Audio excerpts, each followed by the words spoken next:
Are you all sitting comfortably? Do you have a drink in your hand? Are you being kind to yourself?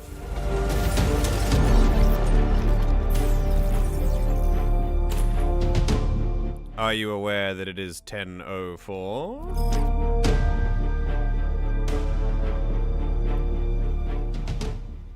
And you know what time it is.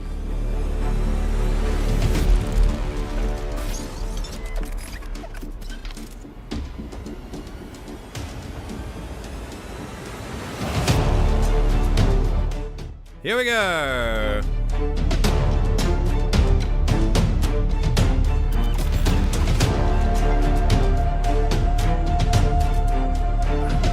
Get into that Mass Effect spirit.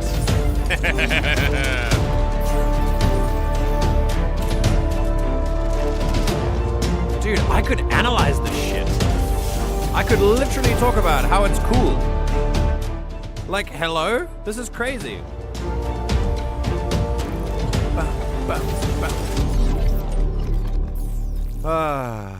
Welcome, one and all, to the Everything GM broadcast with me, the Everything GM. I hope that you are sitting comfortably and that you can relax and enjoy. About 30 minutes before this started, I've started actually working on my Stream Deck. I have a couple of icons here that are all there to open apps and stuff for me. I also have a counter here that I mean, when I press it, it goes up by 1, and it's there to track things. I don't really know what it tracks whatever I want it to track. So if I die a lot of times in a game, we can track how many times that happens. Or maybe I can track the times I get stun locked talking about something that I'm passionate about. That could be something. I don't know. Put in your opinions for what I should put on the stream counter, and I'll tell you at the end of the stream how many times it happened. I have a bunch of stuff. There's also a CPU monitor, which when I press, it opens my task manager already. I've got YouTube, Twitter. Shit, Twitter. Hang on. I need a post on that. Yeah, we're doing a Mass Effect live stream. I've got YouTube that something that opens YouTube, something that opens Twitter, Discord, Steam, OBS. I've got a Mass Effect 2 opener right here that opens the mod and then opens Mass Effect 2 as well, afterwards. It's freaking awesome. It's absolutely insane. Then I've got a couple things that just open up the apps that I need. And basically at the moment I'm just working on hotkeys for opening apps, track the amount of times I talk about Kenshi. Legumes and gentle beans. I'm gonna try and make that catch on. I hope that's okay. Today is Mass Effect again. I was gonna say, yeah, it's been a long time since we've done Mass Effect, he said, about 36 hours ago. I hope that everyone is ready for that. I'm not sure what we're gonna do on TikTok today, but we'll see. Last time I did, we talked about a kid who really knew their stuff. We watched a video about a kid who was talking about how the world works. And I think, I think I'm gonna. There's a really important video that I would like to show people. It's not depressing. It's just educational, which is of course why we do these. I would like to. I want to repeat what I said earlier in the morning stream, because different people are here that were there before. But just to repeat things, obviously we had a nice discussion about how the TikTok recaps work and how I could maybe do them differently. And I've done that now. So we tried it this morning. Hey, Raz is here. So we tried it this morning. You don't have, there's no pressure to respond to anything, but basically I try and focus on one video, and then we talk about it in the Learning to Talk channel. You can ask questions. I decided to give a little challenge where you can tell a story about stuff. You don't have to respond to it at all. It's just something fun. Based on the feedback that I got from, I think, the Thursday stream or Tuesday streams. One of them. Either way, I wanted to say I've had some thoughts regarding that feedback. And I wanted to be very clear about where I stand here. That it is totally... yes, no... no need for you to lurk in the comment section. Yeah. Something that is very important to me about these recaps is, like I said, education. If you think that my job or my intention here is to explain oh Jesus, I need a shock mount. Is to explain another way in which like the world is a terrible place, I think there's a fundamental misunderstanding of what I'm doing with these. I would never just show you a video and say, look how bad that is. It always comes with an explanation of why is this happening, what's going on, what can we do about it, and just kind of realize what's going on. That's it. And if you already know that, great. So that's what we were talking about, and I just wanted to make that clear that I'm not here to just like point at videos and be like, you know, here's something sad that happened, you know, just so that that's clear. So today is going to be a short little video regarding basically covering every myth regarding capitalism. Like it's just it's like a rapid fire little myth list, and we're going to go down it and just kind of talk about it a little bit. It'll be fun. Don't worry. Oh, well, thank you, Sylv. I appreciate that. Like I said, I always try and keep it mutual education, but as people have said, and I mean, you know, the format of stream is such that I'm the one talking, which is a little bit, it feels a little, I try to avoid the lecture-y side of things. It's more like I prefer to be collaborative, but I am also, as an impassioned speaker, it's kind of, it's hard sometimes to not kind of get carried away. So yeah, maybe I should get a stun. Maybe this is a stun lock counter. You know what? It's a stun lock counter. That's what it's going to be. It's the points one. Yeah, it is. Yeah, we're going to talk about it together, and I'm going to explain exactly what the person means when they talk about like what each point is, because I've read them all. I know all the things about capitalism anyway. So we're going to get into that, but first, please tell me what is your mental health doing today? How are you feeling today? What is your body telling you today? Are you listening to your body today? I learned something interesting about listening to one's body, and that is just learning to actually listen and not be like, you must need this. Just actually literally asking your body, what do you need though? Like, we make a lot of assumptions about what our body needs when we have responses and things, but it takes a lot of time to just listen and let your body do what is natural for it. It's kind of a weird thing to say, but sometimes there are autopilot like sequences in your brain that you just need to get out of the way of. So, you know, if your body is telling you something, listen to it. On a 9-hour shift out of 10. My boy. Don't worry. Zaeed, I'm going to do something really special for you. I'm going to wait until you are watching a stream, and then I'm going to buy Kenshi, and I'm going to play it for the first time on stream so that you can see. Because I've wanted to play this game since you now told me about it. Of course, I'm never going to play the base game. We're going to mod it for Star Wars immediately. You're going to help me. And then my first impression is going to be on stream just for you. Because since you've started telling me about this game, I have wanted it so bad. So yeah, there we go. Just woke up from a weird set of dreams out of 10. Oh, what was you? Tell me about your dreams, Alfred, and I will interpret them for you. It will be fine. Mental health is much better than yesterday out of 10. Excrement. I'm so happy to hear that. Please make sure that you like set yourself up, you know? Make sure that your mental health is at as high point as possible today, Sylv, so that tomorrow you can prepare for it to come crashing down the other side of a hill after listening to the Star Wars session. It's been amazing hearing the Kenshi players tell their stories. Dude, I can't wait. I don't know where this game has been all my life, but I'm here for another Star Wars thing. Basically, I just want more Star Wars adventures, all right? I don't care. I just want more Star Wars adventures. I can't describe them well enough for that. Oh, fair enough. That's totally fair. All right, we're gonna have a squiz at a TikTok video, unless someone. Is there an interesting story you have for me? Is there anything that you Oh, good God! Tomorrow is gonna be pain. Mm-hmm. Yes, it will. Do you like what I'm doing? I'm very. I know there might be people who are like gonna be in the session tomorrow, but I'm definitely like I'm milking it that this is the end of Kane's story, because it is. So for anyone unfamiliar, this is the end of one of the characters' story arcs. Like, it's their whole character arc that's just coming to a close, at this point. And there's gonna be stuff for them afterwards if they survive. But the point is, their death is a very real possibility here. Because it's always been like a point of their character. They were planning to die at this point, but then they changed. They were like, no, I want to live. And now it's kind of like, well, sometimes we don't get to choose. So it really depends on how things go.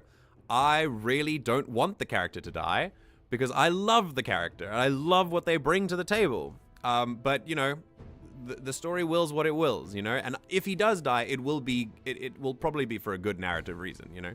But I think, what I'm doing now is, because this is the last sort of the character's sort of pinnacle. What I'm doing is I'm making a bit of I'm announcing it. You know, I'm going like, you know, in a couple days the story ends. It's been so nice working with you guys and telling the story together. Don't worry, this is only 1 out of 6 stories, so we're telling even more later on down the line. We're not like, the campaign's not ending. It's just one character's story that's ending. And if the character survives, he'll probably like join the others and kind of help them with their stuff. And there'll still be more stuff related to his plot that'll be like tying up loose ends and things like that. That'll be a thing. Having said that, yeah, having said that, it is, excuse me. Oh, I should add mute functions and things to here. I should add them again. I took them away, but I should bring them back. Either way, yeah, I've been making announcements like that just so that, you know, everyone feels the level of emotion that they're expected to feel when they come into the when they come into the room tomorrow.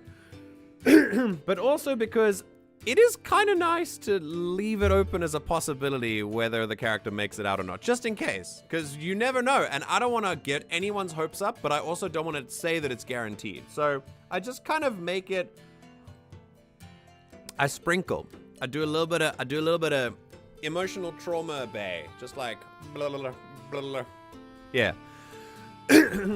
Ooh, mental health. I'll go with arbitrary 8 out of 10. Could be better. Could definitely be a lot worse. Bro, 8 out of 10 is good. Like, really good. Nice. Very nice.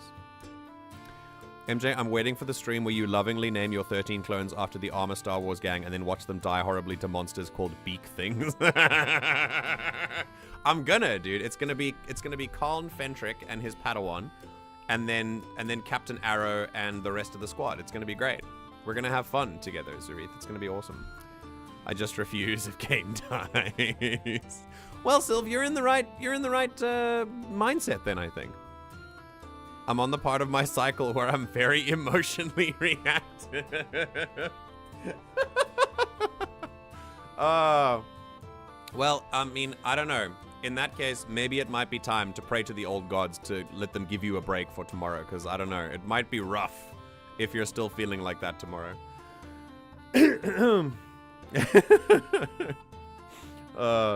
Oh, period gods, please make sure that my emotions are well regulated for tomorrow. I beg of you. All right. Yeah, let's get into this, shall we? So that's what's happening tomorrow. I'm very excited. I've done all my planning for it. There's nothing left to do. I'm just there to get myself in the zone for that time. I'll obviously tell you how it goes as we move, but yeah, this is yeah, here we go. Now I want to be there. I'll just be crying even more easily than usual. All right. So here is the one video that I'd like to focus on today, and it is called the Capitalist Propaganda Test. Right now, we have talked about propaganda many times on this broadcast, and the one thing about propaganda that everyone needs to understand is that no one is immune from it. Not me, not you. No one. And also, there are all types of propaganda. Some of it is also lovingly called agitprop or agitation propaganda, which is meant to whip you up into a frenzy. It's meant to radicalize you. It's meant to energize you, right? And a lot of we see a lot of propaganda in our daily lives all the time. Advertisements are a form of propaganda. They are there to convince you to buy something, convince you to use something, right? We see propaganda every day, all the time, all right? It's everywhere, right? So it's important to understand not all propaganda is bad, and not all propaganda is good. It's just propaganda, and we have to understand it from the principle, the core principle that no one is immune to it. It's a powerful tool that can be used to influence the masses, and whether we use it for good or not is up to us and the decisions that we make. Right. So, of course, capitalist propaganda would be used to prop up capitalism. Unfortunately, capitalism, as I will explain if you would like me to, is a morally bankrupt system. It's not a system that's based on any kind of code of ethics. It's based on a free market, and it's based on the idea of a free market, but it's based on the idea that monopolies will eventually be created, and as Marx puts it from a Marxist perspective, it's based on various inherent contradictions. All right, contradictions that exist under capitalism, things like infinite growth in a finite world. Capitalism's continued surge for profit over all else means that it implies that that there is no end to capitalism. There's no end stage. There can only be more capitalism, more monopolies, more growth, more resources, more. But the problem is we don't have enough resources to fuel that endless machine, because the earth is a finite place with finite resources. Now, we do have things like, if you take one tomato seed, you can grow 5 tomatoes out of that, and they have even more seeds. And there's an infinite food glitch. The earth provides resources in abundance. But unfortunately, that's not what capitalism wants. Capitalism wants excess growth and infinite growth in a world of finite resources. That is one of the main contradictions of capitalism. And unfortunately, that contradiction alone has led to things like the climate crisis, which means that that a system like this is unfortunately not tenable for our current society. This is very basic stuff. I'm not going to go into deep theory and things. This is just really on the surface stuff, right? Trying to analyze this is going to be from this perspective today, where we talk about basically, I think it's 15 things that they mention here, where it's essentially the main points of capitalist propaganda that are hit, and we're going to go through them one by one. I'm going to let you watch the whole video once through, and I want you to play along and kind of do fingers and things, and then we'll talk about it later. Okay. We'll play it once again, and we'll analyze each rule as it goes. So here we go. This is the capitalist propaganda test. All right. Here we go. Deeply is capitalist propaganda in your psyche? Let's do a little test of, gauge it a little bit. I'm going to make 20 statements, and for every statement that I say, if you believe said statement, I want you to give yourself a point. And if you don't believe the statement, don't give yourself a point. All right, statement 1. Poor people choose to be poor. Okay. 2. Rich people got rich through hard work. 3. Rich people are rich because they are smarter than poor people. 4. Poor people are poor because they're lazy. 5. Poverty wages are okay if it's a low-skilled job. 6. It is okay minimum wage jobs don't meet people's basic needs, as minimum wage jobs are for starter jobs anyway, or for teens. Focus. 7. Communism is bad and dangerous. 8. Communism has killed more people than capitalism has. Oh, sorry. Give me a second. There we go. 9. Socialism means you will own nothing. 10. Capitalism means a free market economy. 11. Socialism means businesses won't exist. 12. Socialism means dictatorship or an authoritarian regime of some sort. 13. Anyone who supports capitalism is a capitalist. 14. Liberals are left-wing. 15. The Democratic Party is a left-wing party. 16. Being a landlord is an honest line of work, as landlords provide a service, or that you believe a landlord is at work at all. 17. Owners deserve more of the profit than laborers because they create the jobs. Some spicy ones in here. 18. Owners deserve more of a profit than laborers because they took a risk. 19. Capitalism breeds innovation. And then 20. America overall has been a net positive on the planet. So count up all your points. Okay. And I'd say if you got more than 10, It's pretty deep in there. Okay, so 20 points in there. I'm not going to go too deep into all 20 of them. You will notice that some of them are very similar. So, for example, the first 3 are very much about poor people and rich people, like the gap between sort of poor and rich. Okay, I want to know where your fingers went up. I want to know which ones you struggle to believe, and I want to explain like why that's an episode of propaganda. So, Raz, you got 2.5. Okay, I want to ask where your half was first. Where was your half? I think it got a little bit spicy with the landlords, I think. Like when people start talking about oh, Jesus Christ. When people start talking about landlord, it gets a bit dicey sometimes. But oh, Jesus. I think my this cord here is just kind of, is it making a noise for you guys when I move the thing around? No, we're okay if we keep it like this. All right. Cool. Yeah, I'm interested to know what you guys put a finger up for. Like, where were your points? I will tell you, I used to have many more points. I don't know if this is just me reacting to this, but I have none. I don't believe any of this. And I think it comes from my research from university days. When I was in my final year of university in the year 2019. In 2019, I took a module called Advanced Legal Philosophy. And that took me from where I was, which was pretty much, I was pretty like cringily centrist, and took me all the way radical. And since then, I've been educating myself on that. Advanced legal philosophy kind of gave me the tools to open that up. Okay. Oh my goodness. Okay, there's a story. Hang on. So I'm being brought food, which is amazing. Thank you so much. Tell me the story. Oh my God, it looks delicious. Tell me the story. My body automatically make a normal tteokbokki, and right at the end, I realized that I should put a cream. Oh. And I actually did it, but I think I ruined the taste, maybe. Oh, wait, why? Because you put cream in afterwards or something? Like, it is made for normal tteokbokki. Oh, okay. And then I just put the cream without any context. Ah, so you made regular tteokbokki and then you just put cream in. I'm sure it'll be fine though. Yeah. Like I'm sure it'll be delicious. Thank you so much. It smells good, so I'm sure it'll be great. You're not good at having a spicy one, so cream can help you. Oh, you made it spicy? Oh. No, I didn't. Oh, okay, great. Oh, thank you. I love you. Okay, so anyway, we have oh, wait, the door. The door wasn't closed. It was cold. Okay.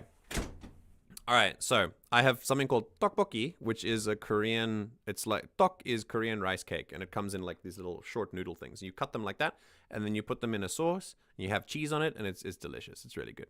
So I'm gonna have that in a second. We're gonna talk about this first. Okay. All right.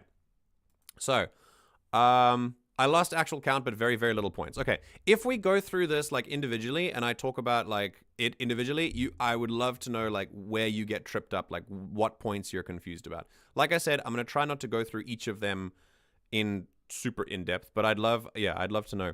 Okay. Landlords. Yeah. I thought landlords would trip people up. Okay. Landlords, it can count as a job if the landlord is actually willing to put in the work to maintain the place properly, thus half a point. Okay.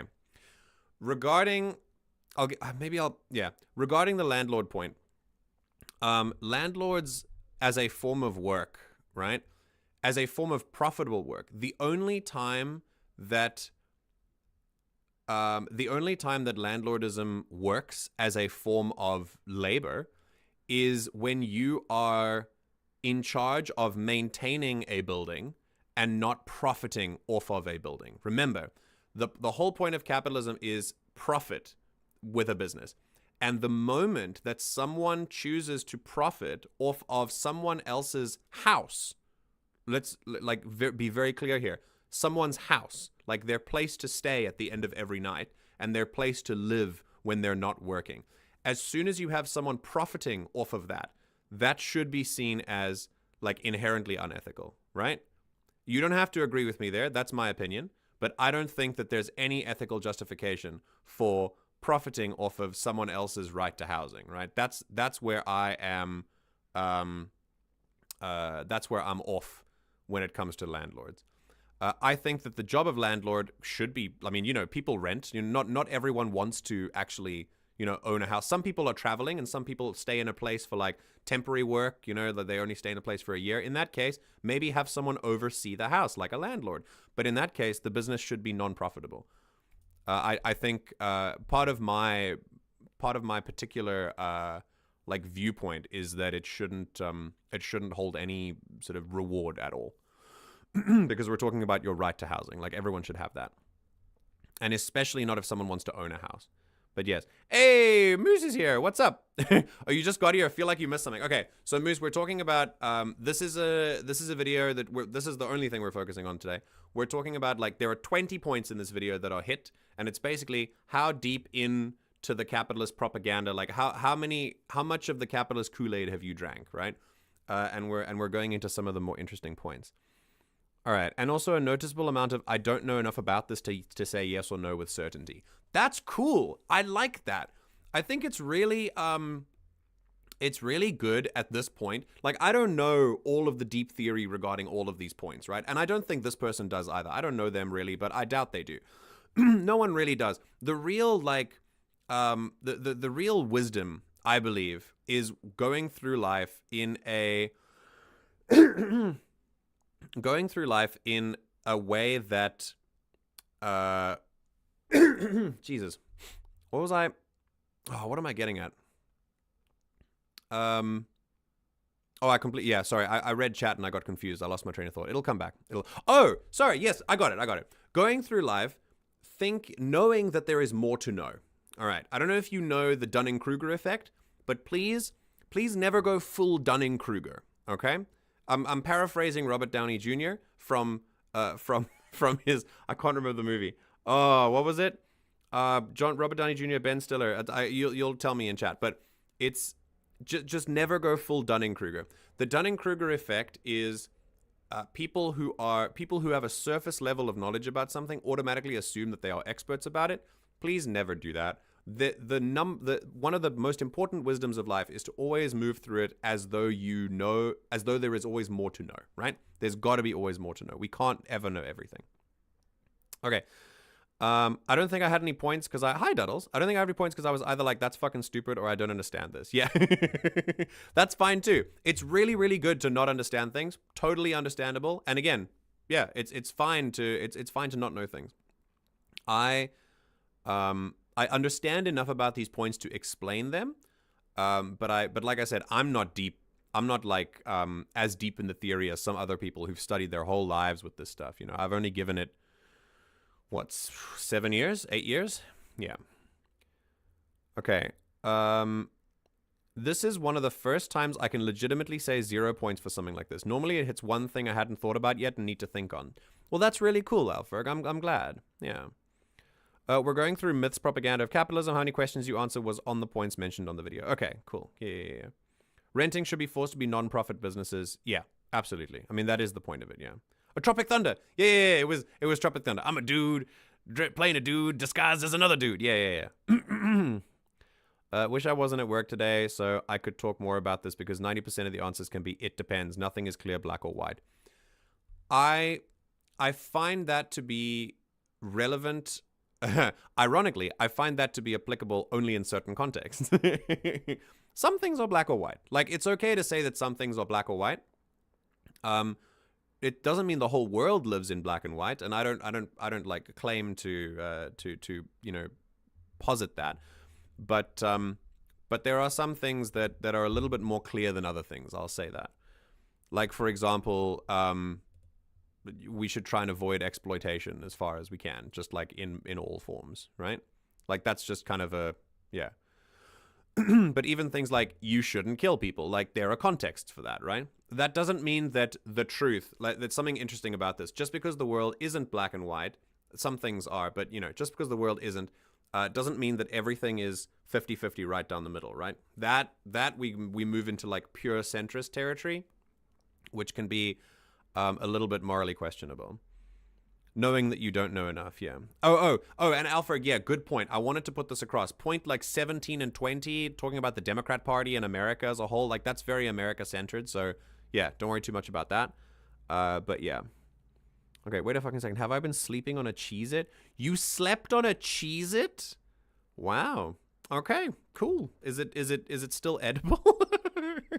You should give it a sniff and let me know. Okay. All right. So, still moving into, Moose, if you're still here, we are about, this is the lesson of this is basically understanding that no one here is immune to propaganda and learning about different types of propaganda and how they can affect us. And an M&M. Dude, what were you doing in bed involving a Cheez-It and M&Ms? Like, hello? This seems a little bit strange. Also, I'm going to grab just a bite of this. This is what tteokbokki looks like. Here, hang on. So there's I don't want it to come out there. So that's what it looks like there. It's got cheese and sausage and like that stuff, and that's the stuff here is rice cake, and it's really, really good. We're going to try it now. I'm going to add, hang on, I want to add a button quickly on my Stream Deck. I want to add a button that mutes things because I need that. I need it real bad. We need to mute Discord quickly. There we go. Okay. All right. So that puts me on mute. And then we need to put a button for muting OBS. Give me a second.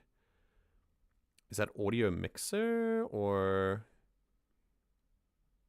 Yeah, mute, unmute audio source. Yeah. Toggle mute. That would be it. And the source is mic or aux. Okay, we'll just... Okay, that works perfectly. Right, great. I just watched it, and half of it I'm like, I'm not smart enough to answer this. No. Right, let's unpack that before we go to the rest. Moose, you... I want you to take the word smart, all right? We're going to play some music, because I've been talking for a while. Does this count as Stunlock number 1? Yeah. I've got a counter on my Stream Deck for Stunlocks. So this is now Stunlock number 1 officially. Moose, I want you to take the word smart, okay? I want you to bundle it up into a ball. I want you to scrunch it up as hard as you can, and I want you to throw it at the nearest dumpster, okay?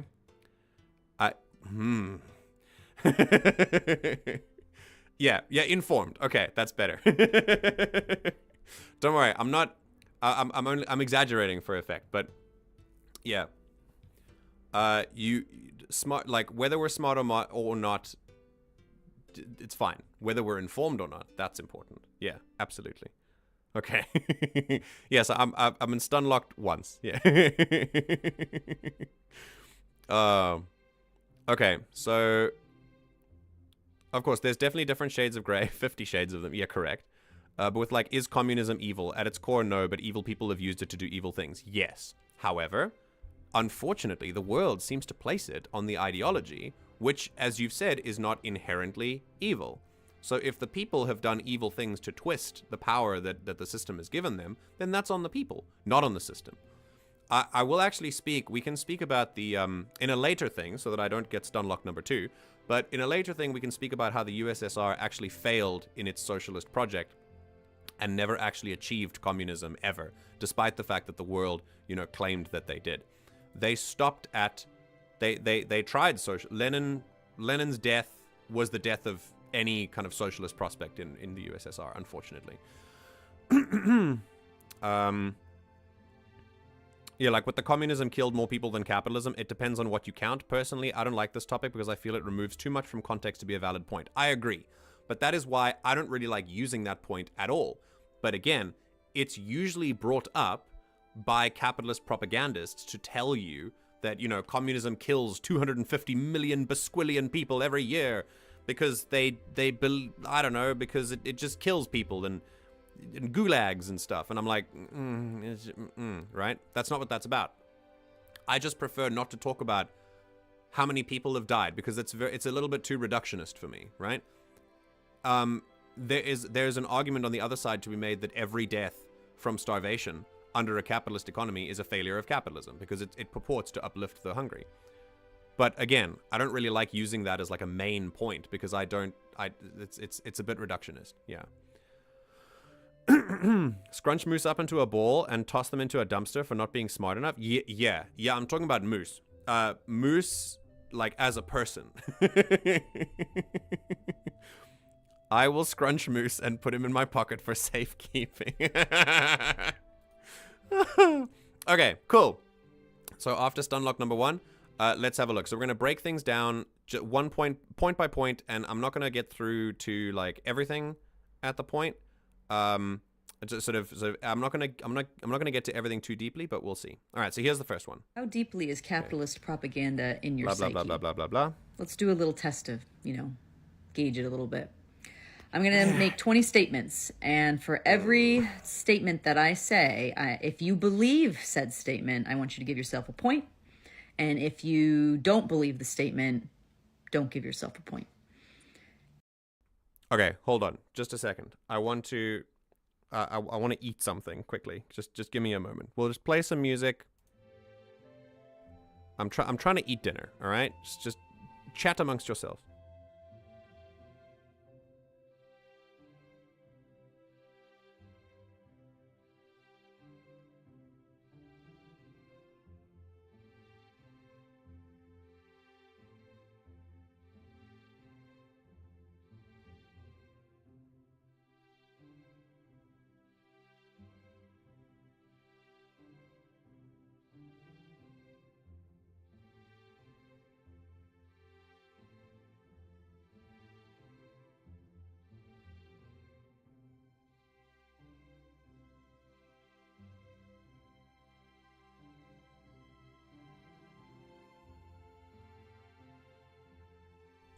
Oh my god, I'm in heaven. Oh, that's so good. It was hailing? Damn. All right, cool. Taking a couple mouthfuls. I'll be back. All right, so here's the first point. Here we go. All right, statement 1. Poor people choose to be poor. Cool. First one. How? Okay. I'm going to lump the first few, all right? So we're going to, because the first few are about poor people. So poor people choose to be poor. 2. Rich people got rich through hard work. Okay. 3. Rich people are rich because they are smarter than poor people. 4. Poor people are poor because they're lazy. Okay, so I think those 4 can all be lumped back together. Under a concept known as meritocracy. All right. Meritocracy, the ocracy part of that is very much like democracy, autocracy, etc., right? Basically means an organization of the society, essentially. Democracy meaning demos, meaning people. Autocracy meaning auto, meaning like one person. It's run by like autopilot, basically. And then we have meritocracy. Meritocracy comes from the word merit, which means the things that you do. And under capitalism, it is advertised that we live in a meritocratic society. And in other words, this means that there is a direct correlation between the work you put in and the things that you achieve and your success. So basically, work hard and you will succeed. This has a number of contradictions. First of all, if you've ever spoken to anyone, if you've ever in fact, you yourself, if you've ever been, if you ever have a job at all, you've already disproven the idea of meritocracy because the work you put into your job is not enough to elevate you as much as you would want it to or as much as you think you should in most people's jobs. In fact, almost everyone's, right? The point about this being propaganda is that all you need to do is spend 5 minutes with the average person to realize that no matter how much work we do, many of us are capped at a ceiling for reasons that are certainly not our own, like disabilities, for example. Moose saying here, I'm certainly not making a profit, I'm not lazy, I'm just disabled. Yeah, exactly. This ties into the fact that people who don't work are lazy, people who are poor are lazy. It all comes into the idea that if you are poor, you must not have worked hard. And I challenge you to go to a mine worker who's currently not making enough to feed their family and tell them that they are being lazy, or that they are not like, you know, chasing the opportunities in their like drop shipping side hustle enough to like, you know, succeed and become a billionaire, right? Because everyone can. The lie that is sold that this is a meritocracy that we live under is meant to encourage people to work hard, but the rewards don't come. And then what happens? The system then tells you it's okay, you just need to keep working hard and you'll get there eventually. And the problem is, every time you keep working hard, all that work just goes up. It just goes up the chain. You're working for someone else. You're not working for yourself. And so that person then takes all your work and translates it into wealth. Wealth that they did not work for, wealth that you worked for. So they take all your work, they transfer it into wealth, and then we have capitalism. This is how capitalist businesses work. Right? Again, this part is not an opinion. This is just factual, right? So our work goes straight up to the top, and then that wealth never comes back down, right? It only comes back down partially in wages that we then put back into the economy, and that economy is run by businesses, which are run by people at the top, and it goes back to them anyway. So both our work and the money we get from our work all go to the same place. Let me do it again. Both our work and the money from our work all go to the same place. Am I making sense as to what kind of scheme this might be? So, the idea that your hard work will guarantee you success is disproven by the amount of so-called really hard laborers. I mean, we literally call certain jobs hard labor. Are not making the money that they deserve. Could always be making more, etc., etc. No, not Illuminati. I'm saying it's a pyramid scheme. But yeah, so that's the idea. Wait, I'm gonna die if I say that. Wait, if I say that about you, Moose? Oh no. Sorry, I didn't mean that. I meant like just in general, like people with.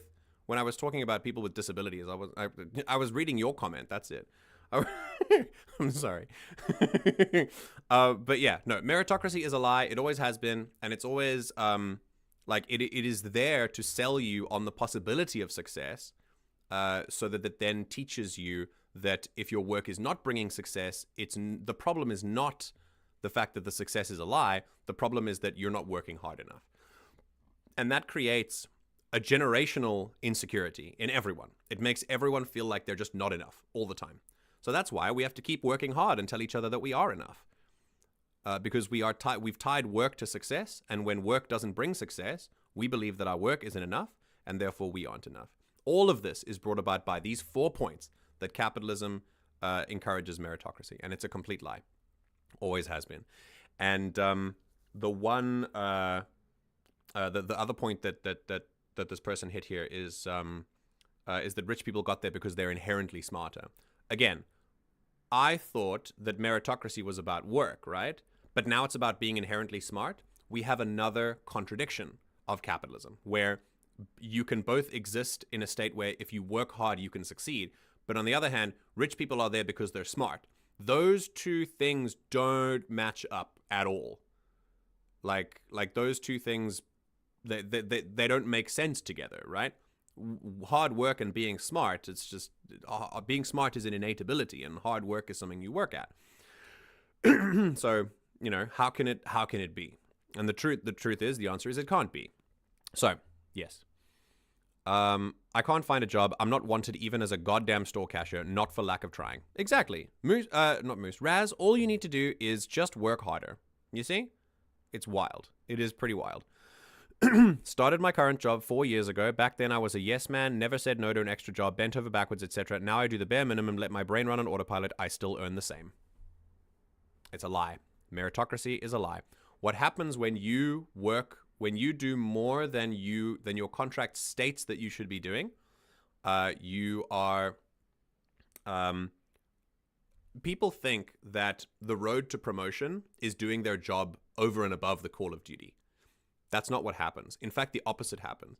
When your employer sees that there's a star employee down on like the factory line, and they see them like on the bottom level, let's say you're in retail, right? Because of Zaeed, right? You're in retail, and you are like the most excellent like store packer like ever, right? they will never promote you, because then they have to hire someone new and train them to be half as good as you were, and they're going to lose some money because you're so good at your job. You will never get a promotion. The harder you work in your job, actually what happens, rather than meritocracy, is that you will actually like lock yourself out of getting a promotion. The majority of jobs are not what a lot of these people would consider to be above minimum or low-level skill, which means the majority of people won't be making enough money. Well, I mean, yes, but again, that in itself comes from an inherent belief that certain jobs require less ability than other jobs, which is something we also need to deprogram within ourselves. More propaganda. Recently, we had a new article discussing how a movie theater's cashier job vacancy had like a 4-step interview process, extremely complicated and unnecessary. Yeah. No, for sure. I mean, that makes sense. Somebody needs to fill those jobs. Why shouldn't they make enough money to live? Exactly. We're going to get there. Die if you say don't work hard enough to a mine worker. The mine worker that they work is lazy. Yeah, no, you're going to die. No, for sure. No, you're not murdering anyone today. I think MJ should start a timer at the beginning of the streams to see how long it takes for him to notice people in Discord. Bro, I don't get a... Fine. Let me... Fine. There you go. Go and mute me. You listen to me here. It'll be fine. Hi. Hard workers tend to get rewarded with more work. Correct. Yeah. Oh yeah, we've got a facilitator right now that everyone hates. She has no clue what her actual job is and doesn't talk to people as a facilitator should. Doesn't seem like anything is going to happen to her. I mean, yeah, it's just basically like... you're locked out of promotion if you don't do work, because then you're incompetent. But if you do extra work, you're locked out of promotion because you're too valuable in that position. It's just... Yeah. Okay, we're going to keep going. I think that might count as a second stun lock. We're gonna put that on too. All right, here we go. Next few points. Let me stream Discord, and then let's see if we can cycle through a good few of these. I'll stop if I think it's important. 5, poverty wages are okay if it's a low-skilled job. Okay, I've already talked about this very quickly. The idea of low-skilled, we need to undo. This idea that people should be paid according to their ability. I know that's a challenge for a few of you. Because we've already established that meritocracy is not true. Therefore, you are not being paid according to your ability anyway. Even though there is this hierarchy of jobs, right? We believe that a mine worker is inherently, and I mean we as a society, believe that a mine worker is inherently less valuable than a doctor, for example, right? Because of maybe the amount of times they studied or the whatever. The reality is that doctor would not live in a hospital without the materials made by the mine worker or harvested by the mine worker. Like there is a connection here. We are all connected. Everyone's jobs have inherent value, and we should not be paid. This is an opinion of mine, of course, but it comes from leftist readings. It comes from Marxism. We should not be paid according to our ability. We should be paid, or we should be given what we need first, and everything else is extra on top of that. This is a little bit more radical. It might take some people a little while to come around to that, but at least this area of propaganda specifically refers to the fact that we believe some people are inherently better than others based on the job that they do, which I think is something, again, we need to deprogram. 6, it is okay minimum wage jobs don't meet people's basic needs, as minimum wage jobs are for starter jobs anyway, or for teens. No job should be paying people not enough money to live, right? That's the idea. This area of propaganda specifically relates to the fact that capitalism has created this simulated struggle where we have to have a job to live, to put food on our plates, and to find a place to sleep every night. The people who made early communities in the early days of humanity did not do this, right? They just gave each other what they needed, and that was it. Now we live in a place where we no longer need to struggle. But unfortunately, that struggle is simulated with a paywall, right? We live in a world where basically to access other areas, to just play the game, you've got to put in more work than is necessary. All right. 7, communism is bad and dangerous. Super reductionist. Like Zaeed said before, I'm not going to go too much into this, but like if you ever if you ever hear anyone say this kind of like direct line about anything, you should assume that they haven't done reading, essentially. Don't say things like that person is stupid. Like we said, smart and stupid, we don't like those words. We throw them away. We say this person is probably uninformed and maybe we should inform them. That's a whole different conversation. We can talk about how to do that later. But for now, again, if someone ever makes sweeping statements like this, it's not a vibe. Sith deal in absolutes. Correct. All right, I know I'm going quick fire through these. Please tell me if I'm going too fast. Like I said, I don't want to spend too much time on this so that, you know, we want to play Mass Effect, but yeah. I remember my old job. I think I did too good at it because everyone else would get a promotion, but I was stuck. You must have been doing more than you should, yeah. A lot of the time, it's because you are doing more than what the contract describes that you do. And unfortunately, that means your boss is going to look at you and go, I can't lose him. I can't put him up because then we're going to have to train someone else twice as hard to get to where he is. That's the problem. Running a third of my Walmart by myself. I mean, yeah, this is the thing that Alfregs went through as well. The issue is what you create is when you work harder, you basically, if you work hard for a certain period of time, that becomes the new normal. And then you are encouraged to work even harder than that and harder than that and harder than that. Another contradiction of infinite growth in a finite world. Because we are, I don't know if you knew this, but we are statistically more productive than peasant farm workers under feudalism. We are way more productive. We do way more in a day than peasants did under feudalism. And when we think of peasants, we think of them as being like all poor people. Like they were just all poor, all toiling day after day. They did not work as hard as we do. So make sure to just tone it down a little, you know? Like when it comes to your job, just do the bare minimum. I needed more hours, but they only wanted me in the one position because I was good at it. I wanted to stay because it paid well, but alas. Yeah, that'll happen. I'm counting points for my dad, and that's fun. Oh, boy. Okay, like I said, remember, Moose, my point at the end of this is that no one is exempt from this. We are not immune to this. There were times that I believed all of these because that is how we are raised, especially in the West. So, yeah. 8, communism has killed more people than capitalism has. Okay, again, first of all, not even true. But secondly, it's a very weird thing to focus on, right? We really need to be focusing on slightly different things than how many people has your system killed versus my system. That's a very, it's a completely like, it almost feels childish sometimes to focus too much on like, you know, people who have died because it's such a weird, it's so difficult to go in and figure that out. There was something called, there was a famous book called The Black Book of Communism, which spoke about how communism has killed like 250 bajillion people or whatever. And it's been debunked by, you know, an entire group of seasoned historians who just say that that's a stupid point to bring up because it's just, how can you even, the numbers are greatly exaggerated. So yeah, just another sweeping statement that is very reductionist. When I say reductionist, I mean it takes the point that is worth talking about and condenses it down to like one thing. And it's just not worth it. 9, socialism means you will own nothing. Okay. Let me quickly talk about the difference between private and personal property. So first of all, socialism and communism is not the same. Socialism is a transitional period. Communism is an ideal. It's a utopian dream. It's not something that we can actually achieve, but it's something we can strive for. All right. Socialism is the way we can transform from capitalism into a communist society, right? And with socialism, we have a transition from the slow but methodical abolishing of private property. What does that mean? Private property is property you own for the purposes of making a profit, right?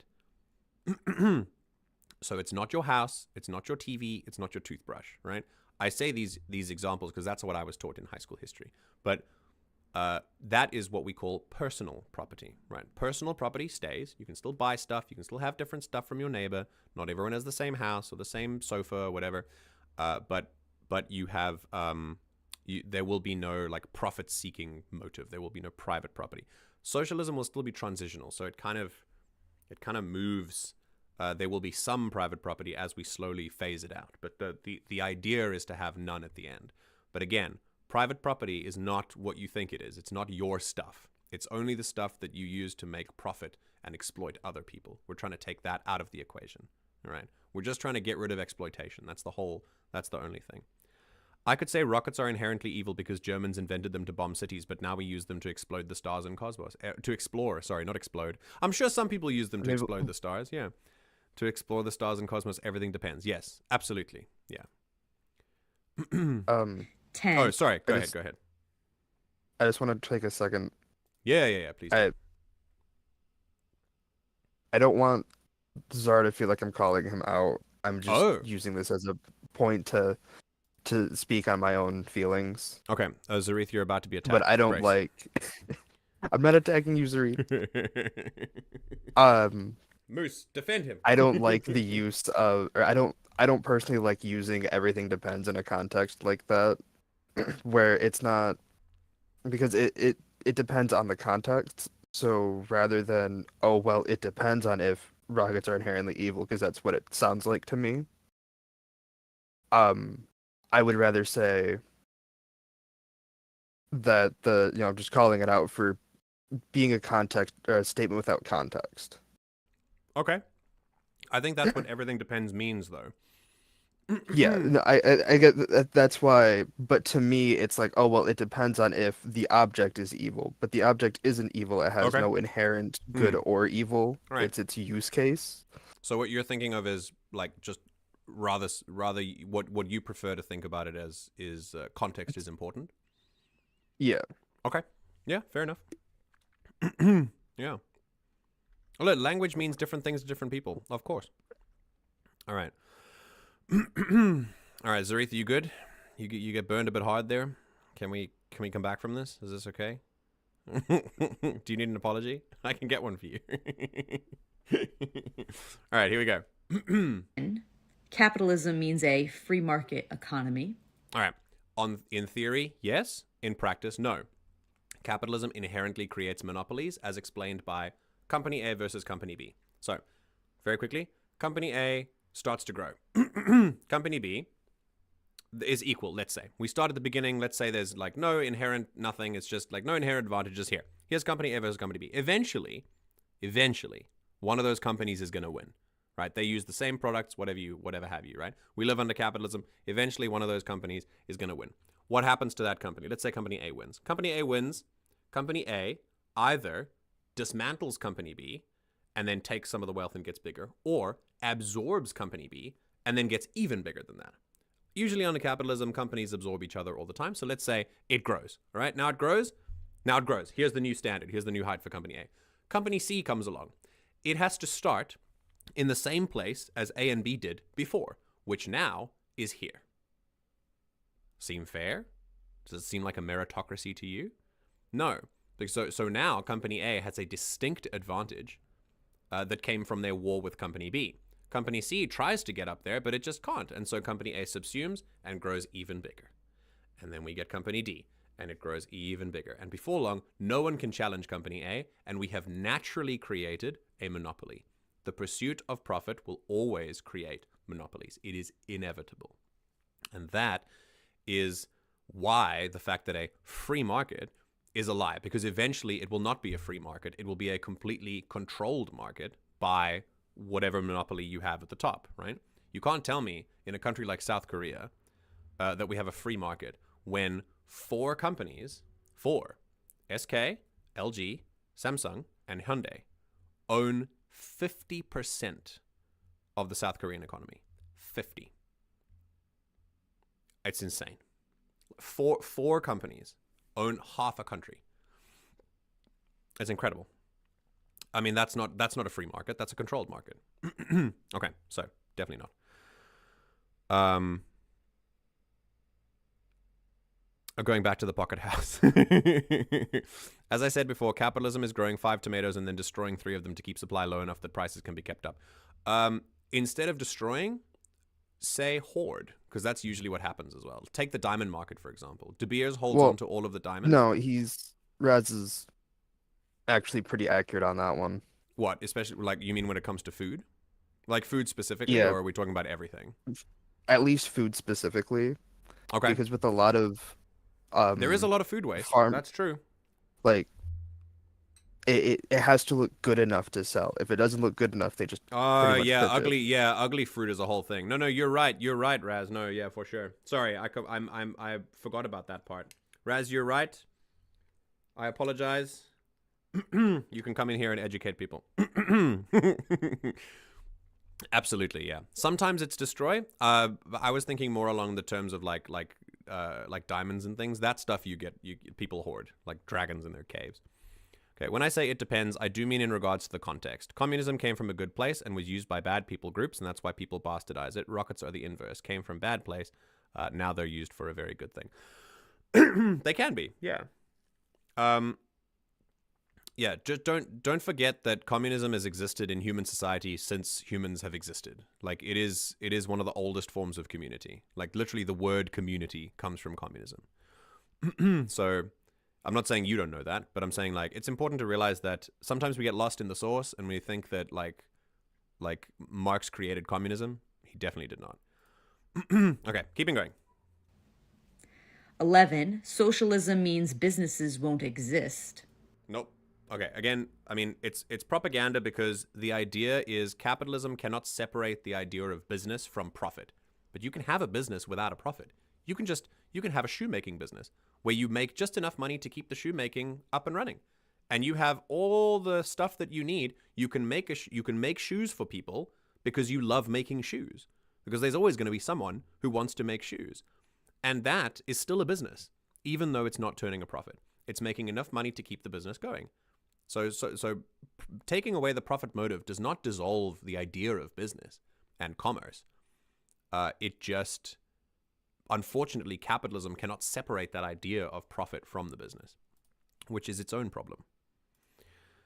I absolutely get that. MJ, honey, I will marinate you in sauce. Bro, that sounds... Don't threaten me with a good time. Jesus. Sounds kinky.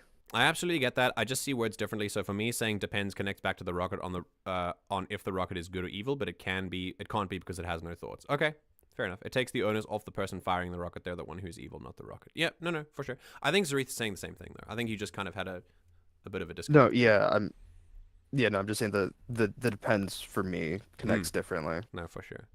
Don't So even I get me prefer started. just referring to that connection.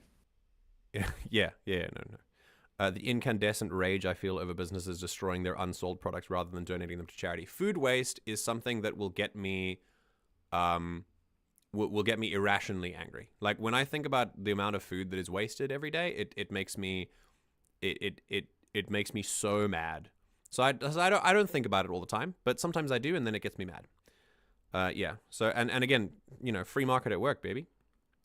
Word choice, my beloved. Yes, exactly. Thank you everyone for staying this long.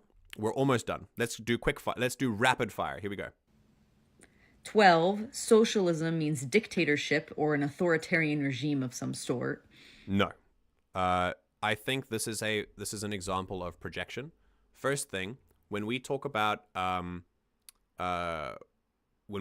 socialism, it might be trying to convince you that it's always going to end up in dictatorship, but there are lots of socialist projects that are not that have been democratically elected time and time again. See Venezuela, see Cuba, see Vietnam, see Russia with Lenin. Lenin was not a dictator. Lenin was democratically elected during the Russian Revolution. See the ANC in South Africa. They had a communist wing. They did not end up being communist, unfortunately, but they were also democratically elected. Again, it's not inherently a dictatorship. Dictators rise to power in all systems in the world. We can't focus them down on socialism. In fact, I would argue that what we're living in now is a corporate dictatorship. Okay, rapid fire. 13. Anyone who supports capitalism is a capitalist. This is actually really good. I think someone I think I want to explain this part a little more clearly, right? So when it comes to so it's the difference between capitalism and capitalist, right? If you support capitalism, that does not make you a capitalist, right? Capitalism is the idea of a so-called free market that inevitably leads to monopolies, and has all sorts of economic contradictions because it's the idea of profit and the inherent exploitation of a ruling class against a working class. Cool. A capitalist is a member of that ruling class.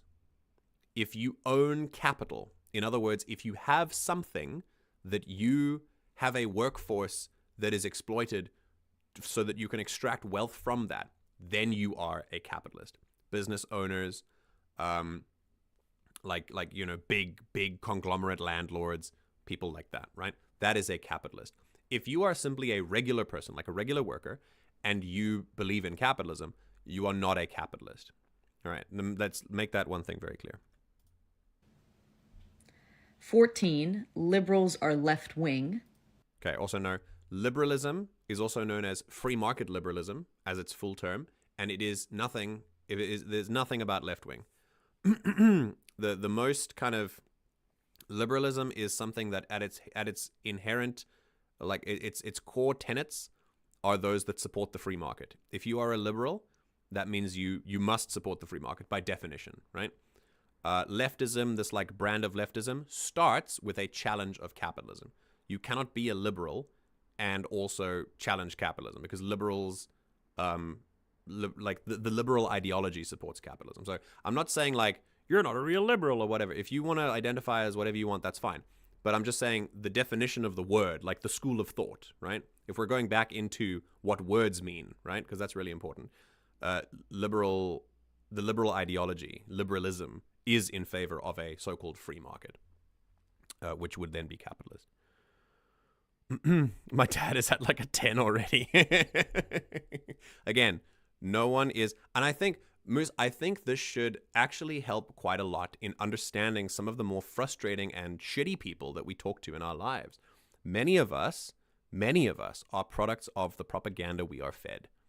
We do not inherently believe this shit. It is shoved into us from as early as birth. And getting that out is almost impossible. It's impossible for many people. So many people die having never thought about this or never challenged it or tried to deprogram it in their heads. And that's just life. It happens. But it's not naturally inherent in us, these beliefs. These beliefs must be taught. Just like beliefs like empathy. We have the potential for so much. But unfortunately, some people get there first. Half of my job is throwing out food waste. Oh boy. Yeah, that must suck for sure. Yeah, I'm sure that makes you feel awful. Just remember that it's not your fault. Yeah? Really, really important. Remember that it's not your fault that's being thrown out. This applies to other things too, like clothes, and in one case that got media attention in Finland not long ago, camping equipment. Damn, destroying camping. That's such a weird thing to go after. Okay. If someone asks me, do you like communism? I can't give a yes or no like the TikToker is expecting the response to be.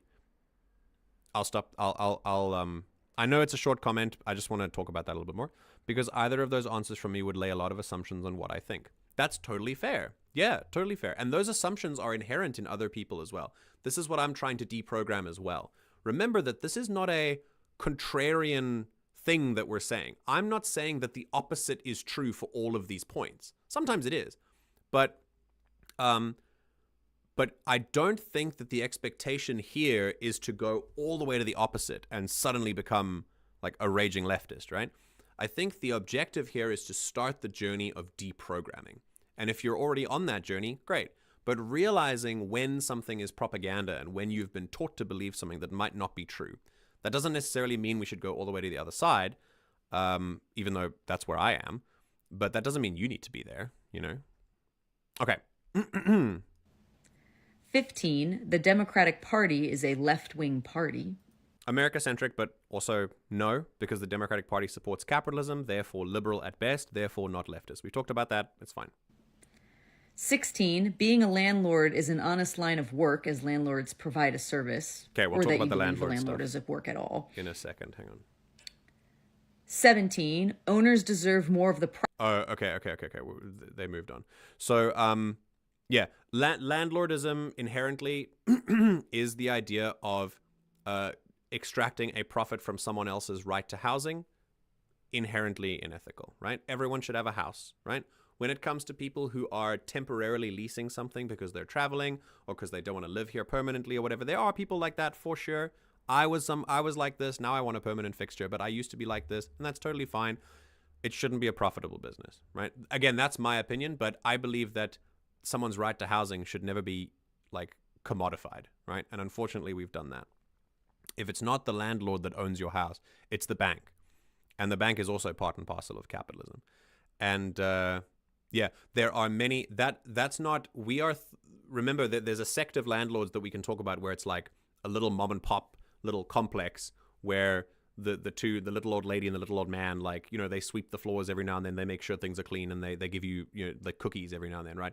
Cool, fine. Maybe you live in a little commune that's a little bit extended, right? I'm not talking about those. I'm talking about corporations like Samsung in Korea. Samsung will buy out entire like 1,000-unit apartment complexes. Like, what are they doing there? Like, that's weird. It's weird that a car company owns your home, you know? Very, very strange. And that goes to the heart of like what landlordism inherently is. Okay. And again, like I said, using that example to tell you that not all landlords are like terrible people, but it's more about the institutional role that they play. 17, owners deserve more of the profit than laborers because they create the jobs. Okay. There would be no job. There would be no job without a workforce anyway, right? The business would still exist without an owner. If workers got together and said, let's make some shoes, that's fine. You don't need an owner. One of the ideas of capitalism is placing this hierarchy of like business owners, people who just own the property, as inherently better than the people who then work in the property. They're the ones who generate the profit. Now, you don't have to be super on board with me about that, but at least recognize that owners being inherently better than workers is not really a great take. 18, owners deserve more of a profit than laborers because they took a risk. Okay, this one's really good. So I'm, again, going to try and move through this quickly, but yeah, the idea of business risk is another myth. The idea that you've taken a risk, that risk would not exist if the workers owned the workplace, because then they could just do it themselves. If they needed a loan, they could split it amongst themselves, and therefore the risk is less. The business owner only takes a risk because the workers are not treated as well as the owner. What do I mean by that? I mean that if the owner, then the risk falls through, the business collapses, the owner goes back to the workforce and becomes a worker. That's the risk. If the workers were treated better, there would be no risk. Risk gone. Also, and this is a very important second point, we see in practice that this risk never actually comes due. The owner loves to talk about how I took a risk, there's so much risk here, there's so much risk there. But when the business is going through tough times, the first thing that the business owner will do is engage in layoffs. Anything but stop their bonus at the end of the year from coming through. The workers take the risk. It's not the owner. The owner claims to take a risk, but really in practice, we've seen this for like the last couple of months. In practice, layoffs happen before anything else. Companies make record profits and they do well, layoffs, because the owners want to like take more of the profit. Companies doing badly and they can't afford to keep on their staff, layoffs. The workers always are the first people to go. It's just unfortunate. Okay, we're almost done. 19, capitalism breeds innovation. And then 20. Okay, the innovation part is, again, you don't have to say that it breeds no innovation. But the idea that innovation born out of like ruthless competition is also a myth from capitalism. All you need to do is look at your cell phone and see that no matter what company we have, we all have all our cell phones look the same. Because what happens is, instead of what is in theory supposed to happen is company A makes a phone and company A is successful on that model of phone, that they make their phone look like this. Company B goes, oh, shit, I've got to compete with company A because otherwise I'm going to go out of business. So let me make a phone that's different, and then other people will go buy my phone because it looks different and cool. But that's not what happens. People don't buy that phone, so company B goes out of business. Company A makes something that is, it makes a phone that is a certain type of way, it looks a certain way, and company B goes, shit, I got to compete, otherwise I'm going to go out of business. And what happens in practice? They steal. They make the same model. That's not innovation. America overall even has been a worse. net positive on the planet. Sorry. Yes, Alpha, go ahead. If they don't just outright steal, they're buying it from the other person, like Apple Oh, yeah. does. Yeah, no. Apple's getting in a the lot of trouble iPhone for that. screen Yeah. Absolutely. The iPhone screen is actually a Samsung screen. Okay. And then I've heard about the lawsuit right now. Like, it's pretty crazy. And then the last question is very loaded, much more loaded than the other ones, in my opinion. America, it's very much more an opinion question. I don't think it's direct. I do think it's propaganda to say that America has been like the angel of the world. In many cases, America is at the forefront of most of the world's global conflicts in the last 100 years. And in many cases, they are the cause of, those conflicts, with the exception of a few, obviously. But yeah, I don't think it's like as cut and dry as, it doesn't have to be like on either one side or the other. You can find where you think it's been good or bad. But the point is that America is the shining golden boy of capitalism. And with that said, that is then used to describe America as, the good guy of the world, when as an actual fact, it's really not the case. All right. And that is that video. I'm going to post it on the Learning to Talk, and I'm going to talk. Basically, my challenge is going to be choose one point from here that makes you choose one point that you think that you like, that you might believe more than the others, or maybe choose a point that makes you feel the strongest. Do things like that. That was the TikTok recap. Very, very nice focus on a video. I wanted to rapid fire through it, so I hope that I didn't cut off anyone's conversation during one of those points. But essentially, we can continue that conversation in Learning to Talk. But yeah, this is that was very cool. We learned a lot together. It was nice. Expecting a yes or no is lame. Things are intricate. You have thoughts in the middle in most cases. Yes. It doesn't mean, like I said, so it's very important to have things like, if you have one side says this and one side says this, it's not always going to be, well, I'm going to sit at 50%. Like, that's not what, like, I know that's not what you're saying, but it's very important to put that across. Finding the middle point is not going actually to the middle. It's analyzing to find out what the truth is. And that should be what we strive for. And sometimes one side is right. It does work as a conversation starter, though. Yeah. All right. Bottom line, über alles correct. Unless you have one of those phones from iCarly, they also basic as fuck. The pear phone. Oh my god, the pear phone. Holy shit. Nothing will ever beat flip phones. You right. My mom had a flip phone. I had a slide phone. Here, let me show you my first phone. Are you ready? Okay, there's my stream. The Samsung M620 was my first phone. That was it. This was my phone. Oh, no, that's shopping. There we go. The Samsung M620. This was, mine God, is cooler. that's very small. There we go. This was my first phone. It slid up like this, and it had keys. It was one of those keyboards. They were so cool. I loved it so much. It got stolen out of my bedroom window when I was sleeping. It was great. My mom had one of those phones that they advertised so much. It was the Motorola V3 Razr. It looked like this. Flip phone. This was the flip phone. You're right. And then her keyboard broke. This phone was advertised in a Matrix-esque fashion. There were adverts of people like throwing them like shurikens and literally like sticking into the wall because it was like such a thin phone or whatever. This was very, this was a whole era of my life. It really was. Super cool. I can't wait for Arglak to tune in to watch Mass Effect and he sees us looking at phones from 2008. Yeah. I feel weird about the Galaxy Z Flip. Oh, it's everywhere here. Everyone has a Galaxy Z Flip. It's so stupid. I hate opening my phone and seeing a divot in the middle of my screen. Like, why would that be attractive to you? It seems so ugly. My friend had one of those. I can't do it, dude. he turned it back in within a year and just got Yeah. a normal phone. Yeah, just get a normal phone, dude. Why would you have a divot in that? It makes no sense.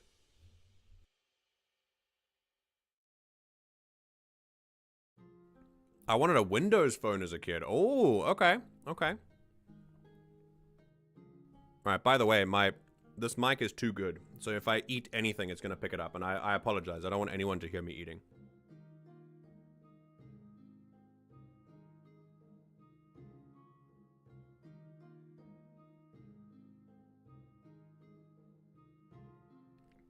Okay, there was a time where phones kept getting smaller and smaller and smaller, and then someone figured out you can watch adult entertainment on your phone, and then the screens started getting bigger.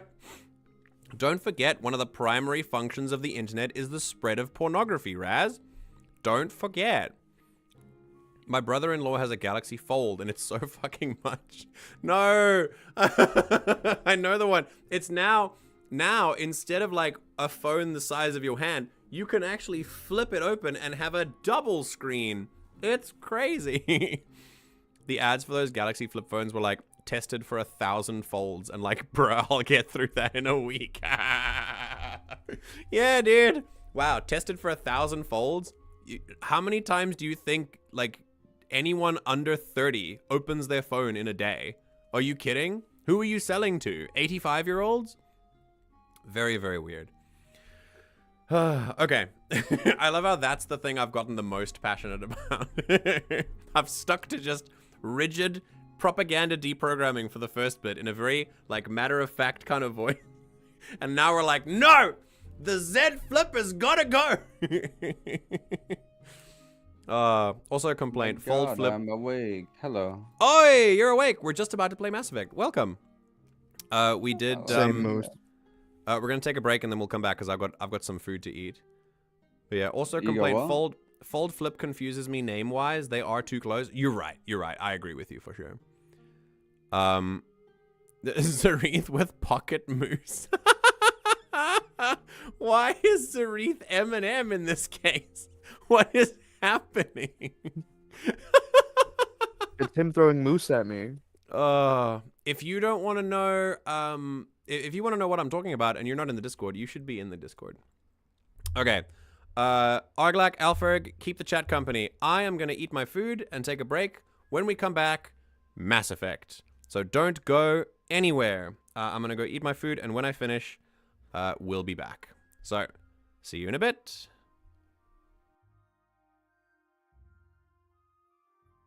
Keep the chat flowing, he says. Alright, so let me offer you guys something better than TikTok recap. I'll offer you my day recap. So I woke up. Now I'm here. What an amazing day at Arglak. What an amazing day. Like, incredible. So fucking productive. Can you hear my voice that I just got up?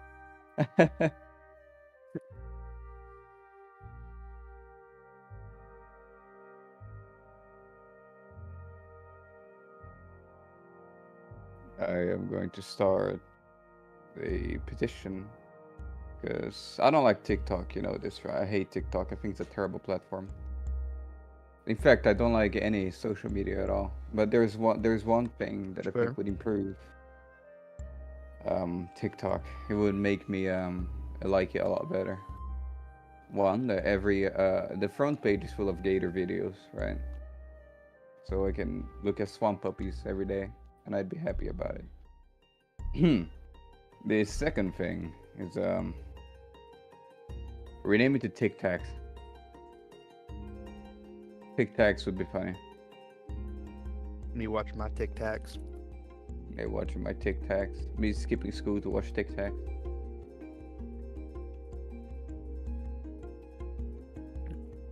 I will say, the TikTok algorithm is insanely good. So if you just interact with gator content for a while, that's pretty much all you'll get.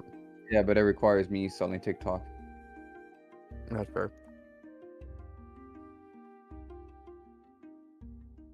The day that I installed Tic Tacs on my phone is the day that I shave my beard. It's never gonna happen.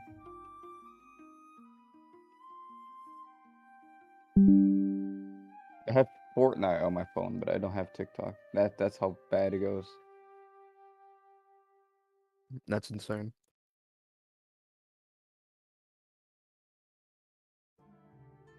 Has MJ reviewed what type of food is he eating? Or Yes. I forget what it was. let's theorize then. Chat, what is MJ eating? Is he eating some beef stroganoff? I wonder. Wasn't that? It wasn't beef stroganoff. Then therefore the food is bad. Is there a social media just for animals? Yeah. Is there? No, that would be good, right? There was a social media where you could just look for animal pictures.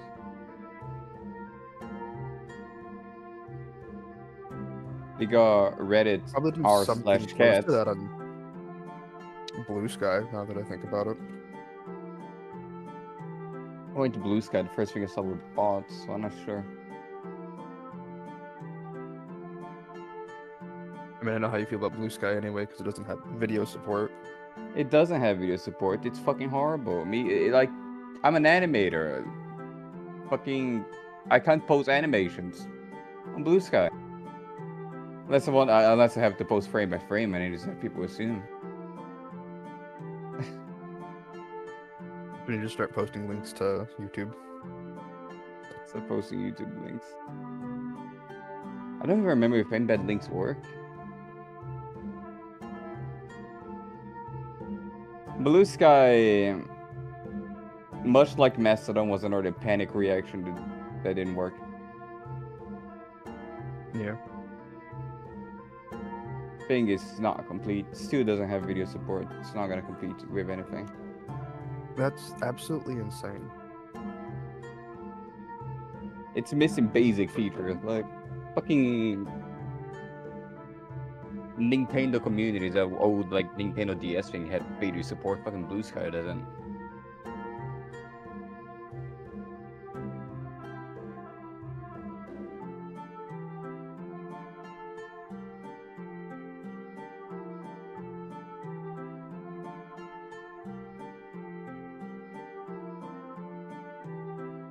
We actually regress to MySpace. That would be good. Yo, I never got the chance to use MySpace. Let's do it. Orkut. I'm not even sure if people remember Orkut. Nope.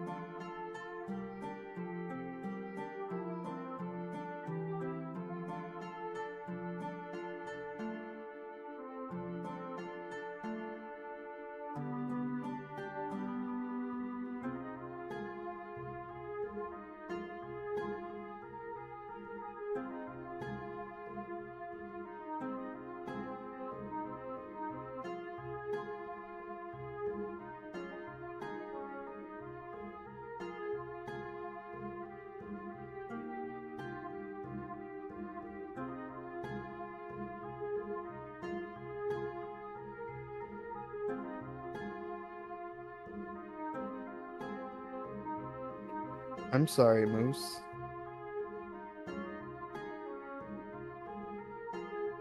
Google Plus. Jesus Christ. I remember that. Never took off, did it?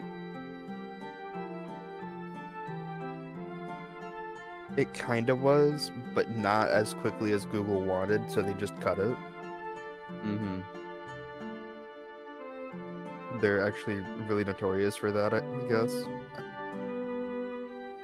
Of basically having an insane goal for new features of their browser to hit, and then when it doesn't hit the insane goal, they just go, we'll switch to something else now.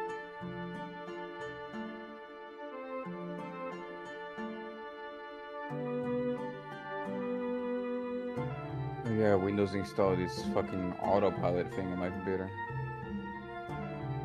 Got ChatGPT installed by default that I can't disable.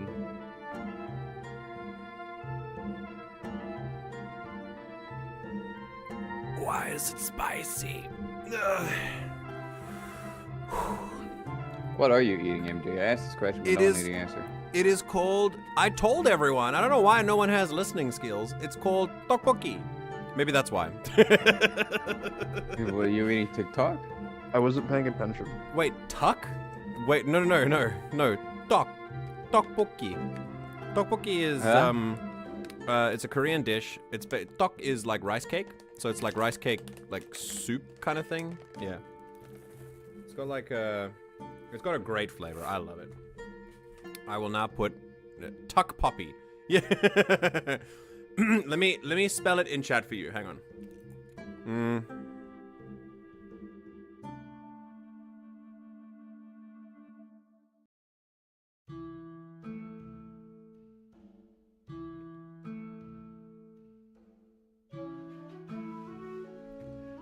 There.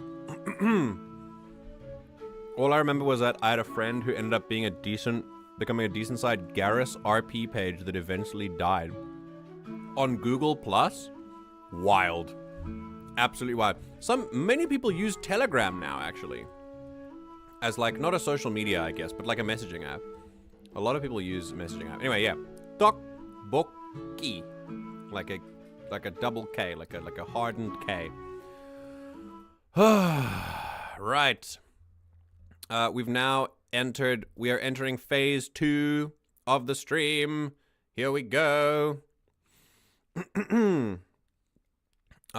If you would like to catch what we did in the morning stream, we looked at Critical Role's tabletop system called Daggerheart, and we created a little mushroom druid man in the system of Daggerheart. And I have enjoyed my first impressions with Daggerheart so much that I am genuinely considering just running a campaign for it. Like the stream campaign that I want to run, I'm just considering doing Daggerheart because it is so good. Just creating the character was so much fun. Busy modding Skyrim, and you know how deep the rabbit hole goes. Bro, I'm so aware. I'm so when aware. I finished, it was like 4:30 a.m. I was like, I should probably sleep, or we're gonna miss the stream. Yeah. That's why I'm so late. Oh, that's okay. It's all good. Well, we're only started now. I waited for you. I'm gonna call it that. Yeah, sure thing. All right, let me open up my old stream chat. Okay, let me take that away. Let me open up the old chat. I realized that I can grab people's faces in Skyrim VR and grab chickens and toss them at people as well, so... I mean, that would eliminate any other plans you had for the day. I totally get that. It totally does, because the moment that I throw the chicken, like, it takes damage. So, like, the entirety of Tamara comes after me, so... Okay. All right, here we go. I need to enter phase 2 of my day and get out of bed. Yeah, you should. You probably should. All right, you guys can see the stream, right? Everything works? Yeah. Yeah, what did you say, Alfred? That's when you just go no witnesses mode. Yeah. Remember, no one will notice no if there is Nords. nobody to notice. Oh my god, I have hiccups because it was spicy. Okay. So, let's do a little recap and then we can go in. Where last we left... Wait, hang on. Previously on Mass Effect. The Commander Shepard, woke up with a raging headache after 2 years of being dead, and last episode we went to the Citadel to catch up on what we'd missed. We entered lots of news articles. We had an interview with a reporter. We saw some racism. We helped Aquarian from that racism. And then we met with the council, who made me a Spectre again, and did this really weird thing where they were like, "You're delusional because the Reapers aren't real, but also we're gonna make you one of the most powerful people in the galaxy, so you can go chase that thing that we say is a delusion." And it's just a little bit weird. It's a little weird. I think there's something going on that we're not aware of. Maybe the council is... I think the council is afraid, for sure. But I think they might be putting on a face for anyone who might be watching the meeting recordings and stuff. Anyway, Anderson is currently fighting because he still believes the Reapers are a thing. And yeah, we chatted to him as well. He's doing okay. He's just old and tired. And we feel sorry for him because he's like our dad. With that said, now... Yeah, being gaslit by a galactic council. Exactly. This is the perfect kind of entertainment for me. I can occasionally This participate, is the and the first rest of the step time into I can just becoming the Senate. yeah, I can just focus on building some miniatures. Yeah, well, go ahead, Raz. You do that. It's great. We love that. Could Zara wants to know if you could use Nazim as a human shield. I already said yes. I did that before. I grabbed Nazim okay. by the fucking head and smashing into the counter of the old lady that sells talent. I don't remember. Maru It didn't stealth take logic? damage because the game didn't register that it was strong enough for it to take damage. So we really just got Oh, back wow. up and was like, you don't get to the cloud this very often. Oh, what am I saying? Of course you don't. Me I going guess- up there for the 10th time. I guess the council just wanted to get you out of their proverbial hair with as little hassle as possible. That's what it felt like. That's definitely what it felt like. All right, either way, this time, we've made it from the Citadel. We are now leaving the Citadel. And we will be using the mass relay. Oh shit, Kasumi's thing is here. No, we're going to Omega first. We'll go to Omega You can first. take your time with those.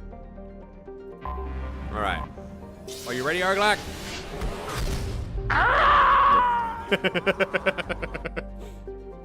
I'm gonna put that on a soundboard so that we can cause I have the stream deck now. I'll just do it as we go. Okay. I don't know if you know, but I still play that sound every time I play Helldivers 2 with people on this one. Like every time the pulse drop, the sound plays. I feel so special. Thank you. All right, so what we're doing now, our plan is to go to Omega and then just see who arrives first. We got 3 people to recruit here.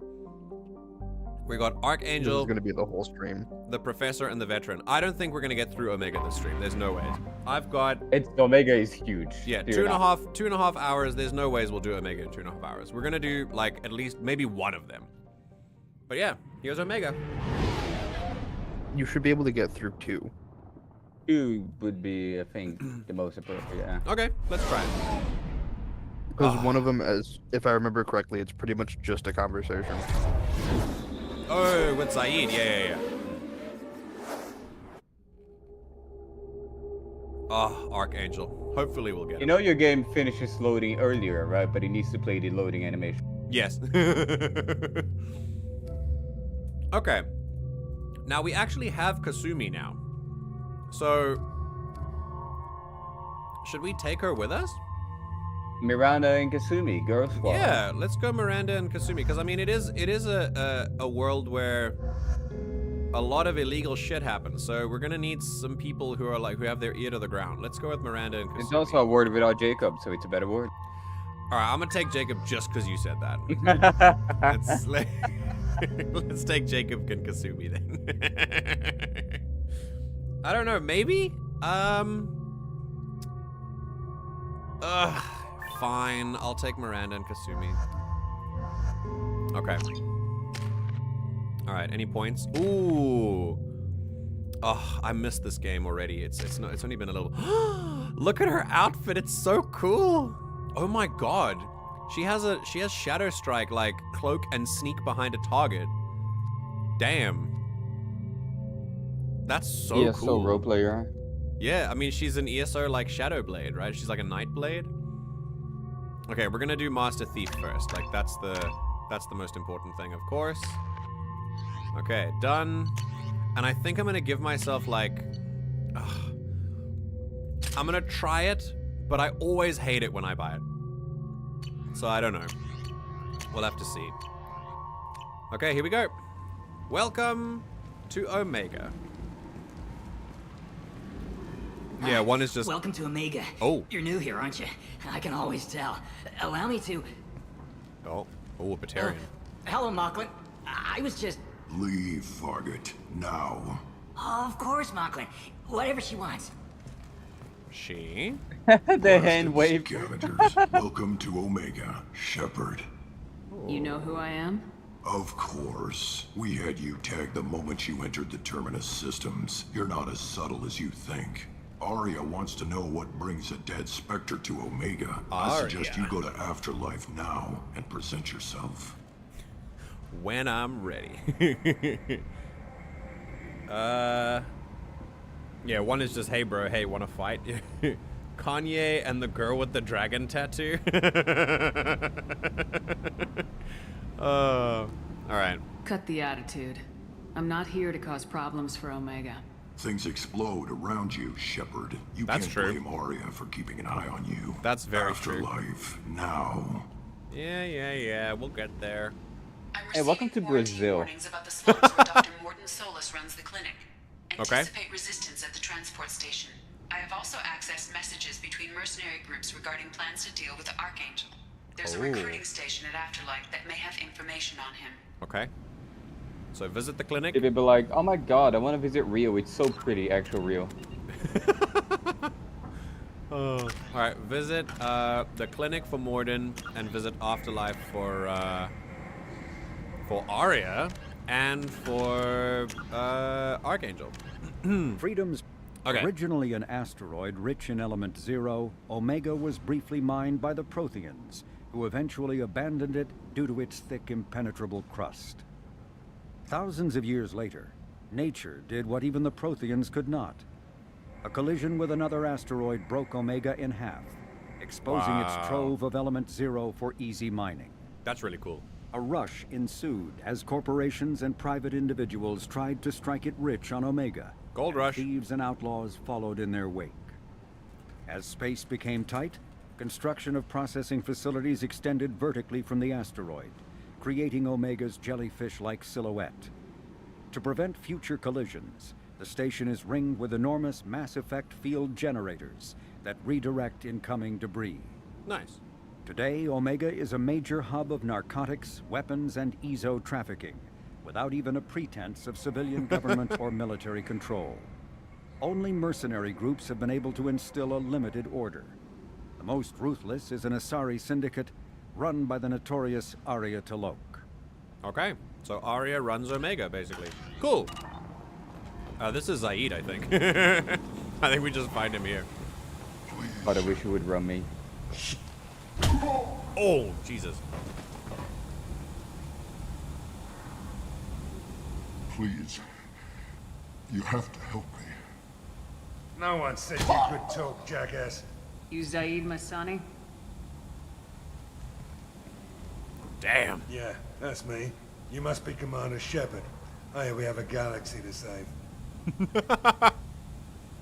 Damn. I assume you've been briefed?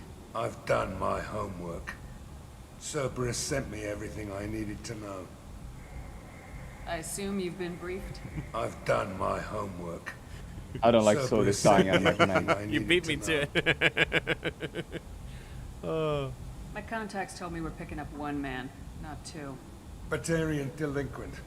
Pissed off someone rich enough to hire me to go after him. And for my bring him in alive rates even. Please. I didn't do it. I said shut it. Tried to lead me on a Jesus. chase all over the systems. He should have known better. These people always run to Omega. Is this gonna repeat it, or did I? What's gonna happen Yeah. to him? No, it's fine. I'm gonna turn him in for the bounty. Don't much care what happens after that. Okay. What's your relationship with Cerberus? Easy. Cerberus is paying me a lot of money to help you on your mission. That's the long and short. Not many mercs would take a suicide mission for the pay. Most mercs don't get an offer like the one Cerberus sent me. This mission doesn't sound like good business, but your elusive man can move a lot of credits. Oh yeah. Good to have you, Zaeed. We have a lot to do. That's what they tell me. Jesus. Well, I assume the elusive man told you about our arrangement. yeah. You'd be surprised at the okay. things he does not tell me. No. I guess he decided to leave that information out of the dossier. Good thing I asked. Picked up a mission a little while back, just before I signed on with Cerberus. Thought you might be interested. You heard the name Vito Santiago? He's the head of the Blue Suns. Santiago. Runs the whole organization. Seems he recently captured an Eldfell Ashland refinery on Zoya, and is using their workers for slave labor. The company wants it dealt with. Okay. I'll make sure we get that done. Good. Get it out of the way so we can concentrate on being big goddamn heroes. Oh. Oh.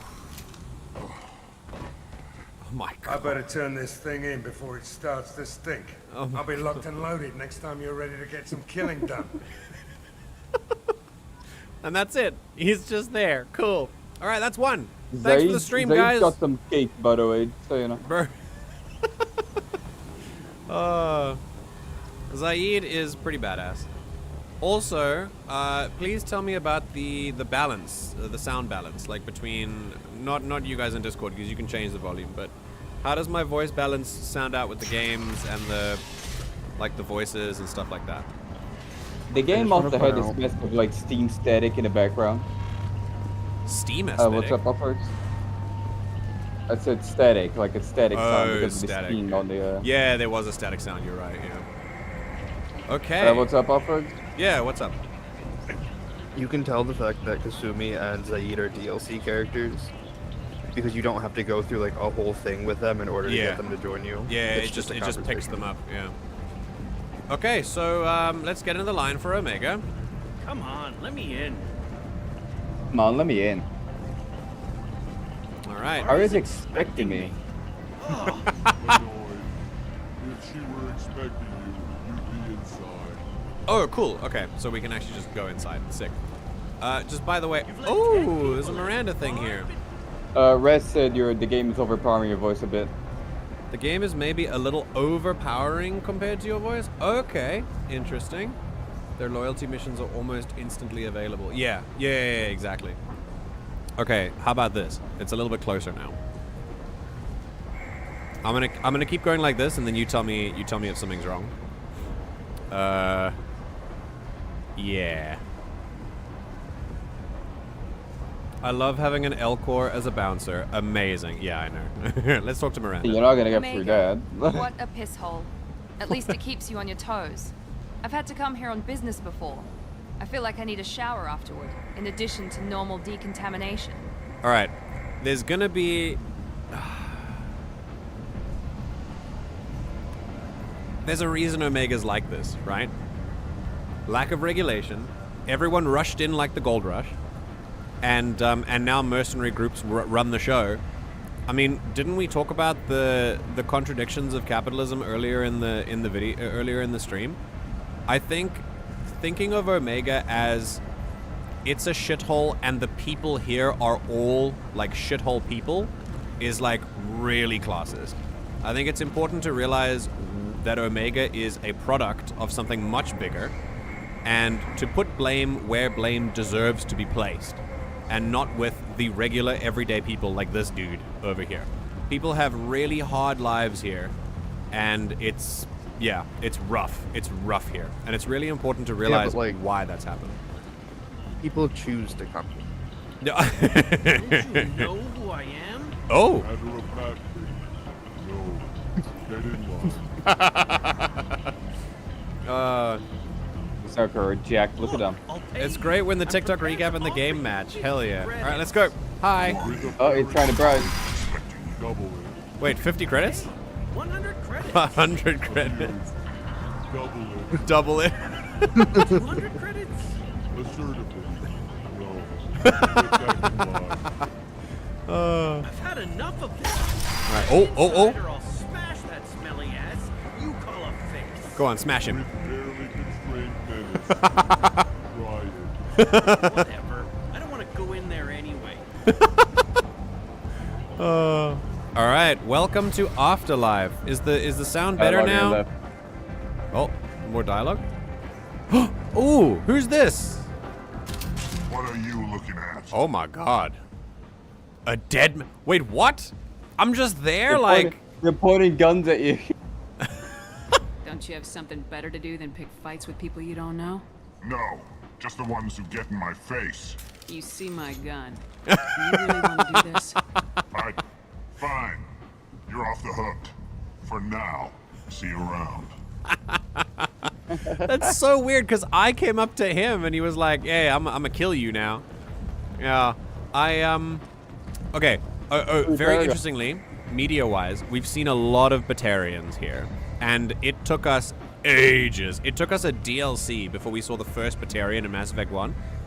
And I think it shows Batarians are often seen as the bottom feeders, much like Vorcha, unfortunately. So that means that we really are only going to see them on like non-council worlds. So as soon as we get to Omega, one of the most like stark visual cues is that the first species that we talk to besides a Solarian is a Batarian. And that should tell you all you need to know about what kind of place Omega is. Not that Batarians are all shitty people. I mean, like, that's the stereotype that we've been led to believe. So if Batarians are here in force, it means that the Council's authority does not stretch as far as Omega. And that is like a visual cue for us. Okay, here we go. Possible nudity warning? I don't remember how much there was in this game. There is no nudity. Okay. No. It's very unfortunate. What do you mean it's unfortunate? What do you mean? What do I mean? Can you...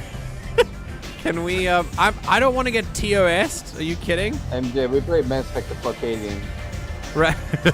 Raz, please tell me if the, Raz, please tell me if the, if the sound is like balanced for you now that the mic is closer to my face. Yeah. All right, I'm gonna talk to this bartender and get a drink. You remember what I said in the last stream? Yeah. What do you mean? What did you say in the last stream? The things I admitted to it towards the beginning. Of the stream. Oh, you're a slimy. Okay, yeah, a moisty. Yeah, we've understood that Alfred is a moisty. Is better? Okay. Correct, Camus. Not entirely. Yeah, they forgot the aliens that are not. Wait. There's human. Is there visible nudity in Andromeda? There Damn. is. Yeah, with Cora and Phoebe. Oh wow. Okay, give me a drink. That's the second Turian bartender we've seen, and now this drink is blue.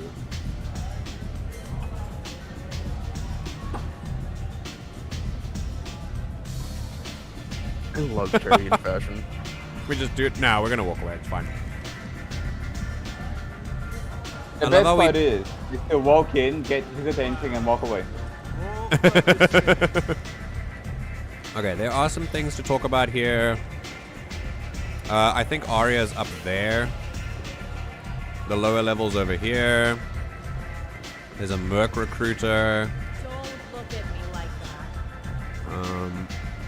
that. Okay, sick. Let's talk to this guy first. Oh, yeah, not happening. Okay, what about here? Hey, Anto. You want to talk? Talk to Arya. Oh, I know that voice line really well. You want to talk? Talk to Arya. I don't remember. What did you say? Ja, men Andromeda. Okay, hang on. Patch screen to be a. You're a little soft. The game is a little bit loud. Let me turn you up a little bit. I'm soft to show a Rogan. Yeah. Okay. Yeah, no one's here, and that takes us to a different district of Omega. So we're gonna go talk to Arya. All right, let's have a chat. Hello. Oh, I love this character so much. Jesus Christ.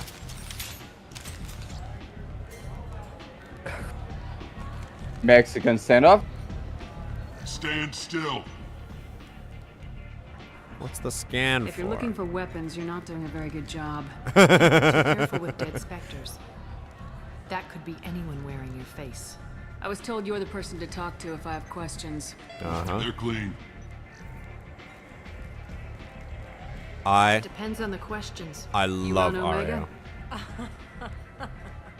She's an asshole, but she's great. It's a very good character. I am Omega. Oh wow. Extra effort, extra like reverb as well. That's great. But you need more. Everyone needs more something, and they all come to me. I'm the boss, CEO, queen, if you're feeling dramatic. It doesn't matter. Omega has no titled ruler and only one rule. I know this one. Don't fuck with Arya. There's a one moment where I accidentally skipped the dialogue, so she was like, "Don't fuck," and then just cut off to that. Don't fuck. Okay, I'm gonna turn the gain up so that I don't have to have my mic like in my face. There we go. That should be fine. Arya is gorgeous, Sylv, like absolutely gorgeous. And yeah, this is the first time we've heard the F word in Mass Effect, and it's for a very good purpose. It is to show that Arya means business. She is someone who everyone has this kind of the sort of understanding that they don't use curse words in this universe, and then Arya immediately shows us that she is not of this world, that she exists as an omnipotent ruler. She can do whatever she wants, and she swears. And that's like it's a very deliberate like shock to the system when you've not heard it before. I like it. Easy to remember. I'm so cool. I get to swear. Someone. Yeah, pretty much. And then I toss your sorry ass out the nearest airlock. Okay. So, what can I do for you? I'm trying to track down Archangel. You and half of Omega. You want him dead too? Why is everyone after him? He thinks he's fighting on the side of good. There is no good side to Omega. Everything he does pisses someone off. It's catching up to him. I'm eating, hold on.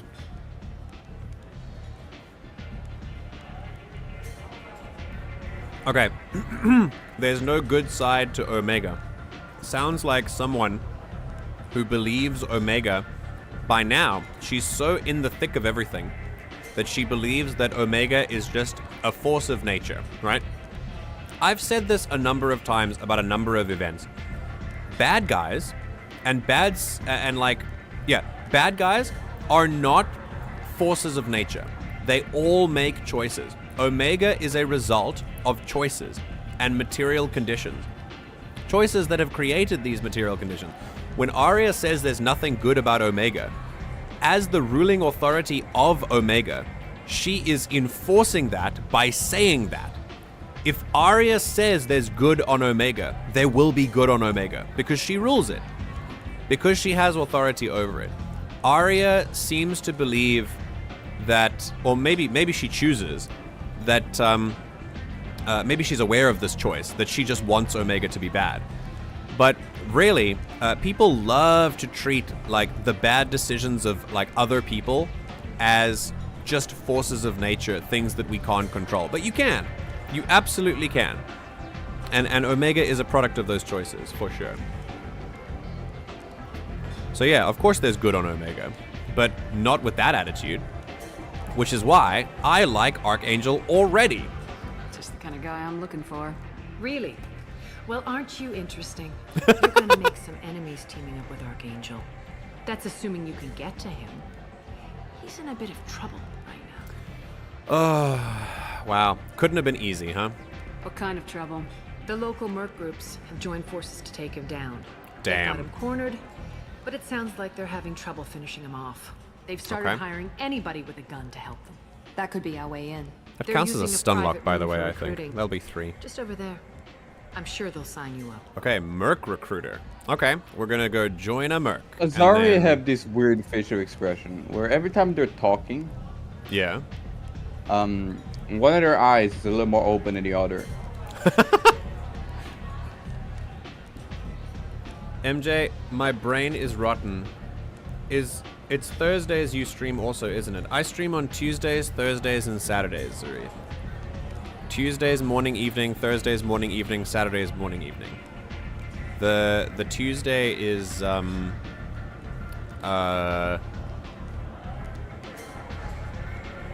yeah. Wait, hang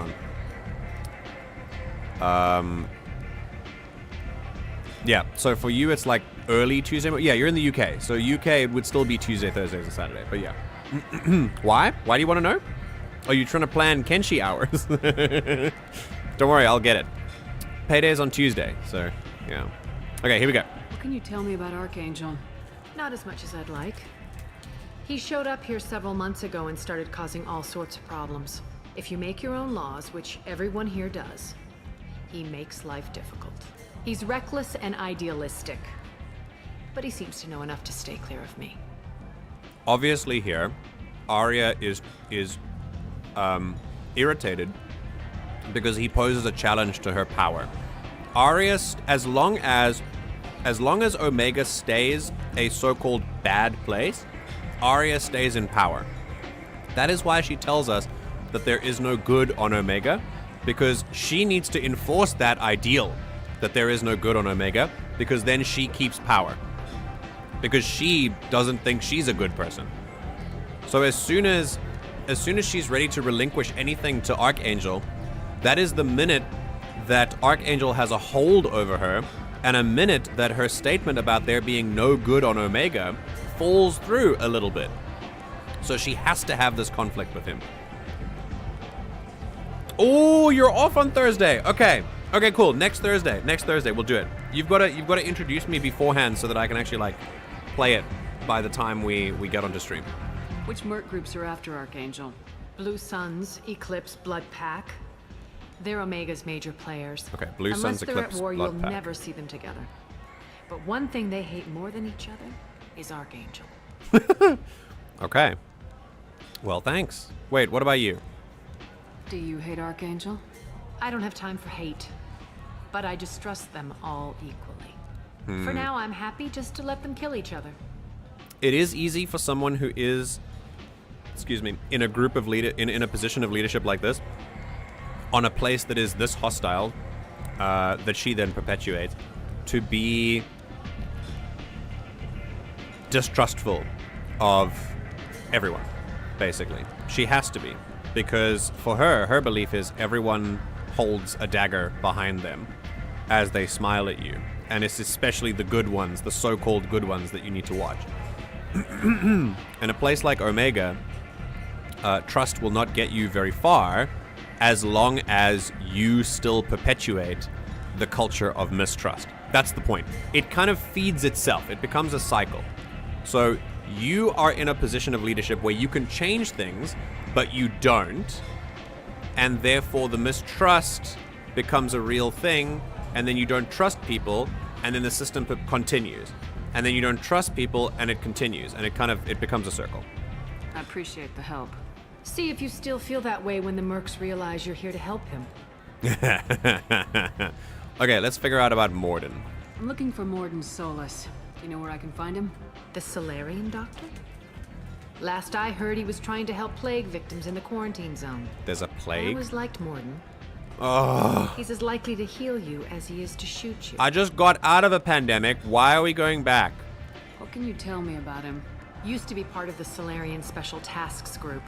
Oh, wow. He's brilliant and dangerous. Just don't get him talking. He never shuts up. If you really need to find him, take a shuttle to the quarantine zone. No guarantee they'll let you in, of course. Okay. Quarantine zone, because there's a plague, and he's helping with the plague. All right, let's learn about her then. So you must know what's what on Omega. Everything that's worth knowing. I don't usually give it out freely. Information is power. Mundane things you can find yourself. Take a walk in a back alley or buy one of the mercs a drink. Better yet, talk to the entertainers. They give great tours. Just don't waste my time. One of my favorite scenes from Game of Thrones is a scene where Littlefinger talks to Cersei Lannister. And he says, knowledge is power. And Cersei Lannister then tells her guards to seize him, and they immediately do. And she says like, cut out his tongue or something. And then she goes, oh, wait, no, I've changed my mind. Don't do that. Now walk back, sit down, drop your swords. And she does all these things. She makes them do like a bunch of ridiculous things. And then she walks close to Littlefinger and she says, power is power. And it's one of my favorite scenes in all of Game of Thrones, because it shows that the phrase knowledge is power is only the case when we believe it is. But in a world that is as hostile as Omega, really, someone who is super strong and has enough actual power that is not just information could come in and unseat Arya in a heartbeat. The point is that knowledge is rather perceived power rather than actual power. And it also depends on how you define power, because obviously Littlefinger in this case is talking about the power to rule. And I don't think Cersei is necessarily right here. I think she's right for the hostility of the environment that they live in. But the idea that knowledge is power is only true in certain aspects. It's not true for everything. Tell me how you got set up here. That's as privileged as information gets. I have many friends and I think enemies she that has keep at varying ADHD. She changed up distances. a lot. I don't count you among either. We'll see how useful you prove. Oh, am I going to be a friend of Arya? Wait, did she just stand up just to say Short that? answer? Mind Yeah, your I own told you. damn business. All right. One scan and we're straight to business. People are usually more concerned about who I am. Your death was You're downplayed, hyperactive. but hardly what I call a secret. I had to make sure it was really you. You could have been anyone, anything. Are Whatever people you like need will posing come as out on me or its own. something? I'm curious, but Omega doesn't really care about you. Again, she is talking about Omega as this organism, this force of nature that is inevitable and that she can't do anything about. Meanwhile, she's literally said that she is Omega. I think that that statement, when she introduced herself, says a lot about who she thinks she is. If she sees Omega as this bad place where nothing good can come from, and then she, in the same breath, will say, I am Omega, I think that tells you about her self-esteem and the kind of person she thinks she is. And unfortunately, this is so important, just as we believe that sometimes bad guys are just forces of nature when they're not, we also believe sometimes that we are just bad and there is no choice in the matter. That us being bad is just something that happens to us. It's just a thing that we can't change. But we are products of choices. We're products of we're products of material conditions. And sometimes at any point, you could choose to act in a way that is contrary to what you already think about yourself. If you are convinced that you're a bad person, just do something good. Try and do something good, and then you're not a bad person anymore. It's really as simple as that. It is not easy. I'm not saying that, but it is simple. It's not complicated to try and to realize that what's going on in your head, if you feel insecure about the fact that maybe you think you're a bad person, like I'm sure Arya does deep down. These are choices that we make. We choose to believe that we're bad people. Our internal narratives are simultaneously the most powerful force on our own sense of self, and yet also something that we have complete control over. Here we go. Maybe I'll come back later. Maybe I'll be here. That is something that some people challenge, which is fair, but I would ask you to exempt like diagnosable mental illness from that argument, though, because it's not the same.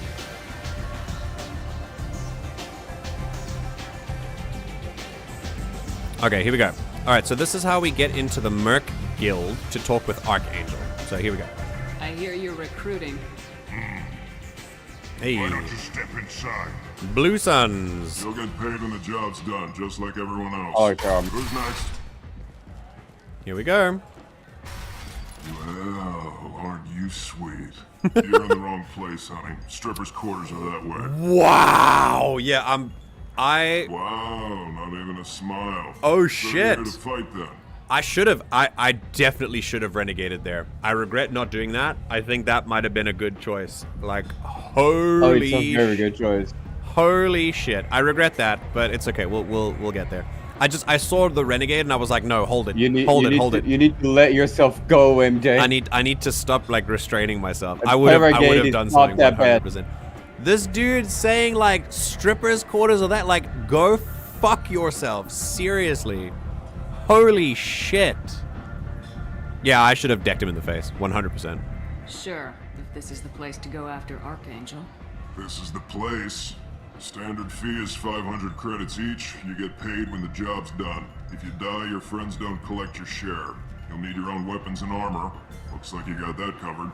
And no, this does not make you a member of the Blue Suns, Eclipse, or the Blood Pack. You are a freelancer, period. Any questions? Tell me everything. Why are the mercs working together to take down Archangel? You haven't been on Omega long, huh? He does everything he can to screw with us. Shipments go missing, operations are compromised. Every month it gets worse. Tarek and the other bosses are tired of losing credits. And men. Okay, it sounds like he's making a noise. Is he a heavy hitter? How many merc bosses are involved in this attack? Yeah, Tarek runs the Blue Suns, but all 3 bosses are overseeing the operation. Jareth's leading the Eclipse and Garm's the head of the Blood Pack. Tarek's in charge, but the others would never say that. I'm surprised they're in on this at all, but I guess getting rid of Archangel is worth it. Okay. Now, what's your plan? What do we do once we're there? How do we get to Archangel? The mercs will tell you when you get there. Last I heard, they were putting the freelancers into scouting groups. They attack in waves to distract Archangel while we try to get past his defenses. Oh, so we're we're just bait? Oh, cool. So basically, we go in waves so that Archangel can take us out while the rest of them go around. Hello? Yep. Oi, taters! Yay! This Batarian is literally the Crimson Chin. Yeah, no, for sure. So we're just fodder for his bullets? If you don't like it, don't sign up. But if you do your job right, it's easy credits. Besides, what are the odds he can kill all of you? This is what Arya is talking about, and this is why Arya wants Omega to stay the same. Arya, Blue Suns, Eclipse, and Blood Pack are all financially rewarded by desperate people. Another like core tenet of capitalism. When people are desperate enough, they will do anything for money. And that means that business owners and enterprise like so-called entrepreneurs, mercenary groups, people looking to exploit people for money can make them do terrible things, including putting their bodies on the line in pretty horrific ways. Like this. This is 100% exploitation. Seems like a lot of trouble for just one guy. You had a whole team, but we've dealt with them. Now he's just one guy. But he's got the advantage. It's his base of operations and he knows we're coming. Oh shit, so they actually cornered him. Like okay. We've lost a lot of men trying to get to him already. Wow. Yeah, we're on his turf. It's gonna be tough to get to him. Like chasing a Vorch out of the sewer pipes. But that's where we're recruiting. If we just keep throwing fighters at him, we'll get him eventually. Okay. Where's the attack taking place? Archangel's base of operations. He's been hiding right under our noses. I can't tell you exactly where you're going, but we'll get you there. Okay. Where do we go? Just head over to the transport depot outside the club. One of our boys will take you from there. Send in the next one. Here we go. Oh. Hey, is this where I sign up? We know that where we're going, shit's about to get rough. It's bait. So, yeah, I'm not gonna. Yeah. You look a little young to be freelancing as a merc. I'm old enough. I grew up on Omega. I know how to use a gun. You'll need to know more than that if you want to survive. I can handle myself. Besides, I just spent 50 credits on this pistol and I want to use it. Get your money back. Hey, Woody! Trust me, kid. You'll thank me later. Yeah. Absolutely worth it. Now, if I did the Renegade option, am I locked out of the Paragon option, or can I do both? Well, no, you can do both. Okay, cool. Because the Renegade option depends. Which one are you talking about? The one where I could like potentially smack that Batarian in the face for calling me a stripper. You basically tell him off. Oh, but you're not locked out because it's completely different interactions. I was gonna say, do Renegade options take away Paragon points, or they just add Renegade points? There are some Renegade that can change the outcome of a scene completely. Ah, okay. So sometimes they can block it off. Okay, cool. Then I'll be careful. But I think I am gonna try and not restrict. I want to try not to restrain myself. But yeah. All right. So we've been given a lead about Archangel, and we're gonna go do that first before we go see Mord and Solus. because it seems like, I think if I'm thinking from an in-character perspective, it seems like the attack is happening now, and so I don't want to miss my window. So I'm gonna go down here first, and there's a market down here as well. Oh no, this is the underbelly of Afterlife. Yeah, the music is really cool. Orvan, the bartender. Oh, it's a dancer. I'm not gonna do that. All right. Forvin. Hi. Nah, I'm good. Okay. Oh, you're not drinking? Nah, I'm okay. Oh, hi. Why not? Let's do a dance. It's all good. We can do the Shepard dance. Cat, he's not drinking, Cat. I have decided to not drink. Yeah, he didn't drink because the bartender's a vegetarian. MJ, you played this bit before? I've played this whole game like 10 times. I can't remember exactly what happens here, but I know who's here. Like, I'm looking for a Krogan. I think he is here. Like he's in a door somewhere. Yeah. So either of you ever been to the Citadel? This I don't know. Let me pay for that. Hi. Who are you? Shepard? I heard you were dead. I had a party and everything. You forget about him, that's huh? No, really. Thanks for taking the time to chase a small-time crook off the Citadel so I could squat in the shithole for years. Oh, wait. Very beginning of the game. Oh, shit. When I got to the Citadel. Yeah. I remember. Oh. It's this guy. And if you leave the straight and narrow, I'll be there to follow up. Right, because you don't have planets to save and bigger shit like that. Nothing better to do than keep me down. Goddamn saviors of the galaxy, messing with a man's living. He set a trap for Tali, remember?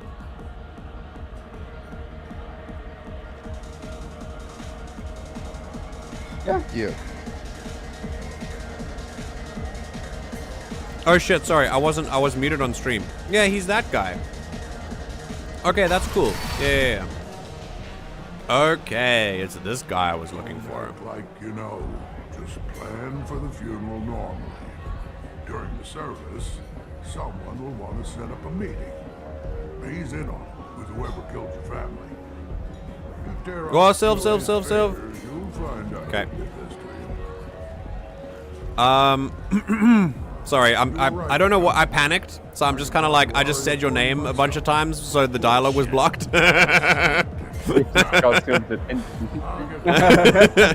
You know what I'm gonna do? No, that's a great idea, actually.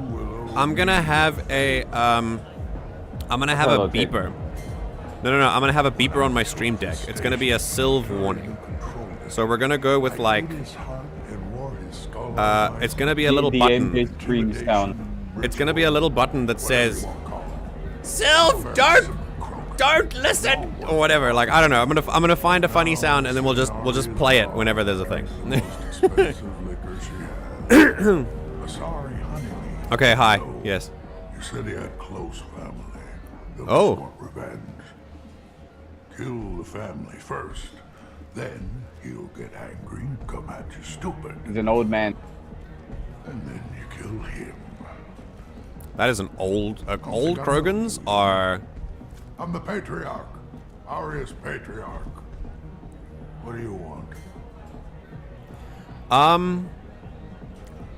Yeah, so first of all, old Krogan, incredible. Secondly, I know that voice actor. He plays like 30 different characters in Skyrim. It's great. What do you know about Arya? A few centuries ago, Omega was my rock.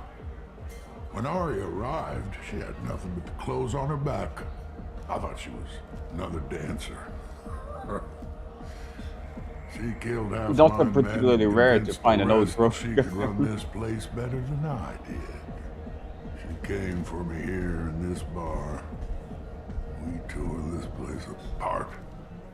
She crushed one of my hearts, shattered half the bones in my body, and left me alive. Damn. He sounds very spiteful about that. What made her decide to leave you alive? No, she doesn't destroy what she could use. She said I could have all my old comforts if I served as her advisor. I knew how things worked. I knew who to lean on, who to smack down, who to smile at. And everyone who respected me...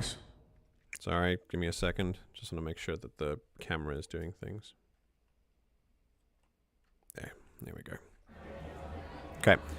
They knew that as strong as I'd been, she was stronger. Well, there we go. I likey. He's a... You like Grandpa Krogan? You know, to each their own. A Krogan as old as you must have some great stories. I killed a lot of people, lived well, and was beaten by a small Asari who keeps me around as an example. My time is done. Anyone I killed is long forgotten. The stories are ours now. Why do they call you Patriarch? It's like an Asari matriarch, only male. It was Arya's little joke. After she took me down, she let me live. Kept me around as an advisor and a trophy. She is ruthless. Damn. I have my taste. Zaeed, did you hear that? Moose likes you because you're an old man.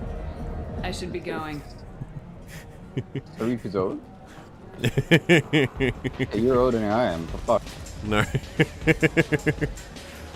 I'm getting old. Zaeed is 65 on the inside. Alright.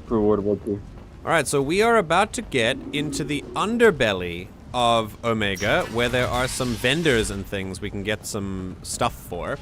And we're also about to interact with our first ever Vorcha. Look at these guys. Oh my god, they're funny. They are voiced by Mark Muir, by the way. Every Vorcha? Most, I think so, yeah. Incredible. Well, here's one of them.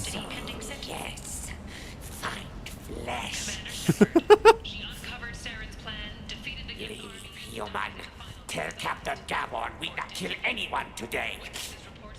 I don't know a Captain Gavorn. Why would I tell him anything? Not trust you.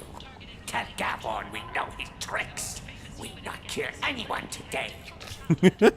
Mark Muir talks with water in his mouth to do the voice of voice. That's incredible. My back feels like I'm in my mid-80s. That's a lot. Is someone trying to challenge my reign as the old man in the chat? No, you're still the old man in the chat, Raz. There seem to be a lot of Vorcha on Omega. Oh. Go away. Talk too much. Gavorn's thugs get no more. We leave. Talking to you. No more talk. We know Gavorn's tricks. We leave. Jeez. And those are Vorcha. Very cool. I love Vorcha. They're very creature. There's a Kasumi here. I like the seedier towns. They're prettier. They value their light. They don't have god-awful neon everywhere, like Ilium or the Citadel. Yep. Just the light of people living, moving from place to place. Just enough to know people live there. What? Another reason to love Kasumi.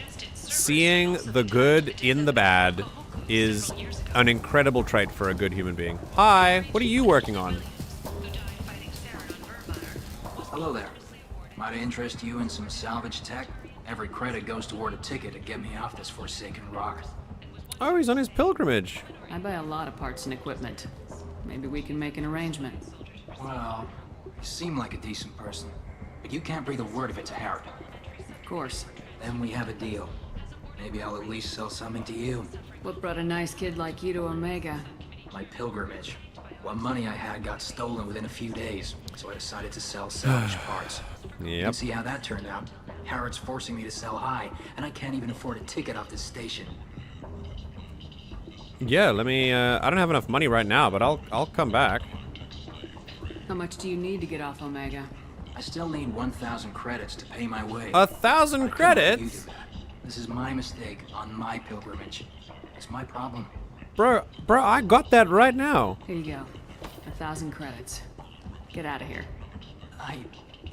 Thank you. There you go. With this, I can finally continue on my pilgrimage. I'm gonna buy my ticket right now. Thank you again. No need to learn about anything else. Literally just, yeah, just give him his stuff. So, this is when Kreia in Knights of the Old Republic 2, a Star Wars game, a great Star Wars game, by the way, one of the best, would tell me that I was foolish for acts of charity, believing that what I've done, that Quarian could then go and have his credits stolen again by someone else and be in an even worse position, pretending that it was my responsibility to do that and therefore I shouldn't give out charity. Kreia is a very pseudo-philosophical villain who likes to believe that she has unlocked the secrets of the universe, but really she is as deluded as every other dark side user. She's really just cursed with knowledge more than anything else. She's a little bit more introspective about everything, but that's it. I think Kreia is a brilliantly written villain, but it's not... She is not as like worldly as everyone seems to think she is. Like, there's a huge Kreia fan club. I'm a fan of her as a well-written character, but she does not have the answers to the universe. In fact, the whole point is that she lies and manipulates you, like, from the beginning. Go and play KOTOR 2 if you haven't. It's brilliant. It's literally one of the best games I've played. KOTOR 1 and 2 are my... It's like me... for Arglak's Mass Effect. Like, the same way that Arglak feels about Mass Effect, that's how I feel about the KOTOR series. The only reason I couldn't get into KOTOR is because of combat. The system is a little clunky, that's true. I remember one day at work, I just sat in the cooler attempting to do a Vorcha voice. I was very bored. You missed the background news announcer reporting that the STG soldiers lost on Vermeer got honored in death. Oh, there's news going on in the background. I wasn't paying attention. Oh no. Oh, okay. Ooh, some couplings. Good. We need these for people. Mattock. This will be good, and the synthetic skin weave as well. I mean, oof, the plasma shotgun. So I think, I'm gonna buy. I think I need to keep some spare credits just for like other missions and things. I'll come back and get this later. Alright, so those stairs go back up, and these things, where does this go? So who are you dealing first? Archangel or Morden? We're doing Archangel first. Okay, so this goes there, and that goes to Morden. Okay. We're doing Archangel first because, like, from an in-character perspective, it feels like Archangel's more pressing. Mm-hmm. Like, because there's an attack going on right now, and I don't want to lose him. So you didn't know where to go, right? No, I know where to go. I'm just checking the market out first. Okay, let's have a look. Hi, this man is called Marsh. I have something here for humans. Not much. Convince me to shop here. I'm in the mood to spend some money, but I think I can find better stuff elsewhere. You won't find a better selection anywhere, unless you're willing to risk the black market. I'd rather deal with you than give money to those thieves. You sure we can't make a deal? Look, I can't compete with the black market. I have to make a profit. I'll do what I can, but don't tell anyone or I'll lose my shirt. Okay. By the way, the Mass Effect 5e system. Yeah. Right. It has a haggle mechanic to it. Right. Oh, and the really? first thing that it said is like, people that have played the Mass Effect series may want to replicate Shepard's charisma when it comes to buying stuff. Bro. A titillating alien magazine called Fornax. Where's Ash? Why isn't she here? It's 4 credits and you get to see a tentacled blob on a bed. Damn, dude. That's great. The fish thing helped. There's a codex entry for Fornax. Oh, let's read about... Oh, yeah. Let's read about Fornax. Okay. All right. Publications. Launched in 2167, Fornax magazine described itself as the galaxy's finest xenophilia. By its 5th year, Fornax became the first human magazine to offer full 5-sensory stimulation. Jesus Christ. A previously unaffordable magazine technology made profitable by the economy of scale. With a monthly publishing run of 127 million available in both in hard copy and direct download, Fornax offers a range of alien models with particular emphasis on the unisexual Asari, although both genders of Quarians, Drell, Batarians, and Volus are regularly depicted. Specialty editions such as Genit, Elcor, and Krogasm service. Genitelcor? Ah, right, yeah, got it. And Krogasm service devoted but smaller markets. I wonder what the main target market of Krogasm might be. Arglac? Bash. Are you single-handedly funding the entire circulation of Krogasm magazine? Yeah. Incredible. Okay.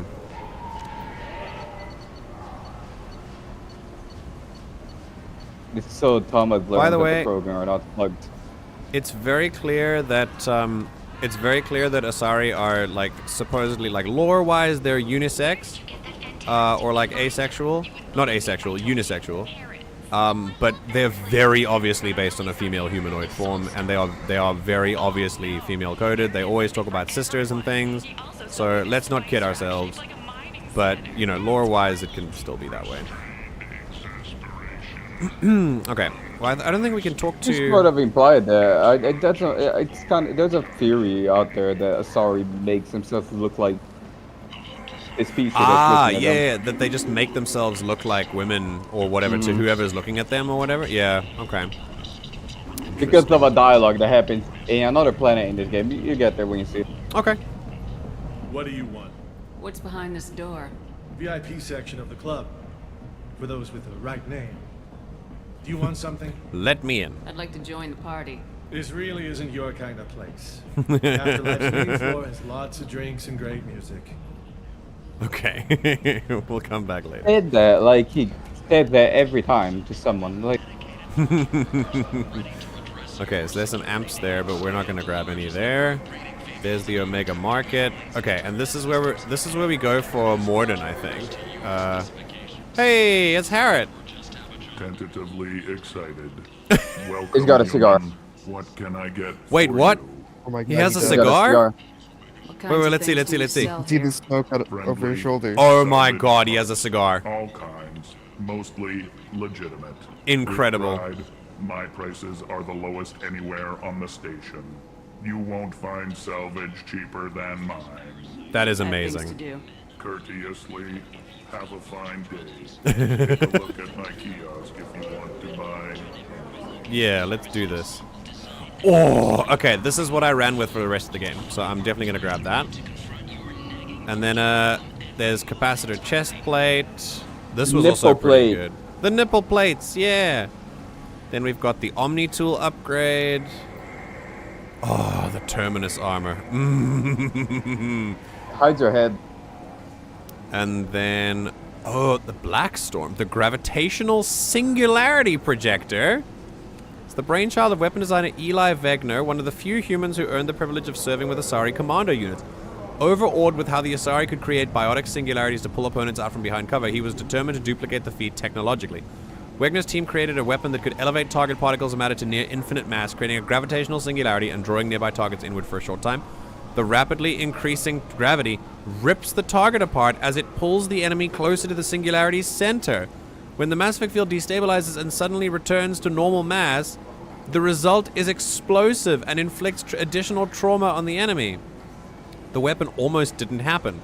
Early designs were dangerously unstable. The science for creating a hyperdense mass effect field was well established, but projecting it at an adjustable range proved elusive.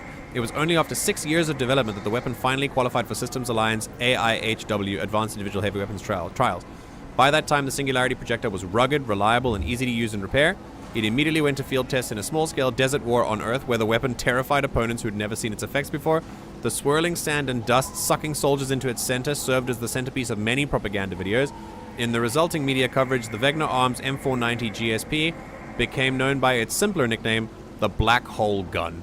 His dream finally a reality, Wegner personally altered its name to the more marketable Black Storm. That's crazy. So I put a very important video in now, Mike. Okay, I am buying all of the little thingies. Okay, and I think that door goes to Morden, but we'll listen to this guy first. The end is nigh, apparently. Is this... Oh, that's the quarantine area. No, we're good. We're gonna go to the quarantine area in a second. Humans, blight on galactic purity. You, sir, you are a To go to the quarantine area, I don't think you can come out until you're dealt with it, so... Yes, yeah, so we're not gonna go there. Protheans That's why it's a quarantine. the lesser races, the Krogan, the Vorja, and the humans. And so they dwell in I think my chat died. Hold on. worlds made of dirt. Yep, they died. Sorry, guys. I'm out of... Explained his favorite role-playing your Krogan. Lesser races will be our downfall. Krogan, I mean Elcor. Shit. An Elcor, yeah. Krogans are in my mind all the time, so I get it confused. Is that a Hanar? Wait, was there a Hanar? Oh wow, my favorite MERP moments are role-playing an Elcor. I can imagine, dude. It's so cool. So many weapons in Mass Effect are just war crime guns, dude. They are literally war crime guns. I wonder if the Elcor's translator is a cheaper model because his voice has a noticeably more mechanical twang to it. Interesting. Interesting indeed. No, they just sound like that. Maybe they cannot. They don't know how to. They do not have emotion in their voice. That's why they talk like that. Yeah. Okay, so we're gonna go and do Morden, but after Archangel. First, we're gonna go find Archangel. Hey, look, it's Gavorn. Captain Gavorn, head of the Vorcha Task Force. Got something to report? Task Force. There's an awful lot of Vorcha here. What are they planning? Vorcha? Plan? They're a pestilence, nothing more. Wow. If they started planning, we'd all be in big trouble. Jesus. Asshole. Alright. What's your job here exactly? Keep the Vorcha in line. Keep them out of Aria's sight. That's about it. I'll just be going. Keep moving. Okay. We gotta go find Archangel now. Here we go. Alright, so this takes us to Archangel. And then once we're finished with Archangel, we'll get to Morden. I'm on the mission. I hope you're ready. Archangel's been annihilating you freelancers. Give me some time. Sure. Hang on. I need to save first. I haven't saved in a while. Okay, here we go. Oh, the Hanar of the cover of Fornax. Was that a Hanar? Oh shit! Yeah, I wonder what that blob with tentacles was. Now, Raz, Elcor genuinely don't have much emotion in their voice. They rely a lot on body language. And scent. Yeah, no, I thought he was talking about that too, but I don't think he was. They speak with those prefix things to help aliens understand their emotions. Yeah. I mean, his voice was more mechanical than the other Elcor we've met. It had like this slight mechanical warble to it that others don't. I mean, yeah, like I said, it is possible, but he's also a scrap merchant, so maybe he built his own little translator. Maybe that's why. I don't hear any mechanical twang. Yeah, I wasn't focused on that, but that's fine. All right, here we go. Ready when you are. Wow, there are a lot of people in here. It's so cool that you guys are spending time with me like this. Thank you very much. I appreciate it. I had this moment the other day where, ooh, we can take Zaeed with us. Interesting. All right, yeah, I'm not taking Zaeed. I'm gonna take... Yeah, MJ had a moment the other day where what? Sorry. I had a moment the other day where... Thank you for that. Where I was really frustrated. I can't remember the last time I sat down and played a game that wasn't on stream. Oh, yeah. I haven't played Helldivers in weeks. I'm so out of the loop. I really need to get back in there. I haven't had any time that I consider free time. Streaming, like when I'm with you guys on stream, I need to be like fully on all the time. And it really takes it out of you sometimes, especially if it's for like 3 hours or 4 hours. But then if I'm not on stream, I'm planning for stream, then I'm writing for tabletop, and it's all passion projects, so it's all things that I love doing, but it definitely takes it out of you, so, yeah, I think, Remember, it's not a job, so if you need a break from streaming. Oh, no, I know, and I have considered it, but at the same time, I like it when it's here, so I guess, like, yeah.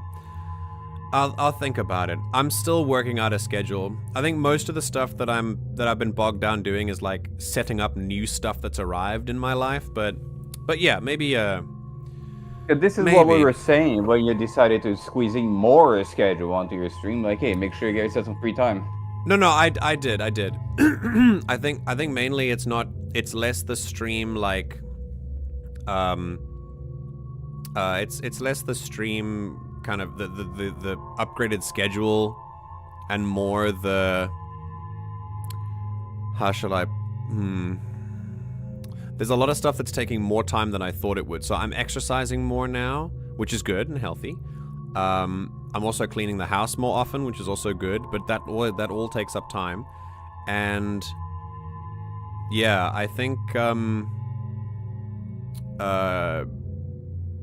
yeah, just kind of one of the biggest like time sinks has been writing for the campaign, but that's actually been over this week. I've just kind of been, yeah, it just kind of works out that way that I don't have a lot of free time these days, which does upset me and frustrate me, but I'm getting there.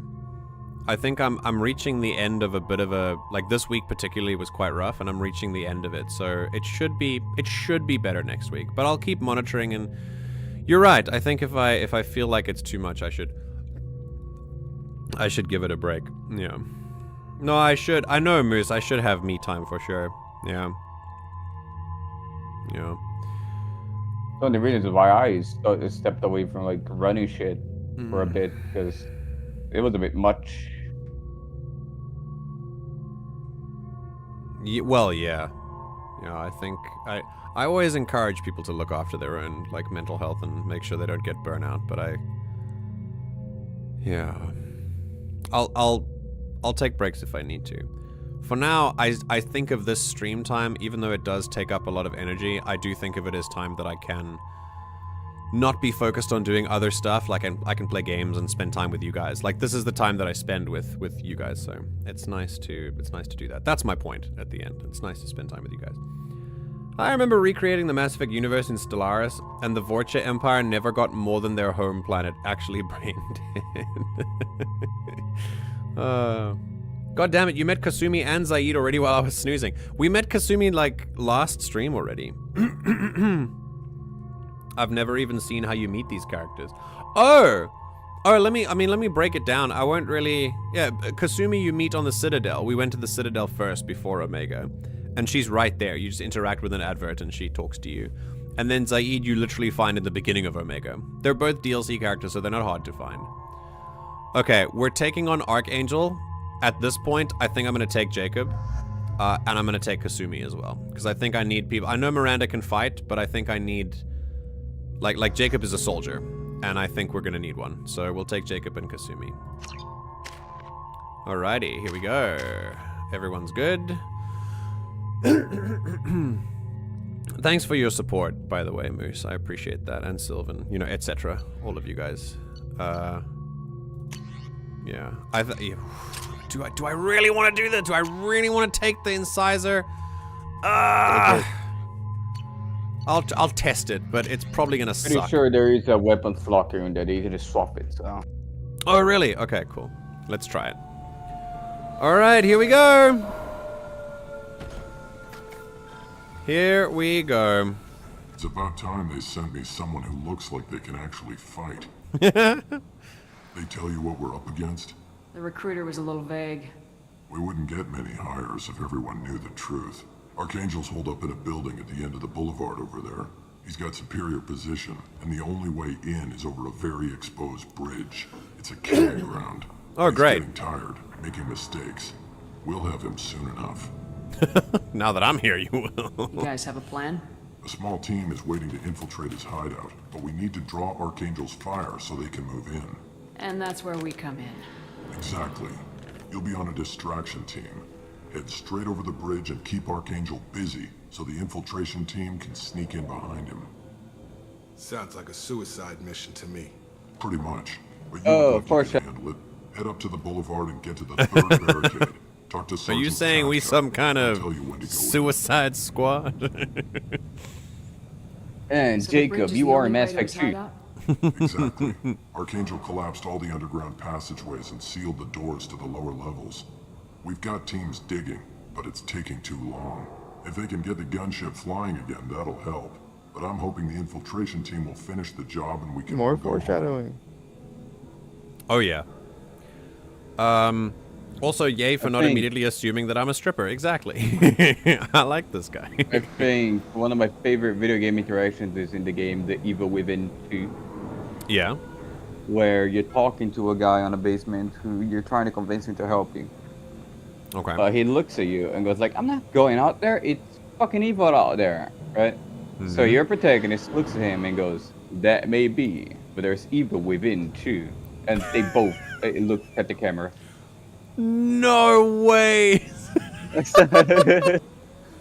Oh, that's so funny. We'll have him soon enough, but we're not doing the work or anything, so... yeah. They were using a gunship to take out one guy? Yeah, and Archangel shut it down. He didn't destroy it. He's a helldiver. Just where to hit it to disable it. Oh, it shit. wasn't a fair fight. At least not for us. Jesus. So this dude's like a hectic sniper then. That Here, should by start the way, giving MJ. you some clues, everyone. Yes? Automatons are getting gunships. Yes, I know. Yeah. It's pretty wild. Nor. Did we ask about this one? Where's the infiltration team now? On the far side of the bridge near No. his hideout, but they can't get any closer without being seen. How'd they get that close without being seen? More distractions. Tarek used a gunship to keep Archangel busy. We were able to sneak a few men into his hideout before he took it down, but they're stuck there. We need to keep Archangel focused on the bridge, so he doesn't find them and wipe them out. Okay. What do you know about Archangel? I'm the wrong guy to ask. I just do logistics. Tarek and the other merc bosses have been dealing with him for a while now. But don't be surprised if they're not thrilled about talking to a freelancer. Yeah, gunship versus one guy. Not a fair fight. Okay, here we go. I should go. I better go find Sergeant Cathca. Good idea. Watch yourself on the boulevard. Archangel's killed dozens out there already. That's Why don't you crazy. say it's a boulevard of broken dreams? Well, we might have a way in, but getting out would be interesting. Yeah, let's take Boulevard yeah, of broken. let's take it one thing at a time. Let's find him first. Then we'll figure out how to get back. I'm glad I took Jacob with me if he says something like that. That's sensible. Okay, so this is where the car dropped us off. I don't think there's anything bonus behind us. So let's just get in there. Shepard, I've scanned the area, but I am unable to plot any other paths to Archangel. That's okay, Guess Edie. we're going with the Merc. Yep. Heavy mechs and gunship possess considerable firepower. Weakening them before leaving will improve your chances. Okay, so weakening the heavy max. All right, you got it. Fighting each other, and you're just walking in there to observe.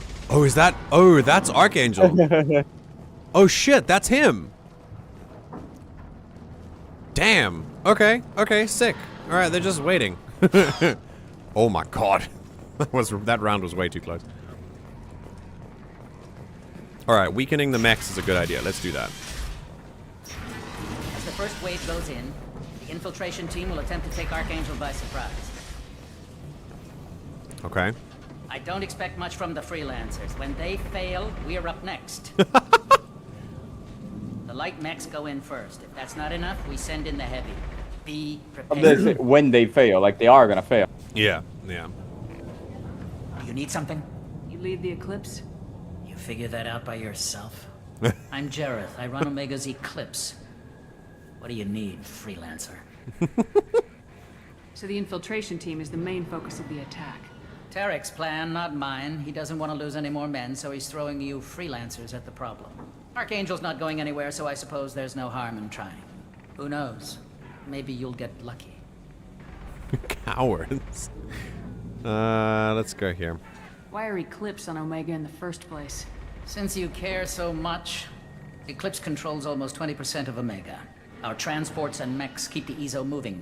Sounds very organized. Eclipse runs like a well-oiled machine, but Omega is anything but organized. It's a constant battle for control.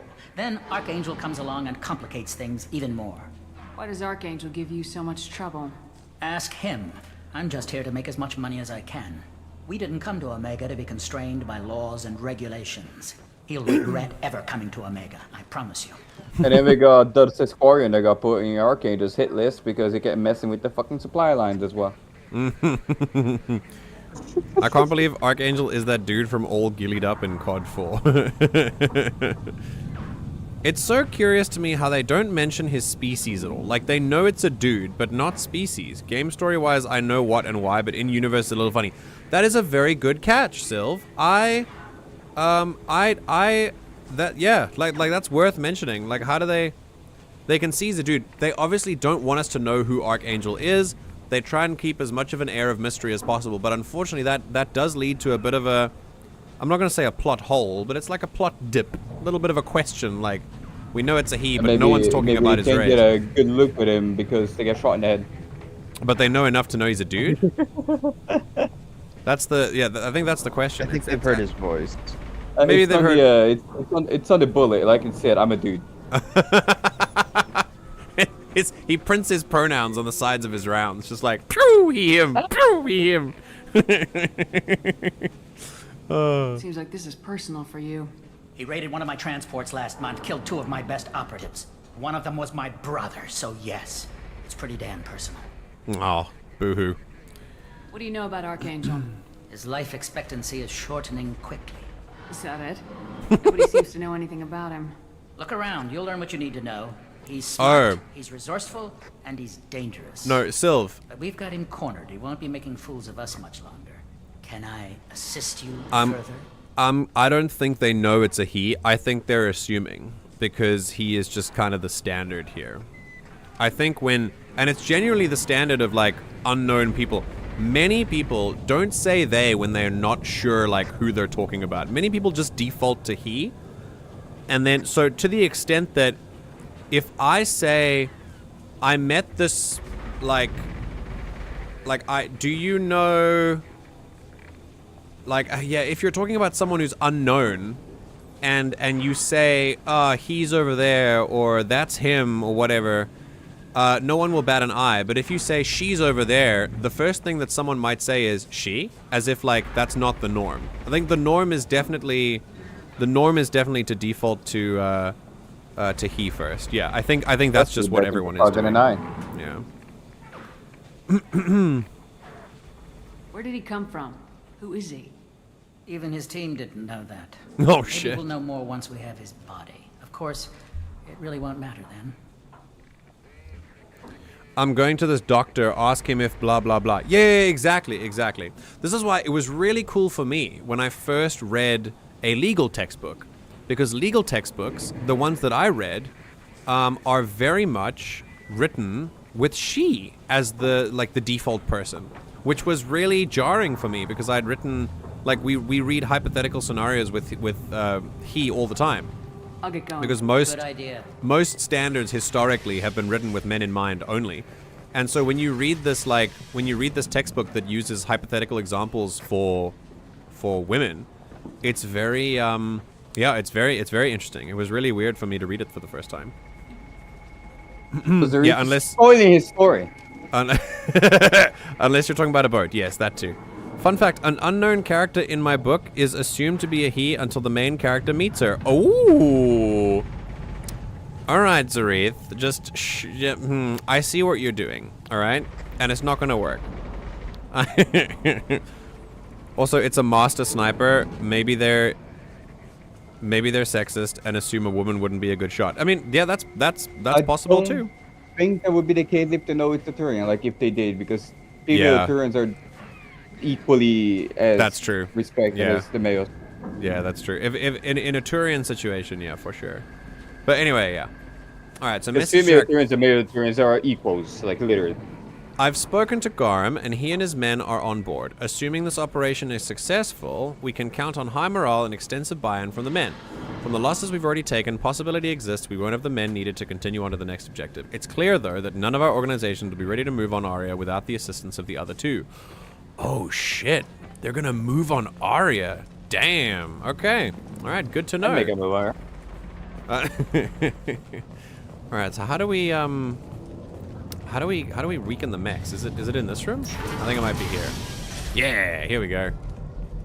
Okay, refined element 0. Let's do a save quickly.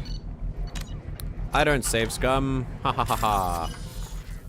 Okay, let's do a hack. God. Hello, you two. 1,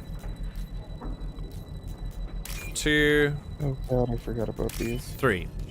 Dude, I really like the hacking mini games. They're really fun.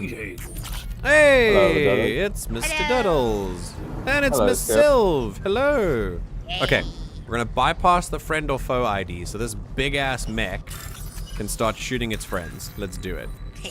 Not that big. 1, 2. I think that goes there. 1, 2. 1, 2. 1, 2. Okay. Beautiful. Wow, you exist.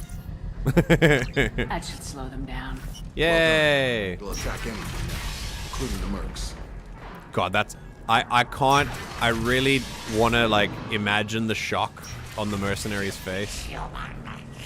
Oh, it's the Blood Pack. Hi. Probably wasn't discussing with the mechs down there. Yeah, we were just, You're in the wrong place, freelancer. You the That Blood sounds Pack like leader? Rex. Name's Garm. That's all you need to know. I'm stuck here waiting till you freelancers are done playing war. What were you trying to imply here, MJ? That all the Krogan are the same? No, I think it literally is the same voice. I'm not gonna worry about you with that. When did the Blood Pack attack? Damn Tarek wants us to wait. When did the Blood Pack attack? Waiting. But he says the Sons have a plan, and they don't want us getting in their way. We're supposed to wait until the Eclipse send their mechs. We'll see.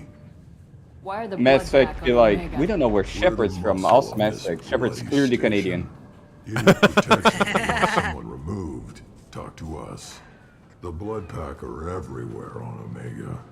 Everybody loves us, and everybody hates us. I'm guessing Archangel mostly just hates you. He's just an uptight asshole. I don't really care what he thinks. But he's costing me men and making me work for my money. I'll be the one to take him out today. You watch. How The only awful. one who's fought him. Sounds like you should get a real job, Krogan. What do you know about Archangel? He's a pain in the ass. He's a Turian, which makes him slightly worse to look at than Oh, there we go. Wow. And he's brave. This is the first time we've learned that he's a Turian. That's crazy. Also, that Vorcha looks like he's been sticking his face in like a car's radiator, like a car motor. It's like a face full of oil. Look at him. Sounds like you've had personal experience. He tried to take me down MJ's once. personal Waited till I was racism arc against Fortune. Longest damn fight of my life. But I held him off till my men showed up. He wasn't so tough after that. Oh We shit. chased him over half of Omega. So they actually injured him. Almost had Okay. him. But the slippery bastard snuck away before we could pin him down. Yeah. I rolled shitty on my perception check. About time. He's a sea And I met some There. weird Krogan called Torak. There, look at him. Look at him. He's got like oil on his face. Yeah. What do you mean oil? What type of oil looks like that, MJ? Yeah, it's like purplish black kind of. Go away! Oh my god! That vulture got bodied, holy shit. Oh, the scumbag just fucking died. Oh shit! You see the ragdoll? I just opened the door. Oh my god. Okay.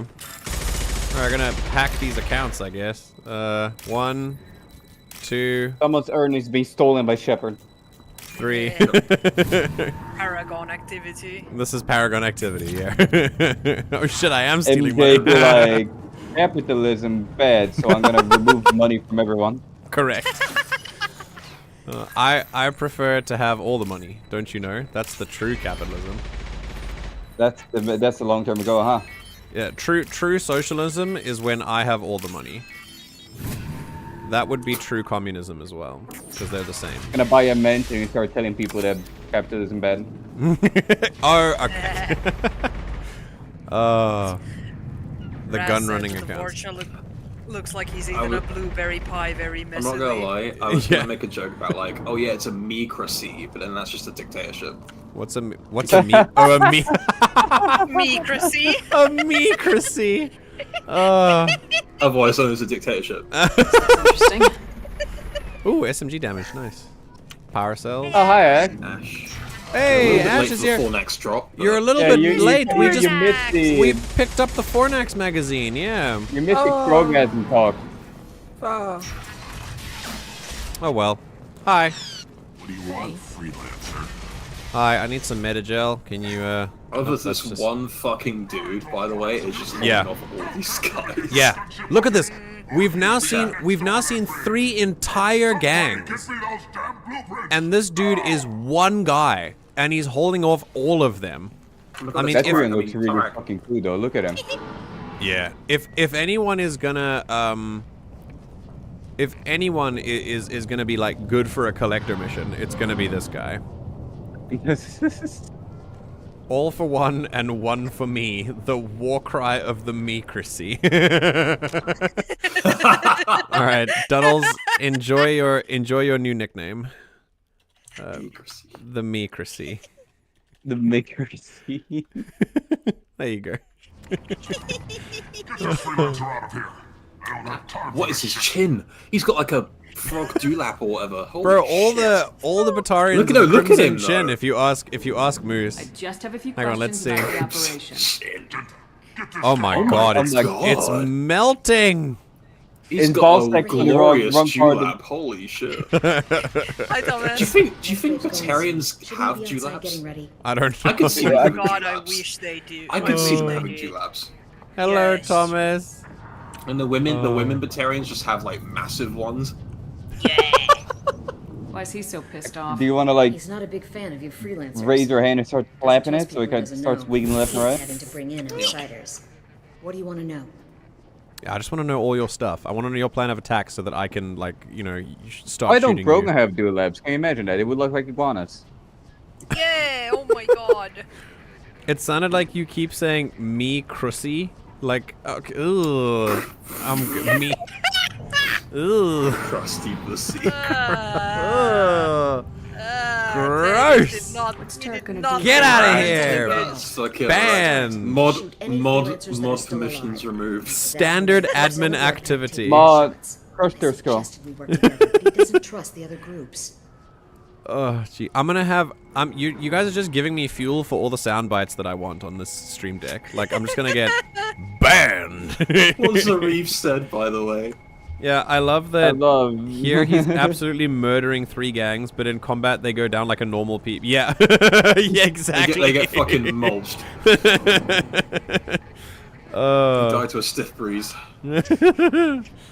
I've now completed 50% of mandatory Easter duties. My parents today, in-laws tomorrow. Hell yeah. Half down, half to go. You can do it. Hey, Alex is here. Wow, we got a whole party right now. This is great. What if Archangel survives all You those guys are about attacks? to get here for Your the... sons are on Like, your we've been own. warming up That's why to Tarek meeting wants that Archangel, friendship so you're thing here at a set good up. time. Archangel attracts a lot of people, apparently. Archangel's Yeah. can't hold out that long. Everyone heard his He's already name. been in there over a day. Archangel. What do the Blue Suns do on Omega?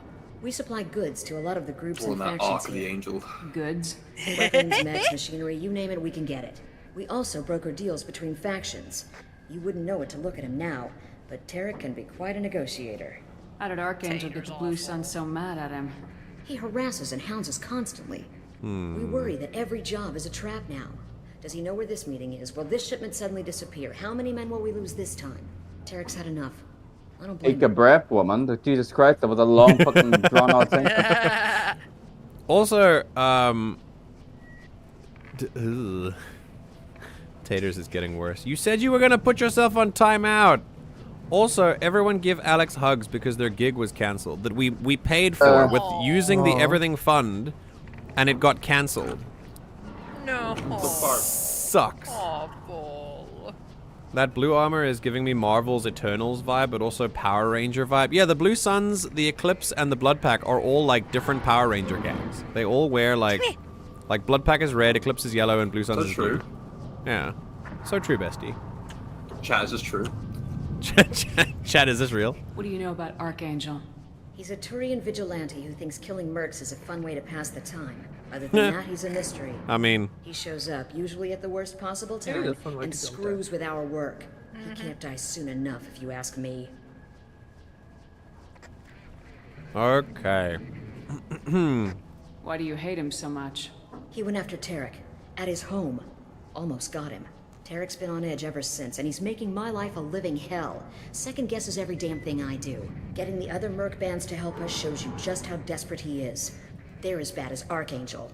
Okay, so what's really interesting about this? We better get going. This entire section of the game. Make sure you check in with Kafka. Literally this entire section of the game is just to foreshadow how dangerous and badass Archangel is. And it sets up the perfect reveal as to who Archangel really is, which we'll figure out later. But this entire sequence, it's like 15 minutes of us just walking through, seeing the three main gangs of like the galaxy, and figuring out that teaming up to fight one dude. And we're like, who is this Mass Effect John Wick motherfucker? And then when you figure out who it is, you realize just how much development has happened with Archangel. What's really also interesting is it does serve another media purpose, and that is to introduce us to these gangs, because this is not the last time we'll see them in this game, because they do come up later. But so it does serve the first proper introduction we get to all of them. Yes, yeah. I mean, Mass Effect 2 is the... Oh my god, someone else got bodied. Mass Effect 1 introduced you to the universe, Mass Effect 2 expanded the universe. Yeah, Mass Effect 2... I'm waiting for someone else to get bodied. Yeah. Mass Effect 1 introduces you to the galaxy, yes. And Mass Effect 2 kind of introduces you to beneath the surface of the galaxy, like the criminal underbelly and stuff like that. And then Mass Effect 3 just kind of ties it all together. It's very well crafted. Very, very well crafted. Oh, this is me on timeout. You'd think I'd actually be quiet when I'm told to be? No, you told yourself you would be. Does that mean you're a self brat? Is that how that works? Okay. I'm looking for Sergeant Kafka. You and me both, lady. Oh He's no. over there working on the gunship. Oh, okay. Over the bridge when he gives the word. Go talk to him if you want, but I'm in no hurry. I'll be right back. No. You go. You can just get him to talk to him. Oh.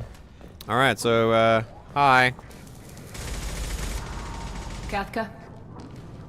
Oh my god, the Power Rangers. I told you. Mass Effect 2 uniforms are very Power Ranger-y. Hi. Sergeant Kafka.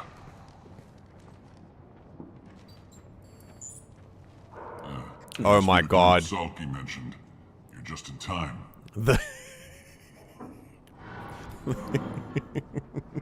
Covered his eyes, but not his mouth, by the way. So there's a lot of sparks going to his Guys, lips. it's the pork belly and cling wrap that I put in the microwave to heat up. Look at him. Look at him. He's just so squishy. His helmet's just like perfectly wrapped. It looks like he's cling wrapped. It's great. My pug dog after wearing a hoodie. Archangel won't know what hit him. Got any questions? This may be your last chance. Okay, I'm sorry. I was concentrating on your cling wrapped face. I didn't actually hear what you said, but it's fine. Oh wow, lights up a cigarette and smoke appears behind me. Very cool. It's new smoking, wireless smoking. It's great. I tend to always bring Zaeed with me to this part as well. Yeah, because they're very familiar with Omega. Oh yeah, maybe I should have brought him. Oh well. I wanted to see what Kasumi would do. Yes, sir. Are you gonna give us cover with the gunship? Huh. Tarek is the only one who flies her. Besides, she's not quite ready. That bastard Archangel gave her a beating last time she was out there. With a few more tweaks, she'll be as good as new. Can I just say, that's a lot of fucking smoke for a cigarette. Yeah. I'm in the infiltration group. Our team coordinates with the gunship. I'm staying back to organize the freelancers and make sure the gunship's ready to go if we need her. Mm-hmm. So our plan is to jump the wall and head for Archangel's building? And try not to get killed too fast. You're only a distraction, as long as you're alive. Thank you. You don't have to make it all the way across. Just keep Archangel watching that bridge. The infiltration team will do the rest. Do you This think is a horrible plan. This is the type of plan that my armor players would come with, and I love it. My thing is, realistically, this has been happening for like hours, where they've just sat on the bridge and not pushed forward at all. So what does Archangel think? Is he like, I wonder if they're setting up something else, because they're not making any ground. Gee, maybe I should check my surroundings. How will the infiltration team get to Archangel? They've got two options. They trap him in close quarters and finish the bastard off face to face. If that doesn't work, they have explosives. They'll just need time to set up. So the bridge is the only way in. Until the gunship's working again or the blasters finish with the tunnels. Look, we got a plan. We don't need you trying to come up with any great ideas. Just do your damn job, collect your credits, and go home. Pink is getting a little annoyed. I think, yeah. Are you leading the assault? Oh! Smoke's gone. Tarek doesn't pay me to fight. I just plan the attacks and fix the damn They gunship. got too expensive. You freelancers get the privilege of... Target is in sight. Where a go? Oh, shit. Check. Bravo team, go, go, go! Here we go! It's with the All nose right. is gonna stab Archangel from a distance. Here we go. Quite a surprise waiting for him. But that means no more waiting for me. Oh, we sealed the cling wrap. Gotta get her back to 100% before Tarek decides he needs her again. Oh. Oh, do it. Oh, shit! I clicked it, but it was just MJ, too don't late. hesitate, I'm man. sorry. I'm sorry. Doesn't look like It's the second time you've hesitated. That is the second time. I'm just not used to it. I'm sorry. I'm doing my best, guys. Sorry. Oh. Come on, we'll give these guys a surprise of our own. Oh shit. We're just gonna take them. Whoa! That's it? Here we go! Oh shit, I missed. I missed again. You did? Wow. I missed again. What a great ambush. Yeah, I'm a sniper. Shepard, you might want to put a helmet on. We're good. No, I don't need a helmet. It's fine. I mean business. Hi. Oh shit. Okay. Yeah, damn right. I'm working for Archangel. Okay, so yeah, so that kind of sucks to be. Oh Jesus Christ! I just hit my microphone. Bloody scissor. Yeah, the incisor. Not. Oh God, those are his vital signs. All right, we need to move fast. They're above. They're under my head, unfortunately, so you can't see them. But yeah, we gotta go. Move your camera to the top right, because it doesn't seem like anything's ever displayed up there. That is true. That is true. Maybe I should do that. Hang on. Yeah, let's head to the top. Okay. Sometimes things are displayed on the right, but I'll just kind of. MJ with the reflex of a tree sloth, according to Zaeed. With the reflexes of a tree sloth. I was paying attention to dialogue. Oh, He's no. He's the one guy from the DMV in Zootopia. Alright, Omni tool. This should come in handy. Power boost mods. Okay, great. Archangel getting shot. Shepard, this could come in handy. Oh, shit. Alright, cloak. And. See, it doesn't actually kill them.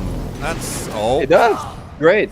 I mean, it only kills them once I like I have to shoot them twice. I prefer to shoot them Yeah, once but and then they it's don't. a great armor shield tearing weapon. That's true. It does. It'll probably tear through shields. Yeah. Yeah, I prefer to do like one shot, one kill kind of vibe. I'll do that later.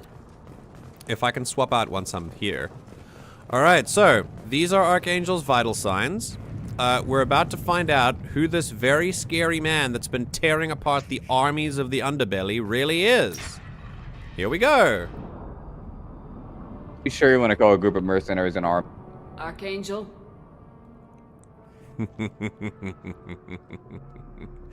He doesn't seem bothered by us. I wonder who it is, guys. Oh! Why'd you do that? Why'd you do that? Why'd you peek, bro? Me Why are you playing leaning on Hunt the Showdown. barrel? Boy. Let's go. Let's go. God, I love Korean armor so much. Garrus! There he is! Yes! Oh. Best boy! It's my boy! I love that intro of him. Oh, it's so good. So we've had maybe like 30 minutes of learning that this is the baddest motherfucker on Omega right now. And we did not think that of him in Mass Effect 1. He was just a cop, essentially. This is a crazy glow up, to be honest. From Mass Effect 1 to Mass Effect 2... He's also grown thicker. From Mass Effect 1 to Mass Effect 2, Garrus has grown immensely. I want to give us some context quickly. When we last left him, we had actually sort of influenced him in quite a good way. We were teaching him not to go for things just based on revenge. We were teaching him to work with known quantities, especially as a law enforcement officer. We were teaching him to de-escalate, which is the job of a police officer, not to escalate the situation as soon as you point a gun at someone. And I mean, he seems to be kind of letting loose a little bit on his more violent tendencies, but at least he's putting them in the right place. At least he's putting them in the right place. But the point is that he has come a long way. And I don't know. I'm planning on romancing the shit out of him because I haven't actually seen a Garrus romance yet. But I think that Shepard worked with Garrus in Mass Effect 1 in a way that was mostly professional, but there was maybe a little something there. And now she sees him as he's like this one-man army, and she's like, oh, break me off a piece of that. That's my vibe. Break me in half. Man is caked up. Wow, Rogue comes out of the woodwork to say hot emoji and husbando in chat, only to then bury himself later. Oh goodness. I think in that cutscene, the guy he domes is the kid from the recruitment center if you don't stop him. Yes, it is. Yeah, I remember that. So I'm glad we did that. I'm confused why Shepard was attacking the freelancers if she didn't know who Archangel was. Okay, so Shepard was already, as Alfred says here, Shepard was already looking to recruit Archangel. She just didn't know that it was Garrus. We are not romancing Jacob. I'm sorry interrupting you. We're not romancing Jacob. Like the thought of you saying that, not structured. Why would you want to romance Jacob when Garrus is right there? You have no idea see this man? What Jacob does to you if you romance him. Like, no. Don't. We're not spoiling anything. We're not spoiling anything because we're gonna get to that point. No. We'll wait until the end. Don't worry. It'll be fine. No. We agreed this last stream. No, we didn't. We did not. We did not. No, I'm pretty sure we agreed on a Garrus romance. Thomas, I saved Caden, and you approved of that. All right? Can we let's keep keep that as your decision that I went with. All right? Yeah. So yeah. We were already planning on recruiting Archangel. Alfred, do you want to help fight the collectors? Yes. We were already planning on recruiting Archangel. We just didn't know that he was. We didn't know that he was Garrus. Okay, here we go. Garrus, what are you doing here? Garrus! Just keeping my skills sharp. A little target practice. A little target practice. Been better, but it sure is good to see a friendly face. He's taken a lot of strain. Works is hard work, especially on my own. He is the way that he talks now. His voice is a lot more. Yeah. Deeper, by the way. He has seen a lot. It's very much like Tally. We see the changes that we see for Garrus. I'm assuming that with his, like, he's basic. I see this as retaliation, maybe for Shepard disappearing as like his one good influence, but also a couple of other things. I think he's descended into some badder habits, but he's been trying to direct them towards something good.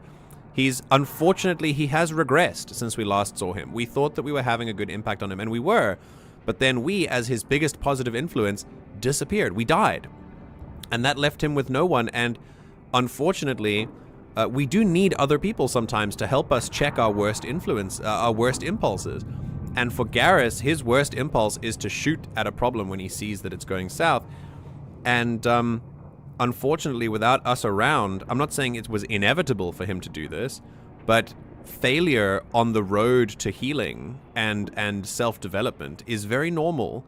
And unfortunately, when someone fails, when someone has, you know, the trigger happiness of Garrus, then, you know, he's going to go on a warpath like this. I think this represents a bit of a...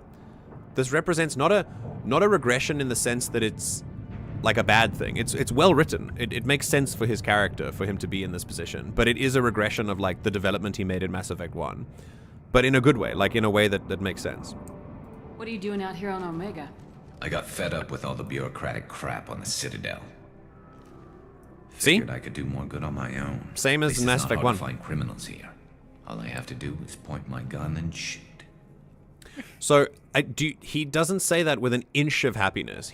I don't think he's happy he's here at all. This is 100% some kind of coping mechanism about either us disappearing or him finding like something else that happened. But he was literally talking about how the bureaucracy was killing him in Mass Effect 1, and we convinced him that ethics and rules of moral rules are there for a reason.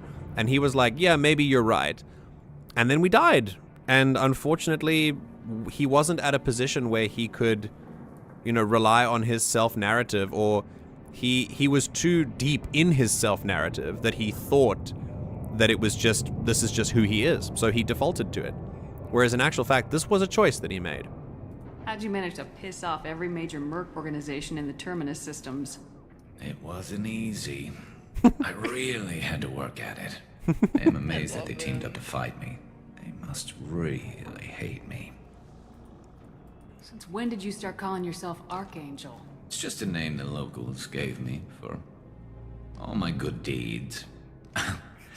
I don't mind it, but please, it's just Garrus to you. When I was a kid, I remember looking at Garrus and going, he is so badass. And now, looking at... he is so hot. Looking at looking at the context of Mass Effect 1, all I can think of is feel sympathy for him. Because he doesn't sound happy. He sounds very sad. You nailed me good a couple times, by the way. Did he? Because of rounds only, no harm done. Oh, well, he can do if you stand still too long. Yeah, if you stand too much. If I wanted to do more than take your shields down, I'd have done it. Besides, you were taking your sweet time. I needed to get you moving. Okay, so now what? Well, we got here, but I don't think getting out will be as easy. No, it won't. That bridge has saved my life, funneling all those witless idiots into scope. But it works both ways. They'll slaughter us if we try to get out that way. We can't just sit here and wait for them to come to us. It's not all that bad. This place has held them off so far. Oh, Jesus. And the three of you... I keep hitting my mic. I suggest we hold this location, wait for a crack in their defenses, take our chances. It's not a perfect plan, but it's a plan. I think I might...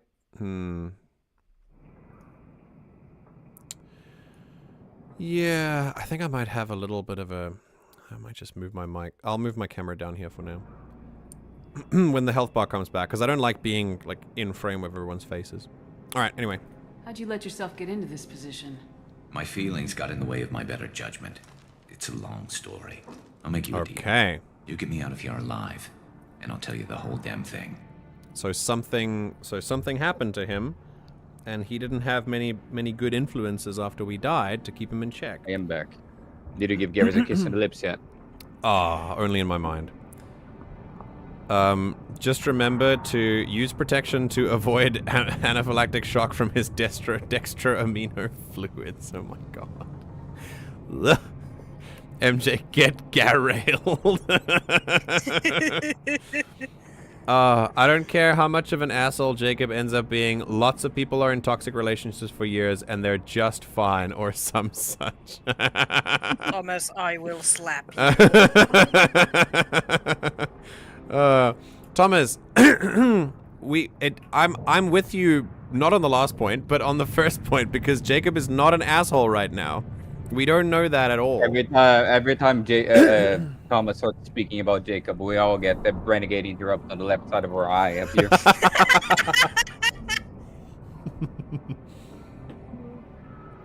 Alright, here we go. If we fight as a team, we'll hold them off. You're right.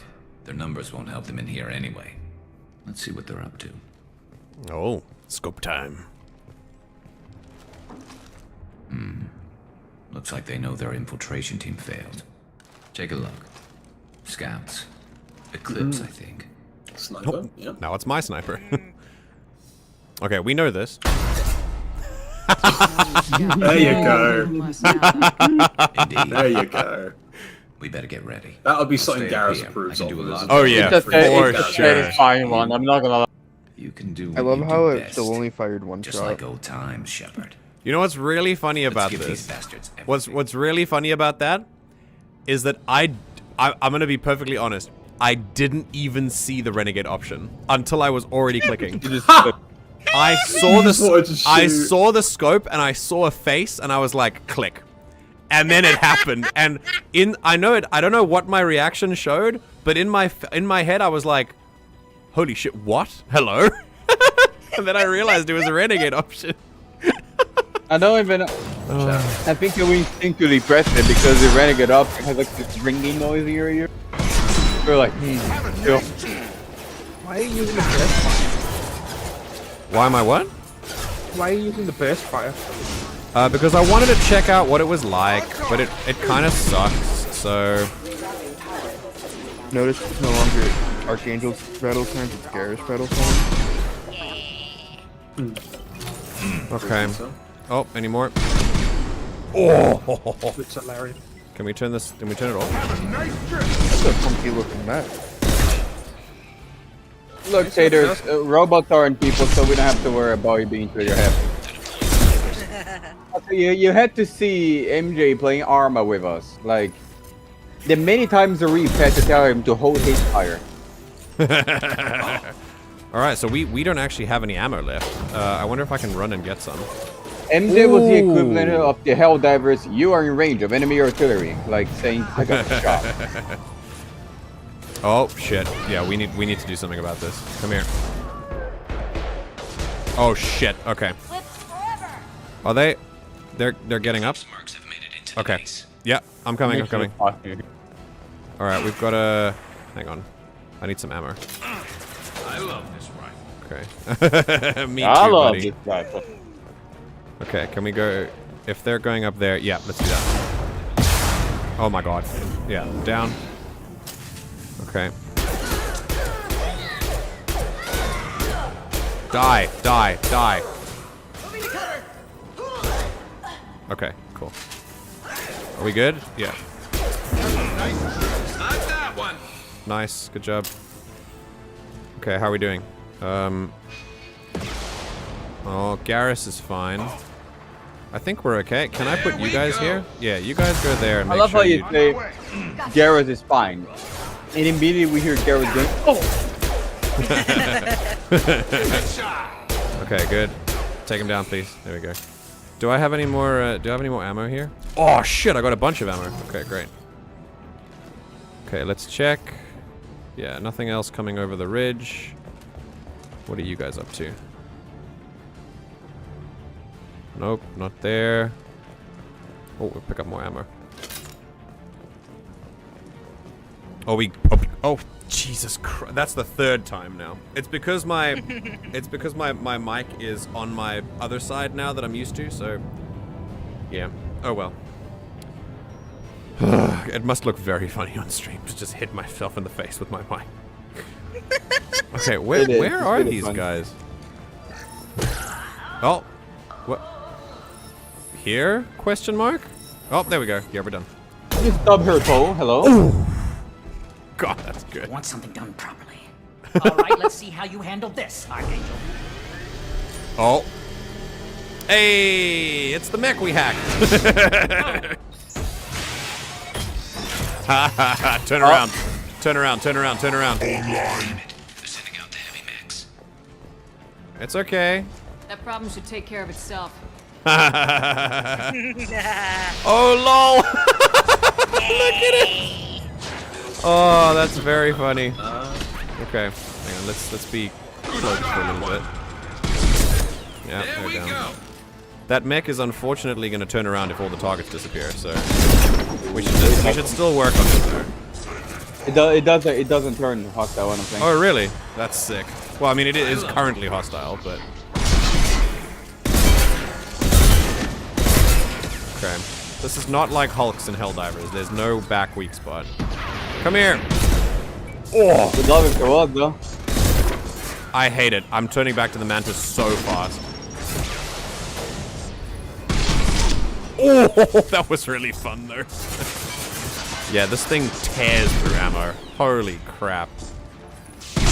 Yep, mech is down. And last few shots. There we go. Yep, and we're down. Right, let's head over to the Predator pistol. Oh, wait, no, you know what? We have this weapon for a reason. Let's start using it. Does it even work? How does it? What do you mean? Pretty sure it's a close range weapon. Oh, there we go. We weren't. It's close range. I take it. A medium-ish. Medium range. Okay. I've never used it before, so that was quite fun. Alright, let's infiltrate. Boing! Does use heavy weapon ammo though, with quite far between. Okay. There's a lot of ammo down there, but we can't get it, so I'm gonna go look for some here. Looks like that's oh, all there it is. Oh, is that it? Before they regroup. Yay! Okay, we're good. Nice. Come find me, and he's standing right there. Come find me. I've not seen Shepard in Mass Effect 1. You kind of need to give her directions. But then again, could you go now pick up the ammo and stuff? I mean, There's we an could, ammo but in there that keeps respawning. Yeah, there's a respawning ammo here. It's fine. Permission to fire. Yeah. If they don't have the outline around them, it won't hit. Okay. Oh, fair enough. Okay, that's a good point actually. Yeah. You're kicking ass, Shepard. They barely touched me. Hell and yeah. we got Jareth in the process. Okay, that's one down. That little bastard for months. Because so now we know that we know their plan. It's Jareth first, then they're sending in the blood pack, and it's going to be Tarek last in the gunship. So we know the blood pack is on their way. Why were you the after gunship him? that you could have He's been shipping sabotaged. tainted Ezo all over Yeah, Citadel I space. know. Half the goods I seized back at CSEC came from his team here on Omega. I took out a big shipment a while back and killed his top lieutenant in the process. Not surprised he decided to work with the other mercs after that. Okay. We've still got blood pack and blue suns left. Think we can make a break for it? Maybe. Let's see what they're up to. They've reinforced the other side, heavily, but they're not coming over the bridge yet. What are they waiting for? They're waiting for their demolitions teams to break through the door. What the hell was that? Yep. Damn it. They breached the lower level. Well, they had to use their brains eventually. You'd better get down there, Shepard. I'll keep the bridge clear. No, dude. Let's split up 2 and 2. Keep one of my team here. You sure? Who knows what you'll find down there? Yeah, you need Jacob. I'll go with Kasumi. Jacob, stay with Garrus. Keep him alive. If you say so.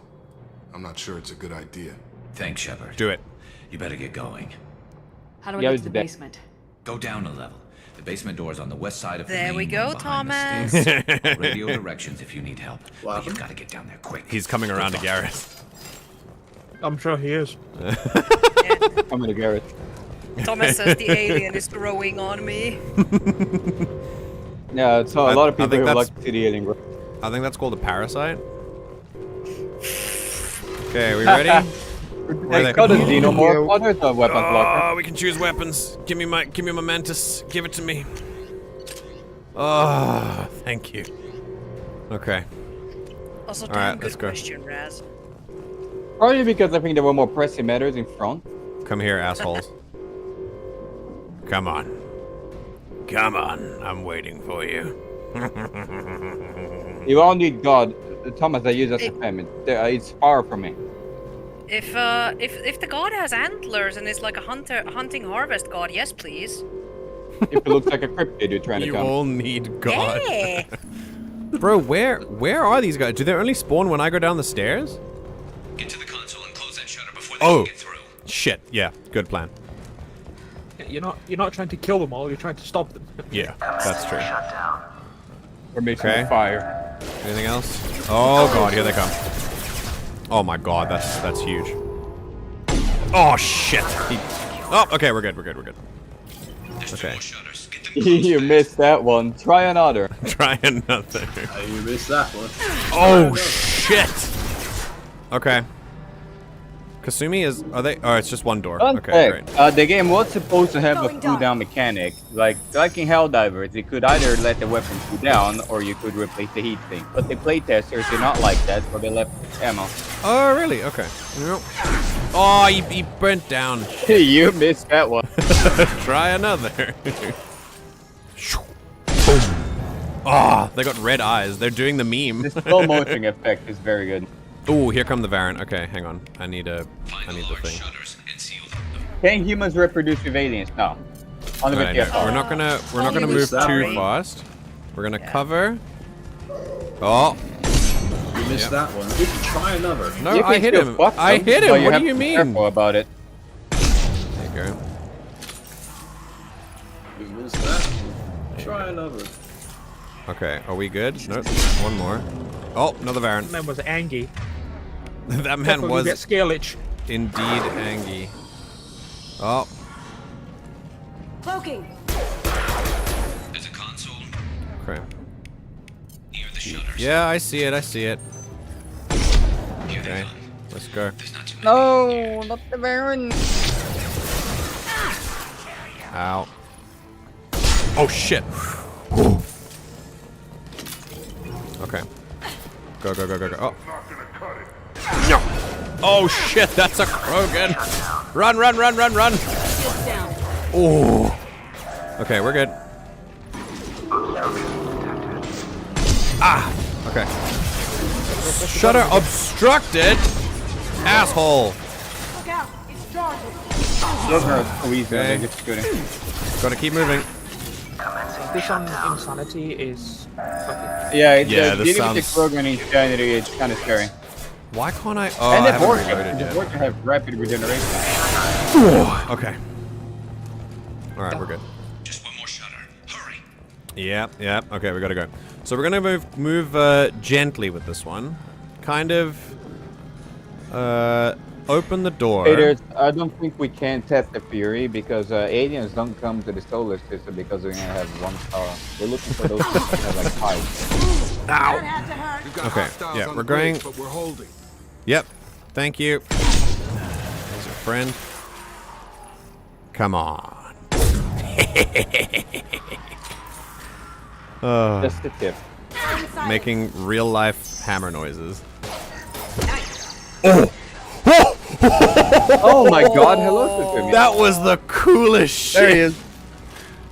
Oh, that was. Oh my god. Drop dead, I'm not gonna lie.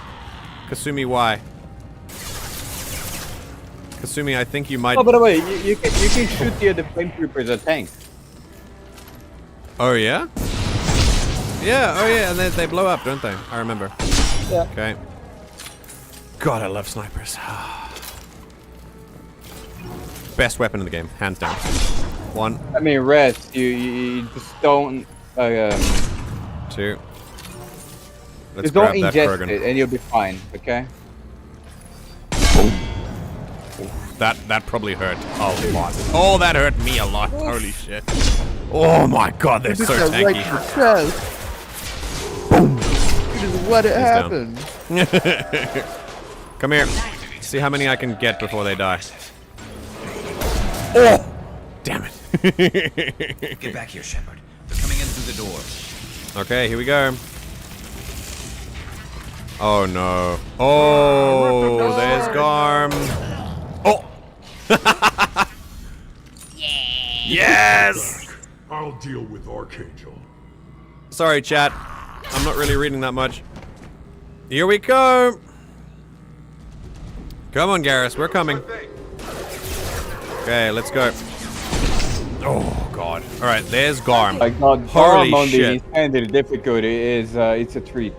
All right, hit him. Hit him with everything you have. Okay. Oh god, I'm a Baron. Oh my god. Oh my god, he's just moving straight to Garrus. Oh no. Okay, alright, we gotta move. We're gonna use our heavy weapon now. Don't be shy. Oh my god, really, Shepard? Grab the ammo. No, Garrus! Me never using heavy weapons to save all the ammo for the Kagan and the final fight. Oh, wow, I missed, really? What? There we go. Ooh, that really works. The funny thing is that the enemies on that fight, they drop heavy weapon ammo for some reason. Okay, down. Bro, grab him. Shadow strike him immediately. Now you see me. Oh! Oh my god, did you see that hit? Oh god. Grab him. Hit him. Turn on me. Turn me. Peek me. Peek me. Peek me. Peek! Ah. Nope. There you go. You run. Down. Garrus, are you okay? You good, bro? Is Garrus ever okay? Oh my god, that was rough. But we're okay. Help him be okay. We're good. Oh, we need to actually talk to him. Okay. Garrus is the I can fix him up. They hardly got through to me. Yeah. And we took out Garm and his blood pack. This day just gets better and better. Hell yeah, He was brother. one tough son of a bitch. Yeah, tell me about Garm. You fought with him before? Yeah, we tangled once. Caught him alone, none of his gang to help him. Still couldn't take him out. I've never seen a Krogan regen that fast. He's a freak of nature. He just kept at it until his Vorcha showed up. It was close, I just want to point out I had to let him go. Not this that man did not regenerate health at all. Because he's playing on the normal difficulty. I'm not high difficulty. We play on insanity. He's a threat. Okay, let me catch up on chat. Are you sure you want to do that? I don't think you wanna. Jesting aside, in Mass Effect, can humans reproduce with aliens? I think it's only... Oh, Raz said it. Only Asari. Yeah, I think it was just Asari. But then it's pure Asari kids. And it's more the Asari can reproduce with anyone. Okay. Anyone can reproduce with Asari, yeah. Okay. I don't know if humans can not reproduce with aliens. traditionally. We should test out the theory more than what... Yeah, no, I shouldn't be catching up on chat. This is... I'm done. Wait, let me keep reading. No. No. No. No. No. Raz, what the fuck? No. No. No. No, Zaeed. Jesus. No. Just continuously disappointed in Everyone in chat be like, the entire species roster of Mass Effect can run a train on me. That's what y'all are being right now, alright? Yes, please. And I want you to know it's degenerate behavior. Jesus It sounds Christ. fun. Oh my god. Yeah, sorry, Alex. Any kind of intelligent conversation that we want to have about music is overshadowed by the fact that everyone wants to fuck aliens right now. Yep. Sorry about You that. think we're here to talk about politics and capitalism? We're here to talk about Krogan quality. Yeah. MJ left us unsupervised for 5 For dude, I have one fight where I protect my boy Garrus, and I come back, and we're talking about raw dogging Tally. Hello. Jesus. I mean, this is... You would kill her if playing you Mass tried. Effect. What do you mean, dude? You're playing Mass Mass Effect. What did you expect? That's fair. Have you seen the Mass Effect community? Have you seen the fan base? Yeah, I know. Only the blue suns Should are be left. fine with the So right we kind take our of, like, chances and fight our way out. I mean, all I'm think saying, you're right. right, is like Derek's got the toughest I'm playing a group, Krogan in we a haven't Mass Effect faced game, and before. Besides, he won't be sorry expecting us to girlfriend. meet him It's head like, on. Oh. All I'm Shit. saying is that I may be a that thing out straight already. person, but if Garrus paint me sideways, nah, Oh shit. I can make God. it happen. That's Gentha? Okay, let's take her out quickly. Oh my god, that's a good hit. Jenga. Okay, yeah, she's down. Alright. Okay, he's down. Yeah, Legionnaire. Take him down. He's down. Okay. They're rappelling down the sidewall, ground floor. Okay, ground floor. Alright, let's pick up some, pick up some of this. Oh. Oh, cover, Shepard. Jesus. Oh, Jesus, This is Garrus. why I added a death animation to the Garrus mod. We're just so satisfying to see it. Boing. Oh, come on. Oh, beautiful. Okay. Ragdoll. Oh, I thought I was tracking the movements and then she stopped randomly. Boink. Down. Okay, we need to cloak for this one. Oh, didn't get him in Yeah, the face. fuck, I need to get the mod for starting VR. That is There you go. dodge. Okay. Finish him, Garrus. Come on, we're a good team. There you go. Yay. Okay, we got one more shot. We need to go. Oh, Jesus Christ. I was teleported in place. Whoa, Garrus! Right again? Shit! Wait, did what? you skip Come on, take it down, please. Oh yeah, you get. Yeah, I think you accidentally skipped the cutscene. Yeah, you did. Oh shit, did I skip a cutscene? Can we load quickly? You did. Did he just teleport into a fucking death Yeah. Yeah.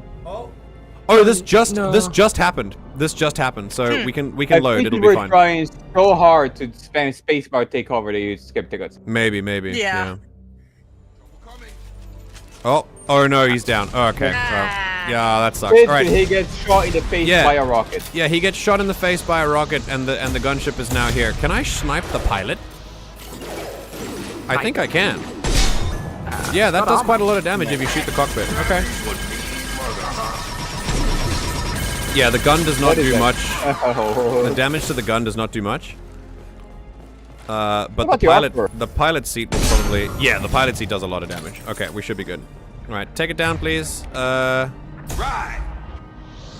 Oh my god. Oh, Jesus Christ. Bye. Boink. Alright, half armor. Okay, we're good so far. Oh, here come some people. Shit. And this is where you learn that Turians bleed blue. Okay. They're like lobsters. Like Okay. lobsters. Come on. Oh, almost down. That's a missile salvo incoming. Oh shit, really? I didn't reload. Oh, it's on fire! It's on fire, that's good. Come on. You're out of ammo. Okay. I think we're okay. It's not sending any more You're my out of way. ammo. Yep, okay, it's done. Oh, I'm out of ammo, you're right. Thank you for that. Let's go grab Good. some more. Okay. Oop. Okay. Where are we shooting? There we're shooting. And here. Down. Okay, armor's almost down. Oh wait, that's actually like the entire thing. It doesn't have a health bar. That's interesting. Okay. Okay, let's take it down. One more shot for me. Boop. Oh. This is for Garrus, you son of a bitch. Okay. Come on, I get the dude. reference. Oh, I can't believe we skipped that cutscene. Come on, Garrus. It's a shame he dies here. Oh, he's alive! Barely. Oh, the way she said that! It's romance! Getting you out of here, Garrus. Just hold on. It's absolutely romance time. Radio Joker, make sure they're ready for us. We better hurry. He looks bad. Oh my god. Man took a rocket to the face. He met the rocket devastator.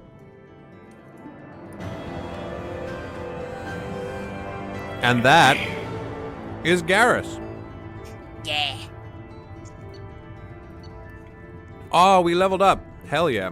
Extracted Archangel from Mercenary Siege and recruited him for the team. Unclear whether injury to Archangel will impair his ability to assist in the mission. Regardless, revelation of identity as Garrus Vicarian, useful in keeping Shepard comfortable. It's much creepier that this is the elusive man's handwriting here.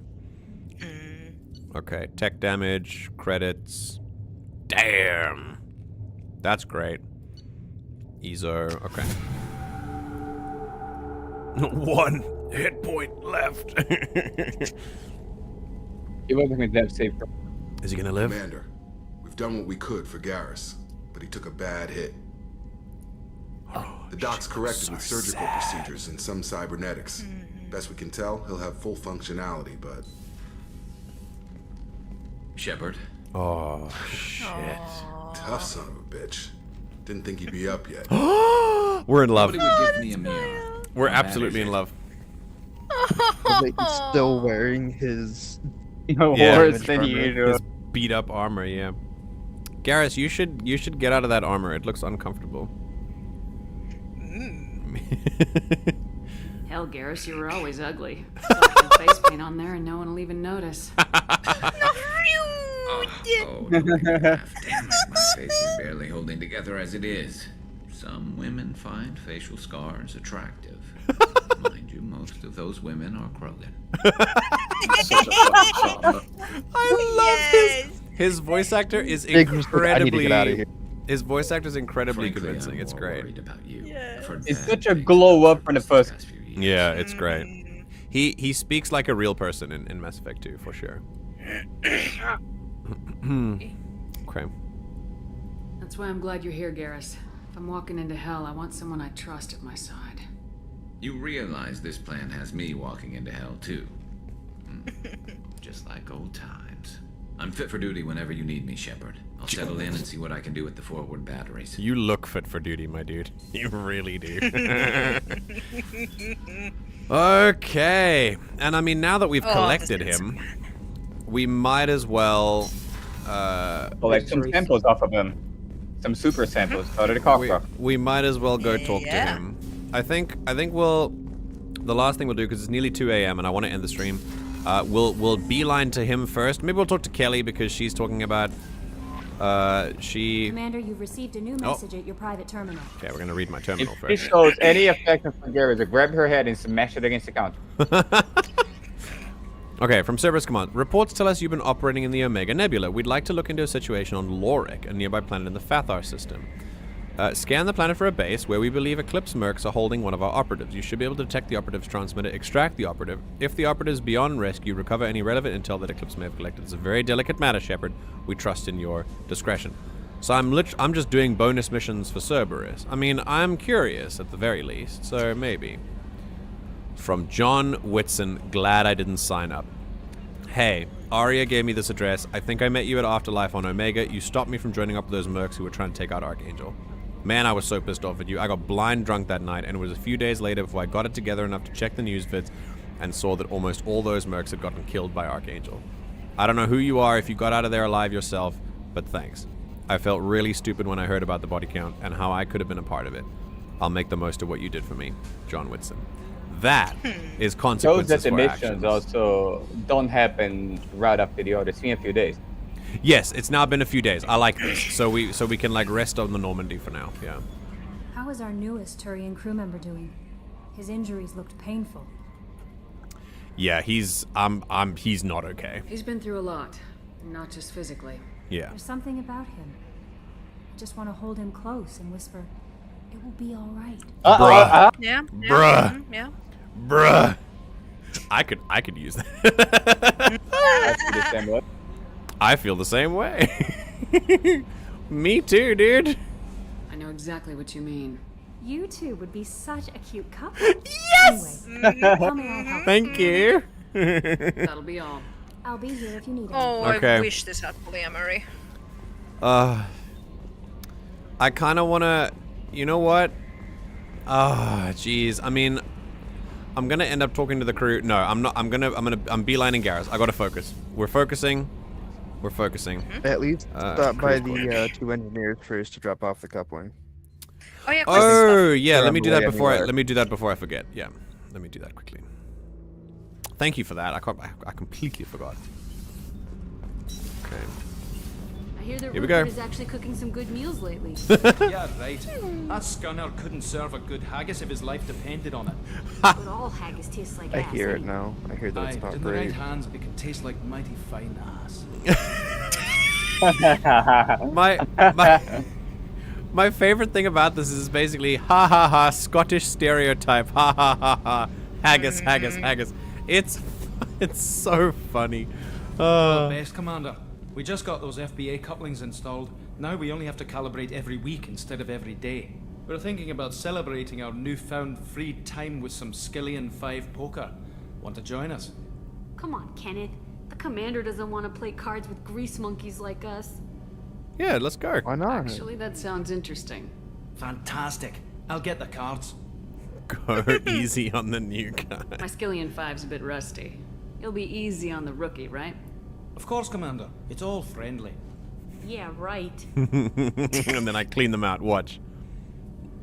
Oh, you won 500 credits playing Basquillion 5. Amazing. Be gentle on the rookie. Can't believe we fell for that. So worth losing to see you taken down a notch. Keep me at my own game. You're all right, Shepard. This is how we build morale for the team, and how we feel bad.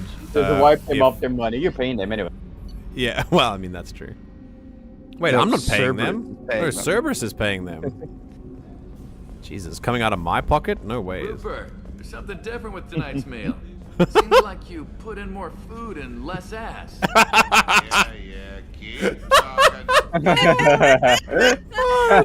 love these kinds of interactions. You put in It's so good. more food and less ass. I love it.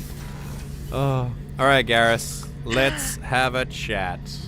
Shepard. If Garrus takes a look to the side for a second, you know it's over. Say it was later. I need to run some calculations. Can it wait for hello? Yeah. Can it wait? What can you tell me The about calibration. Normandy's armaments? Looks like Cerberus upgraded what the ship carried before. Should have a bit more kick. I still don't like our chances against a collector ship, though. Not unless we upgrade the guns. Overshot. Have the Cerberus crewmen given you any trouble? I think being part of the team that took down Saren got me some points. Everyone I talked to was polite, anyway. Don't worry, Commander. We're all working together. The lighting on Have him you in got this a game minute? is always very good. His Sure. fist is always a little Yeah. darker. Weapon system. Yeah, I like You this. can never be too careful. I thought I'd seen every weapon in the galaxy in our fight against Saren. Mercenary work showed me otherwise. And now Cerberus rebuilds the Normandy with a few upgrades to boot. I wish we'd joined up with them sooner.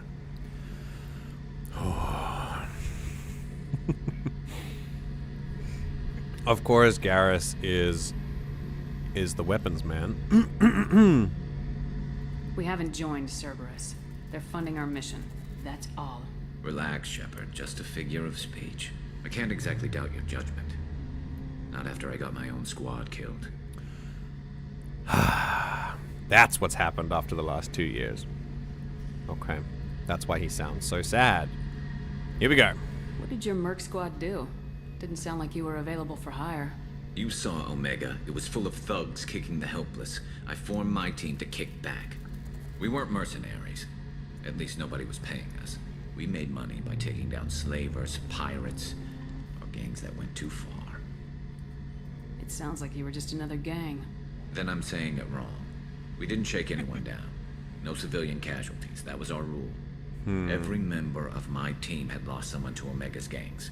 We weren't out to get rich. We were out to make those bastards think twice before murdering someone in the street.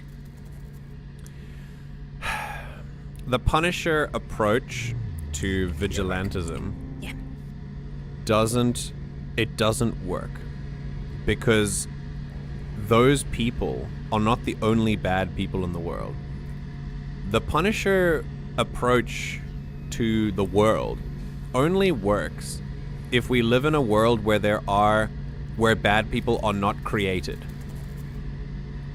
Because if they are created, then there's a finite number of them, and you just need to wipe those ones out, and then you'll be fine. But that's not true, is it? Because there are always going to be bad people in the world. So how do we figure it out? How do we make sure there are fewer bad people in the world? Why don't we look a little bit further than killing the ones that exist? Now, obviously, Garrus is feeling a little bit of righteous anger here. And we know that he's already been a CSEC officer, so he already has that mindset of approaching everything with a gun.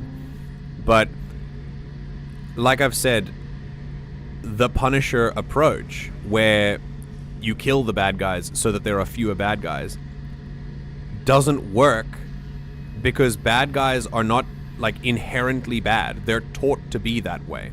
And if you're not attacking the thing that teaches them to be that way, then you're just treating the symptoms, not the disease. The bad guys that create the mercenary gangs, like the Blue Suns, the Eclipse, the Blood Pack, they're all products of material conditions as well. They've been turned into these money-hungry moguls. And instead of looking into why they are this way and what made them this way and then trying to fix that on a structural level, instead, we just wait for the system to kick out more gangsters or spit out more gangsters, and then we shoot them. And then we wonder why there are more gangsters being spit out for us to keep shooting. Garrus's work would never finish if he kept going this way. And it didn't. And I mean, when we met him, he sounded tired as hell. That's the problem with Punisher's approach. It's really the problem with any vigilante's approach. They never go deep enough. It's always about beating up the criminals. It's never about, metaphorically, doing the dishes. Everyone wants a revolution and no one wants to do the dishes. It's never about the real community work that it takes to fix these problems. We would rather beat up criminals or just kill them because that's like a good outlet for us. It's really not about fixing the problems at all. And that is the biggest issue with vigilantism. It's basically just cops with less rules. Because cops are going to react with violence towards these things as well. And this will be another stun lock, I think. But this is why it's just not effective. Really, all it is an emotional outburst to seeing that something is wrong, and then being so short-sighted that you won't think further than, I see bad person. If I kill bad person, then all the bad stuff goes away. But bad person doesn't have bad stuff inside them. The bad stuff was placed there by something else. And if you don't find that something else, you will never stop needing to shoot the bad people. And it's just an endless cycle of violence, which will then create more bad people, by the way. Yeah, vigilantism is an exercise in short-sightedness, for sure. Doesn't sound like you made any friends with the gangs. I got 3 separate merc bands to work together to take me down. My manager at CSEC would be impressed. It was simple. We'd hit their shipments, disrupt activities, get under their skin, make them angry. They'd come charging right into our well-prepared kill zone, crossfire and snipers, clean and surgical. They never stood a chance. So murder holes. These are not good people. But they're still people. And this is not good. This is like what he was doing. It really only helps in the short term, and it will never make any long-term difference. And all it's going to do is make him more angry because he's going to see more bad people. Was going to survive if he yeah, he would have died. He would have 100% died. In that fight, if we weren't there, he's dead. 100%.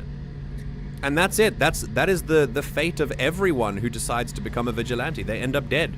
Or in some way gone. They never fix the issues. Yeah. Yes.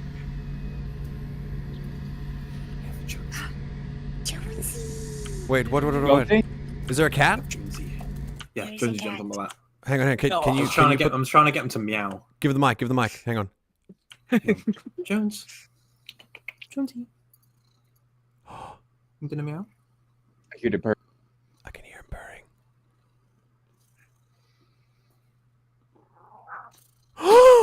Oh! Hi. Oh my God! Jonesy. Jones.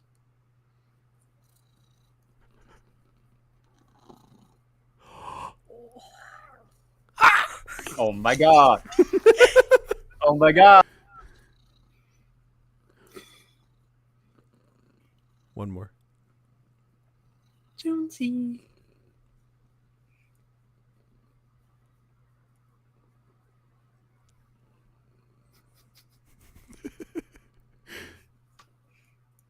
It's too fucking cute, man. I gotta go punch a baby or something. A maniac. All right, here we go. Best input on stream so far. Yeah, something. Jonesy makes an excellent point. I'm glad he agrees with me. Drooling all over my desk though. Holy shit. He put like a blanket under him so he can. Yeah. No, yeah, I had to get my dressing gown so that he could like sit on my lap without drooling on my legs. Everyone on the ship eats ass confirmed. Sorry, I'm not ignoring chat. I'm just focusing on the game. Okay, here we go. How'd you end up fighting mercenaries here on Omega? I went back to CSEC after the Normandy was destroyed, but with all the rebuilding at the Citadel, there was too much chaos for me to really help. Omega was filled with criminals nobody else could touch. Goodbye. And there was no red tape to slow me down. It was a perfect fit. Jesus Christ. People here needed someone to believe in. Someone to stand up to the local thugs. That's not about them. If you're doing it just to kill people, then really, deep down, it's about you. We talked about this in Mass Effect 1. Your need to eliminate the issues by means of, like, the barrel of a sniper rifle is about you. Your need to satisfy whatever urges you need.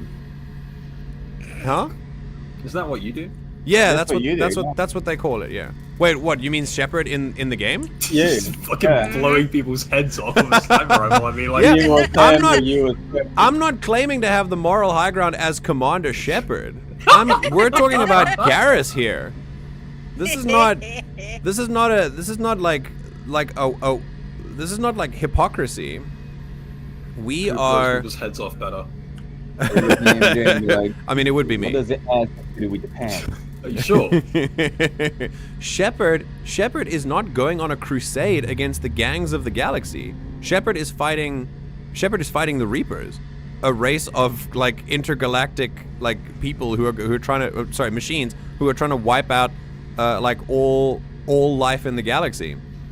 Counterpoint. Yeah, but she did just wipe out 3 gangs. Yes, in order to get to one that you cannot rebuke against.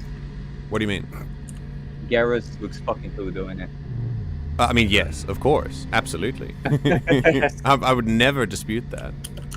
Reminds me of a rule that we had in a different server where like a cooler was allowed to kill people based on the creativity of the kill. Jesus Christ. There was also a rule that we jokingly made in the ODST server. Anyone that dies to anything is an armor moment. Sure is, method isn't the best, but it's fucking sick. Yeah, listen, I'm not here to say it's not cool, right? Like, I recognize the cool factor, of course. I'm here to analyze the media, that's all. Anyway, here. That explains how you started. How'd you end up with a squad? Not too different from how you formed your squad to fight Saren, actually. You prove that you get things done, and people join up. Mercs who wanted to atone. Security consultants tired of playing by the rules. I gave them hope. And now they're dead. Shows what I know. That is the fate of Vigilante. Do you think Garrus got laid in the past 2 years while he's been in Vigilante? I don't know, man. I don't know. Maybe we'll find out post-coitus. I think someone was like, Archangel, please save Maybe me. his armor is like, the only thing that's blue. Sees them in the bed. Sorry, intrusive thoughts won that time. There were friends, including me. Former military operatives, CSEC agents, the usual. Had a Solarian explosives expert. Pretty sure he'd spent time in the special tasks group. I don't know. My tech expert was a Batarian, believe it or not. Not the friendliest guy, but he could hack any system ever built. Holy fuck. Okay. This guy would let it all out. Like. So what happened then? How did those mercenaries get That is awful tonight. It was my own damn fault. One of my people betrayed me. Wow, what a crazy oxymoron. Batarian named Hey Chad, do you think Garrus is a told me bomb? away just before the mercs He's attacked a power the bomb. squad. Then he disappeared. Everyone except me is dead because of him. And because I didn't see it coming. How many more times do we have to say this? I think it's well, he can't hear me, so I guess it's a moot point. But he literally said, it's like I got my squad killed. I was betrayed. Like do you understand that those are completely contradictory statements? That you got betrayed. Yet again, another example of Garrus seeing this Sidonus person as this force of nature who was going to do what he was going to do anyway. And Garrus acting on knowledge he has now to judge himself from the past for knowledge he didn't have back then. We do this all the time. Please have some perspective when these things happen. It is so important not to blame yourself for all of these things. He very obviously blames himself for this. But that is coming from him using hindsight to judge past Garrus's actions and saying, how could past Garrus not see what present Garrus now sees? By mere fact of the matter that past Garrus is in the past. Like, that's it. He didn't know these things back then. And you can't, exactly, you can't judge him for that. So of course he's going to blame himself, and we are going to try and help him not to. I'm not sure I understand. What happened exactly? Sidonis asked for my help on a job. When I got to the meeting point, nobody was there. By the time I got back to our hideout, the mercs had killed all but 2 of my squad. And they didn't last long. Boy. You sure it was a betrayal? Maybe they took Sidonis out first. No. I put out feelers with some old contacts. He booked transport off Omega just before the attack. Damn. He also cleared out his private accounts before he left. He sold me out and ran. Okay. Do you know where Sidonis is now? No. His trail vanishes after he leaves Omega, but I'll keep hunting. I lost my whole team except for Sidonis. One day I'll find him and correct that. Thanks for coming by, Shepard. I've got some things to take care of. Some calibrations to do. You have to calibrate him. Garrus has a lot to unpack. The reason he went after mercs, the reason he behaved like he did when he was in CSEC, the reason that he blames himself for Sidonis, it's all about him. It's all about him dealing with his own issues. And this latest one is just his most recent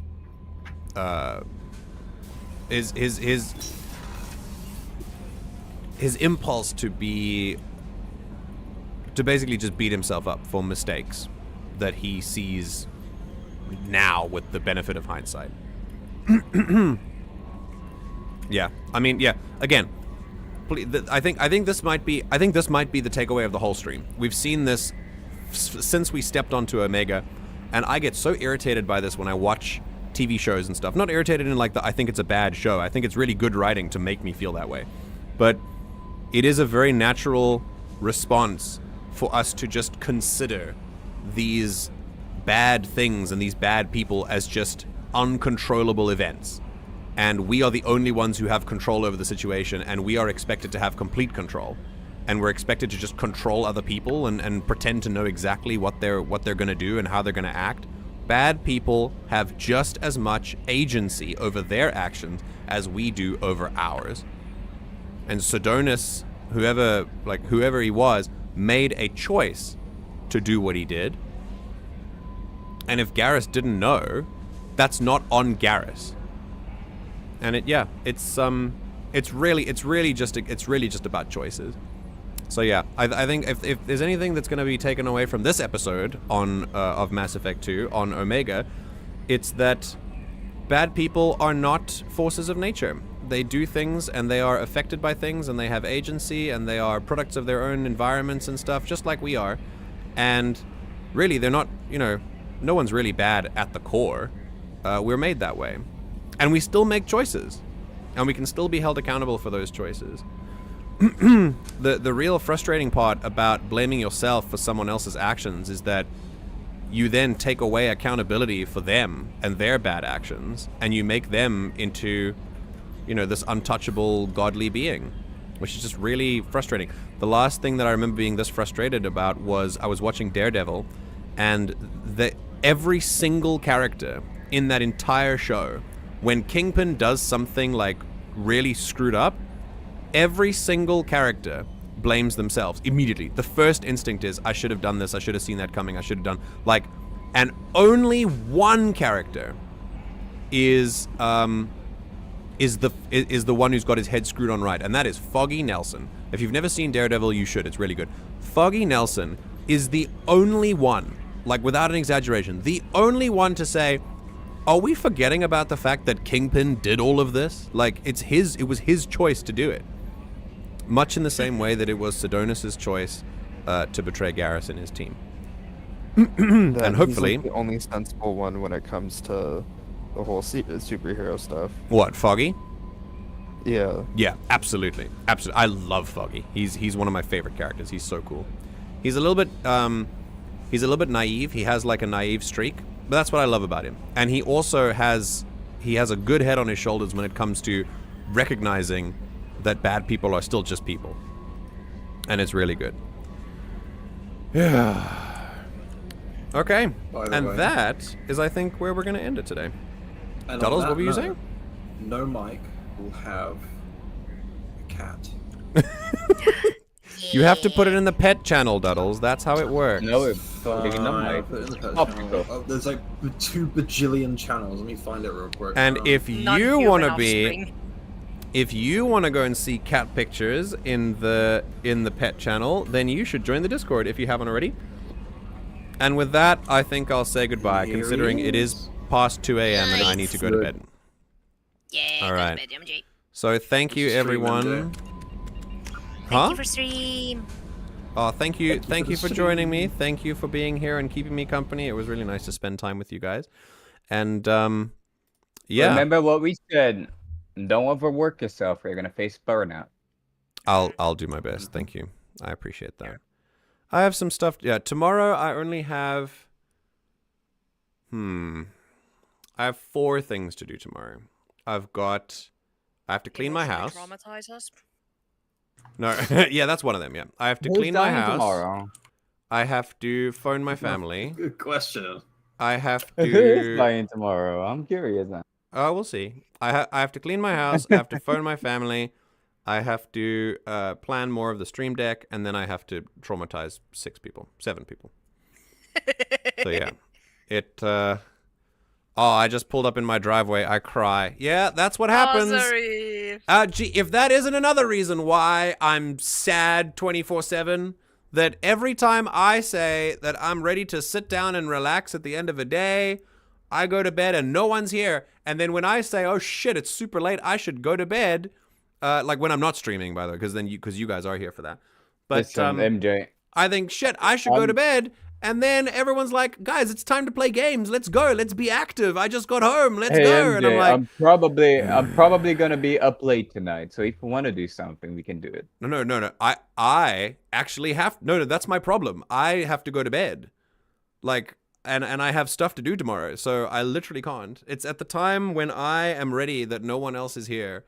And then when I decide to go, when I have to go to bed because it's like stupid o'clock, then everyone is super active and stuff. So I appreciate the offer, though. Whenever you're around next, if our schedules align, I would love to play some Helldivers because I'm really out of the loop. But yeah. All right, Discord friends, thank you for keeping me company today. And I love you all very much, and I will see you. Probably I'll see 2 of you tomorrow, and the rest of you I'll probably see during the week. Have a wonderful day further, and goodbye. Bye-bye. Bye. Okay. So we learned a lot. There's some really cool stuff to pick up from Omega. What a cool place. I think I really enjoy the character work there. I like what they've done. I love what they've done with Garrus. I really like Arya. And when we're back, we'll move on to Dr. Morden Solus. We're going to finish off Omega and make sure that that we have as full a squad as possible, and then we'll probably move on and find some more. So, I'd like to thank you all so very much for watching. Let me see. Speaking of Daredevil, did you know that your child has a 95% better chance of developing superpowers after an otherwise lethal accident if they have a strong jawline? I did know that, actually. It's a very interesting genetic pattern. Oh, thanks, Raz. Yeah, if you want to do stuff like join the Discord, that's the most important thing, but all of you guys are here. So what would really help if we want more people here and, like, you know, you want to meet new people and welcome them into the group, you know, give the stream some attention. Go to the VOD, like it, give some, leave some comments, things like that. Do those sorts of things. But I don't usually bother myself with that, but if you really want to, that would be good. Yeah, and with that, I will catch you in the next stream. This will end off our streams for the week. We'll be back on Tuesday, bright and early for the morning slot. I'll let you know what's going to go on at that time. For now, once again, make sure that you stay hydrated and that you are kinder to yourself than you're currently being, and I will catch you in the next stream when we do it all over again. It's 2:23 in the morning. Take care.